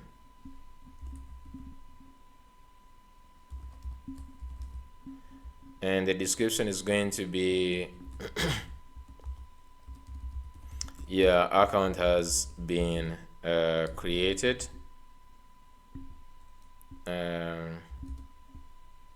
Pending verification, just like this. And now we push this, and we can just like leave this like that. Okay, so on the create user, there is one more thing we need to configure, which is going to be sending an email. So after creating everything, creating the default user, sending this, creating the user. So before we return here, we need to send the user an email. So there is where we have already sending an email in one of these ones. Let me just see. Send the reset link here. Okay, so we have here where we are generating the token. Then add it to, so we have this. Then we have sending of the of the email. Okay, I simply want to have this only here where we are sending the email. So I will go back to the create user. So before creating, we need to generate the token. So here we generate the OTP, generate a 6-figure token, generate a 6-figure token, and then we'll add it in the user, and then after we'll send an email before we return. So here, send the verification email, and that will be what we need. Okay, so let's generate the 6-figure token.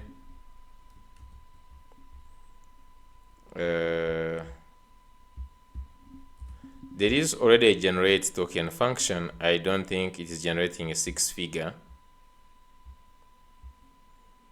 I'm just going to go here to any of these ones, maybe V0. Create for me a TypeScript function that generates a 6 figure a 6-figure OTP as a string. So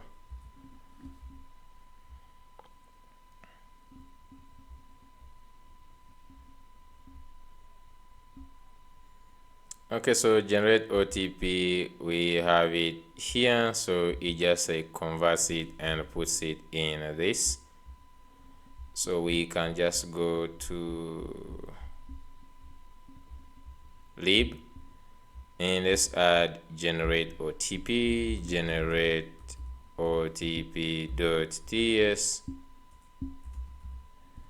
and add this export generate OTP. So you can see it returns back this.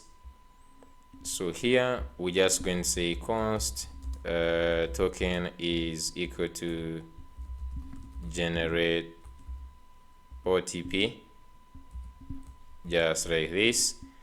And now when we create a user, let's go ahead and add in the token, just like this.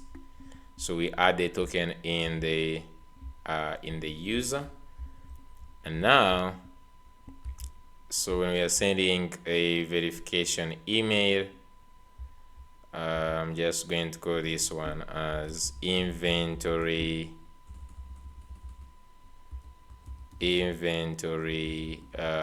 pro info@dcsub. So to email, and the subject is going to be verify your account, and then we need this reset password, the verify. Let's quickly go to resend or React email.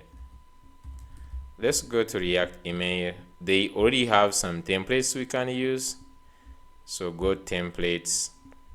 Okay, so we just need this one, verify your email address from this one, which looks like the one of AWS.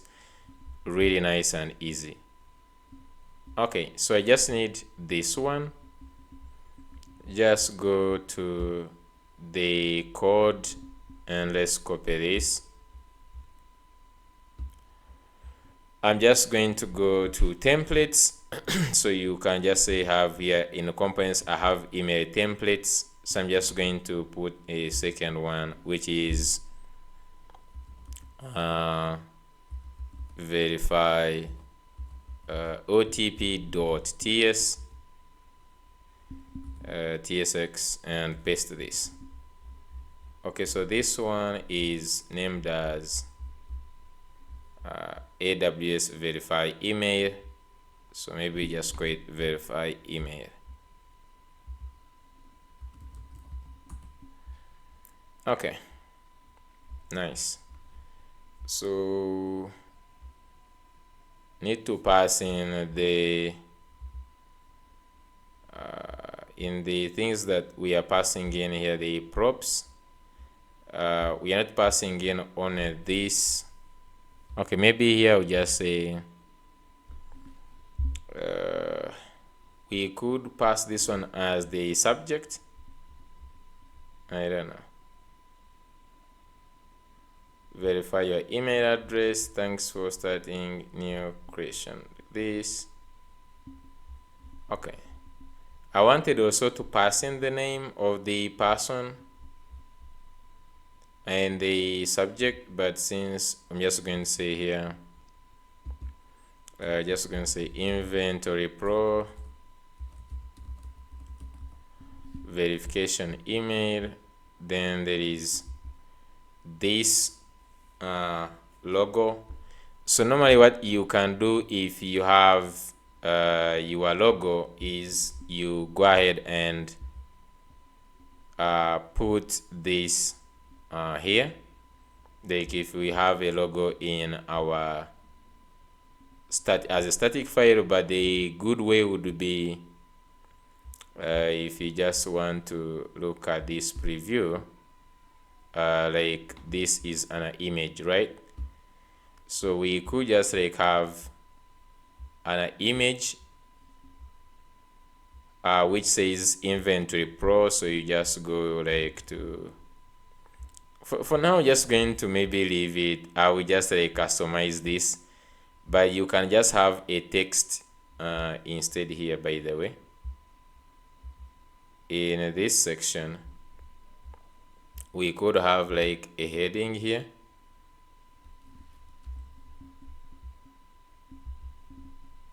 Like this. I'm just going to call this inventory pro. Like the styles, let me see the styles of h1. I'm just going to have maybe styles. I call this one also logo.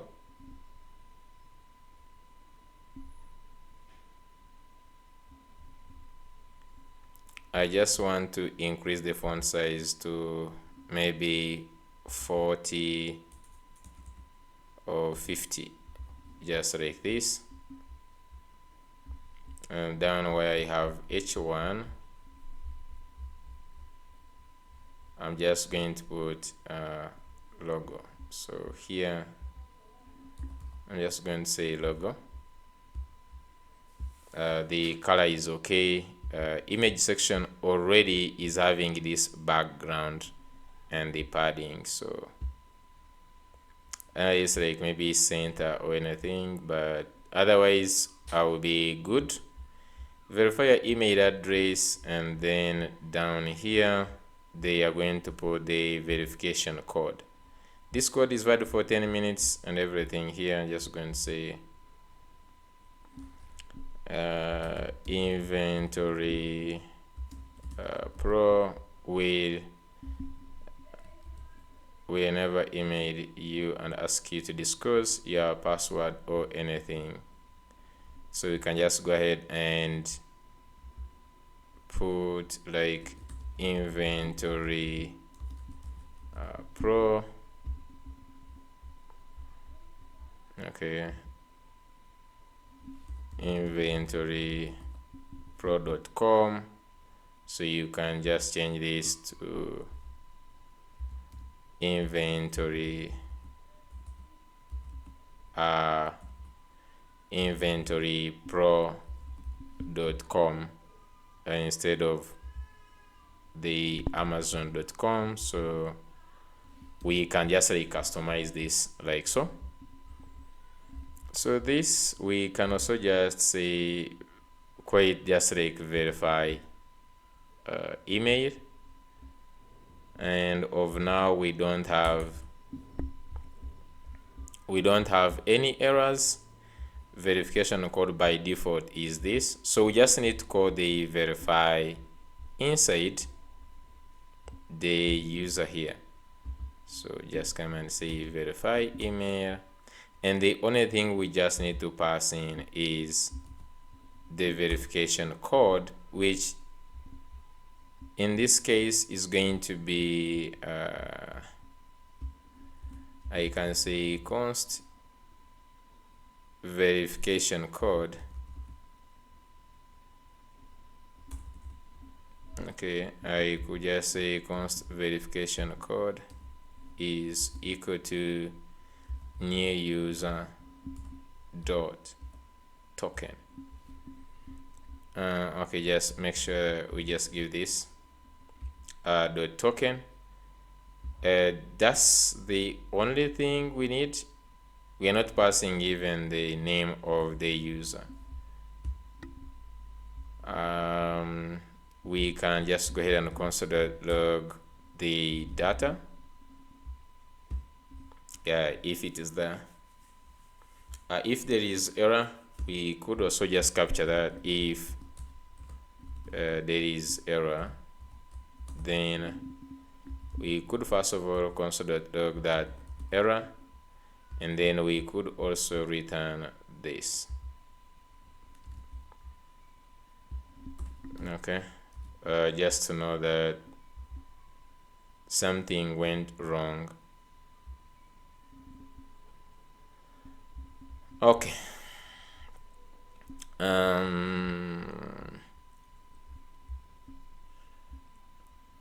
Subject, verify your account, and then here verify email. We pass in the verification code. So this should just like send an email really without fail. Let's go back to the register. It has some one error.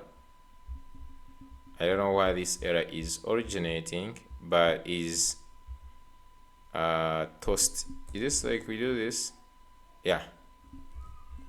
So I think everything right now is okay. You create an account, they send you the code, they create an organization, and all those nice things. Okay, so they will send us also the email. So let's just go and see the moment of truth. So we already have this hub created.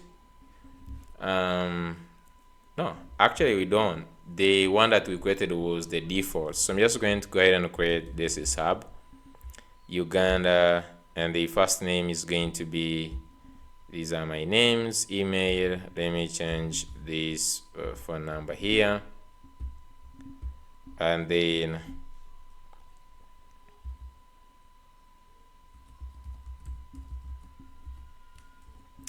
okay, let me just go ahead and sign up. I don't know what is going to happen, but let's try. So it should create an organization. Then it should also create an organization, send, account created. Your account is created pending verification. Maybe actually we just say we have sent you, instead of saying pending verification, we just say that we have sent you what? We have sent you this, we have sent a 6-figure verification code to this email. Okay, nice. Then if you didn't receive verification code, please call. So you can just like add anything here where they can email you or something, or you could just even say try again. So in my case, I'm just going to say if they don't get the code, what they can do is they can mail me, or they can maybe, yeah, you could even if they toll free or something, I don't know. In any way you want to connect with your customers is how you add. You can just say if someone is trying to onboard, for instance, this is a big app, someone should call you and help them on board. So I'm just going to leave this. Let's check if the email was sent. So I'm just going to go to my Gmail, read it, see, yeah, Inventory Pro, verify account. Okay, this text is supposed to be centered and at the same time should be white. Let me work on that. And the verify form, email template. I just want to do one thing where we have this logo. I saw the text should be just white. So color here, I'm just going to say FFF6. So this is white. And the text, what do they call it? Text what? Can I just like where they have like text center or something?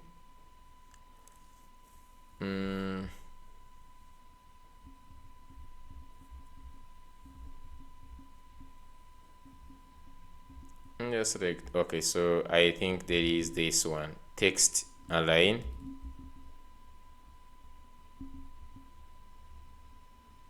Okay, so here I'm just going to add this.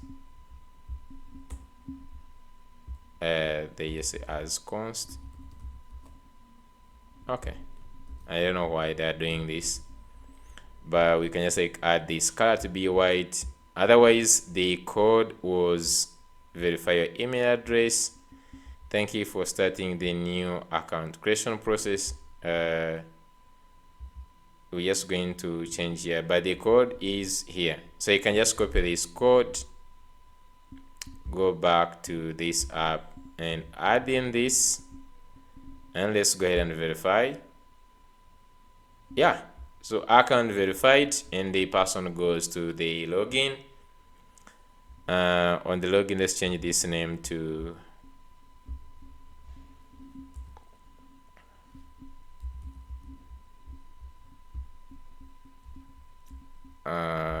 just change this one to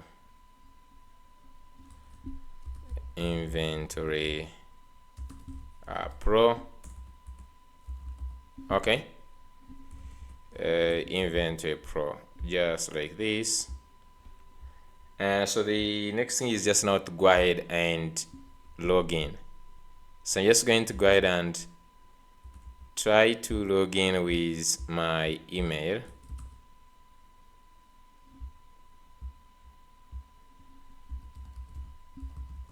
Okay, just log in.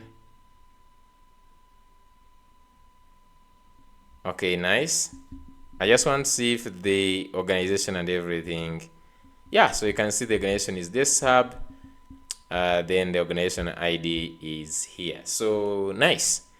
A very nice touch. We have the authentication process still working, but taking in consideration with the organization and really everything, like sending the emails and everything.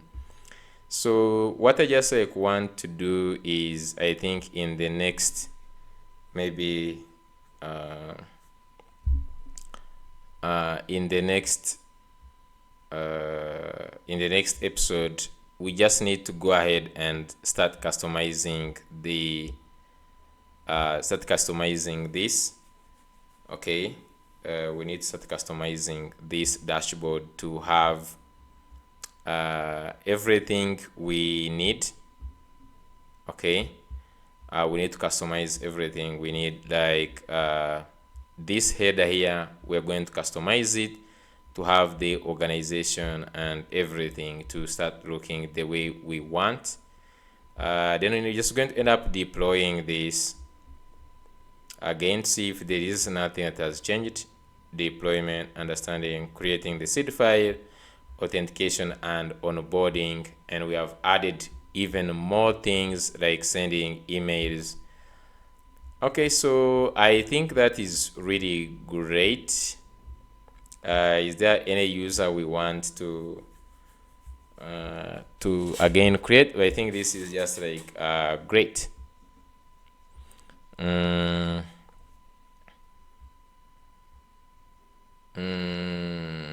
So on this, there is one thing though that we did not finish. Just on the verify form. Okay, more so onto this verify OTP. So here you don't just only do this and then return success. So this is supposed to do the update the way you saw here. On sending a reset link, you are supposed to, after getting this here, we are supposed to update the user. So we need to update the user after verifying if the token is okay. Down here we need to verify the user. Where? So here we have the user ID. So where ID is user ID. Now the data we want to update is verified to true. Just we need to set this to true.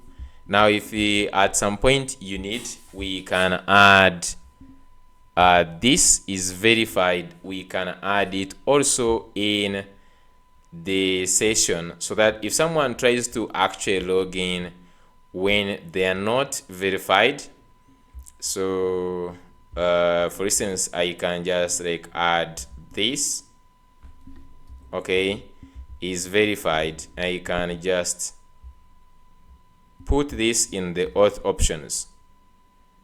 Auth options. So here, before we return back the user that everything is okay, we can do one more check. Here we can just say if here, for instance, existing user dot is verified.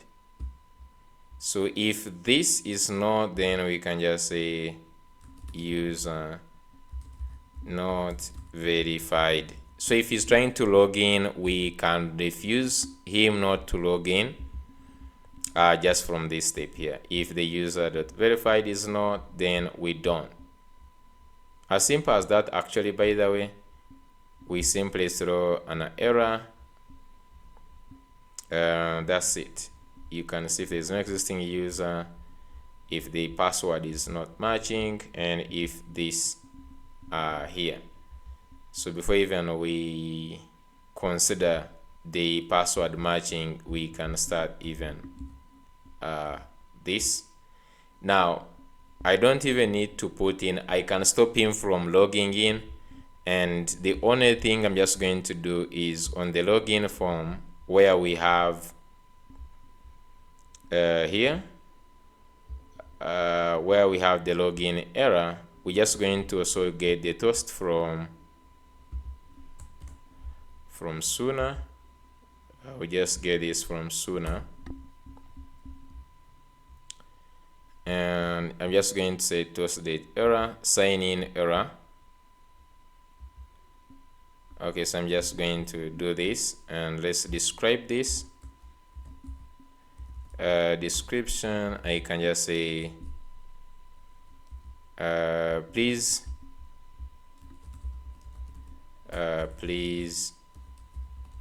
check your credentials, or make sure you verified your email.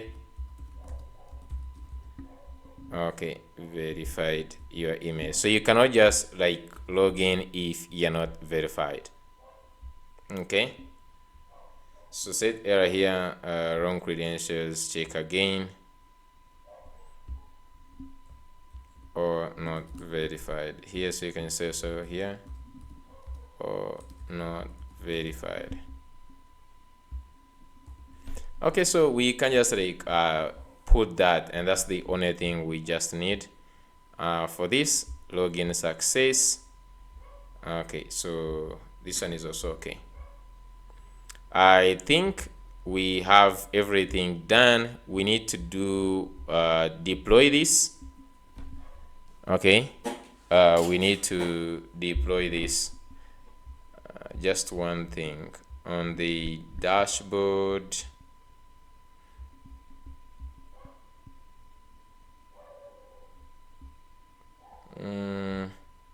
This is auth, then dashboard page here.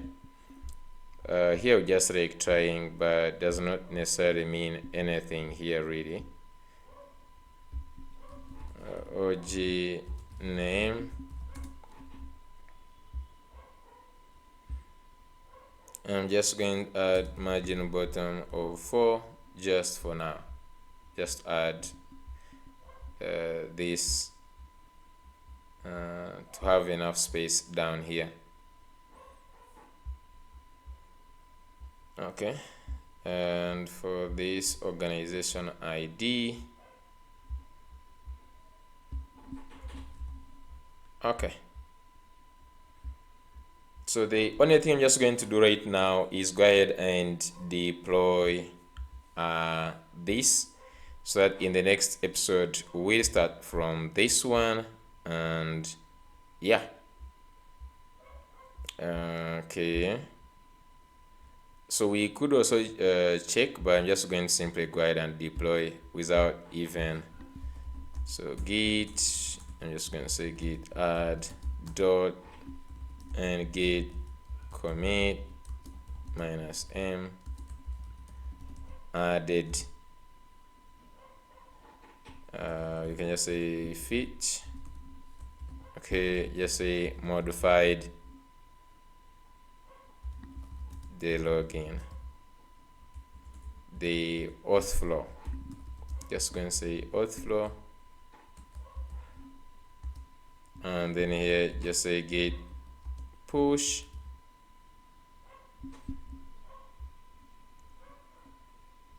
just push this. And to those ones who also would want the source code of what we are doing to be added in the repo, I will also leave the link. Okay, I will also leave the link to get all the updates of what I'm doing.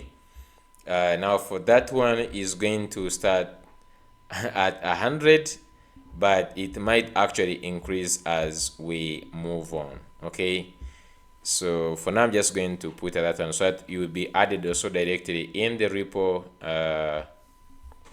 You'll be added also in the repo, so there will be no downloading. You simply just get the latest update directly in the repo. So hoping that the deployment is going on. Let's check on Versailles. Where can I check?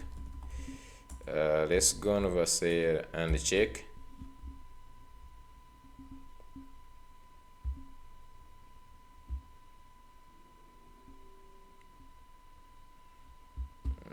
Okay, go to deployments. Okay, so there is already some error. We didn't run the build, and that's the purpose of running the build. So here they're saying that we have an expected 2 arguments but got 1 in the let's look at where this is being called. This is in the forms under user form. Okay, so you can see that we modified things. So where we have the user form itself, the user form itself has to be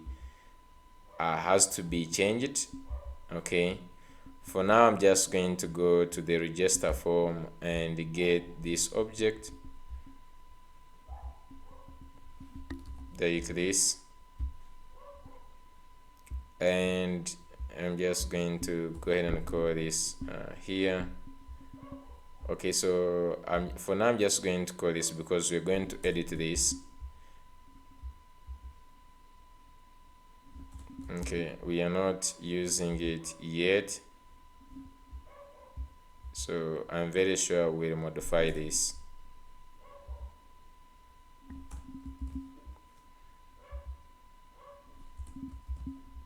Okay, and you can just get the OG data and then pass it here, OG data like this. But I'm just going to actually run the build, so you can just stop this running thing here. npm run build to avoid other errors, and I'm just going to go ahead and first remove these console.logs we have here, and also this session, and also the analytics. Maybe first leave that one there.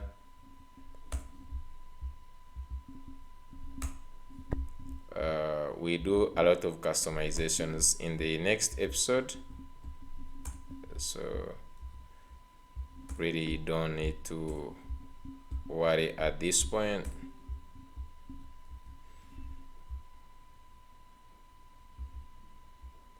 Okay, so I'm just going to wait for this build to finish. Okay, it is doing checking the validation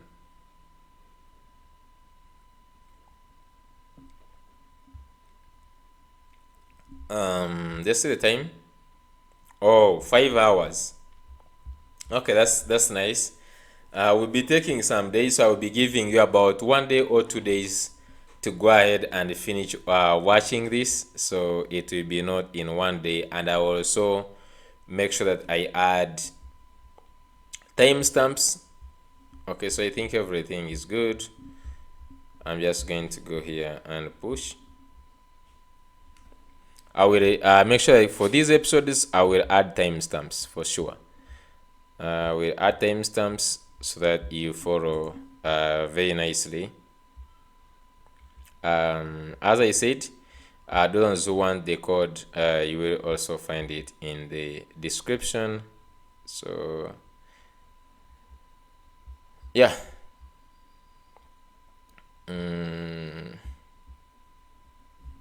So let's go back here, building.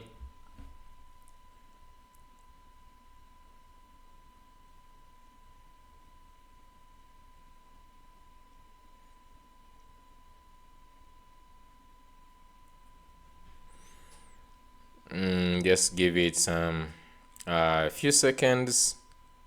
And in the future, you're just going to be deploying this on either DigitalOcean and AWS. You will be creating a full complete course, Docker, GitHub Actions, and then I will be coupling it with different. The first one will be DigitalOcean, and then another one will have AWS, and then another one will be Azure. So yeah, so in the future, don't say that we are deploying on Vercel only. We'll be able to deploy this on the EC2 and so other places. So yeah, right now we have this user. We can just go ahead and log in with our new user.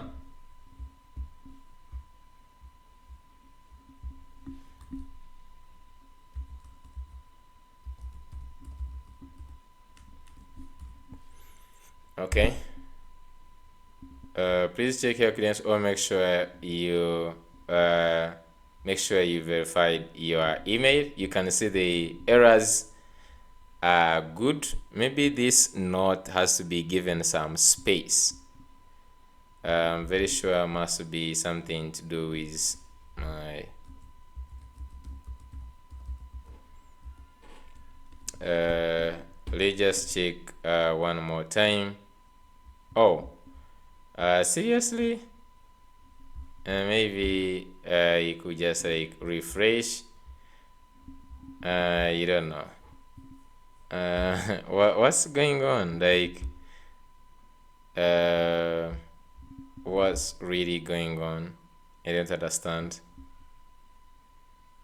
Oh, actually, this user is not verified. Yeah, is right. This user is not verified. That is true. So it works. Okay, so in the demo, I'm just going to go ahead and create a new user, and then I will log in with that one. So yeah, so thank you so much for watching this episode. I will see you in the next one.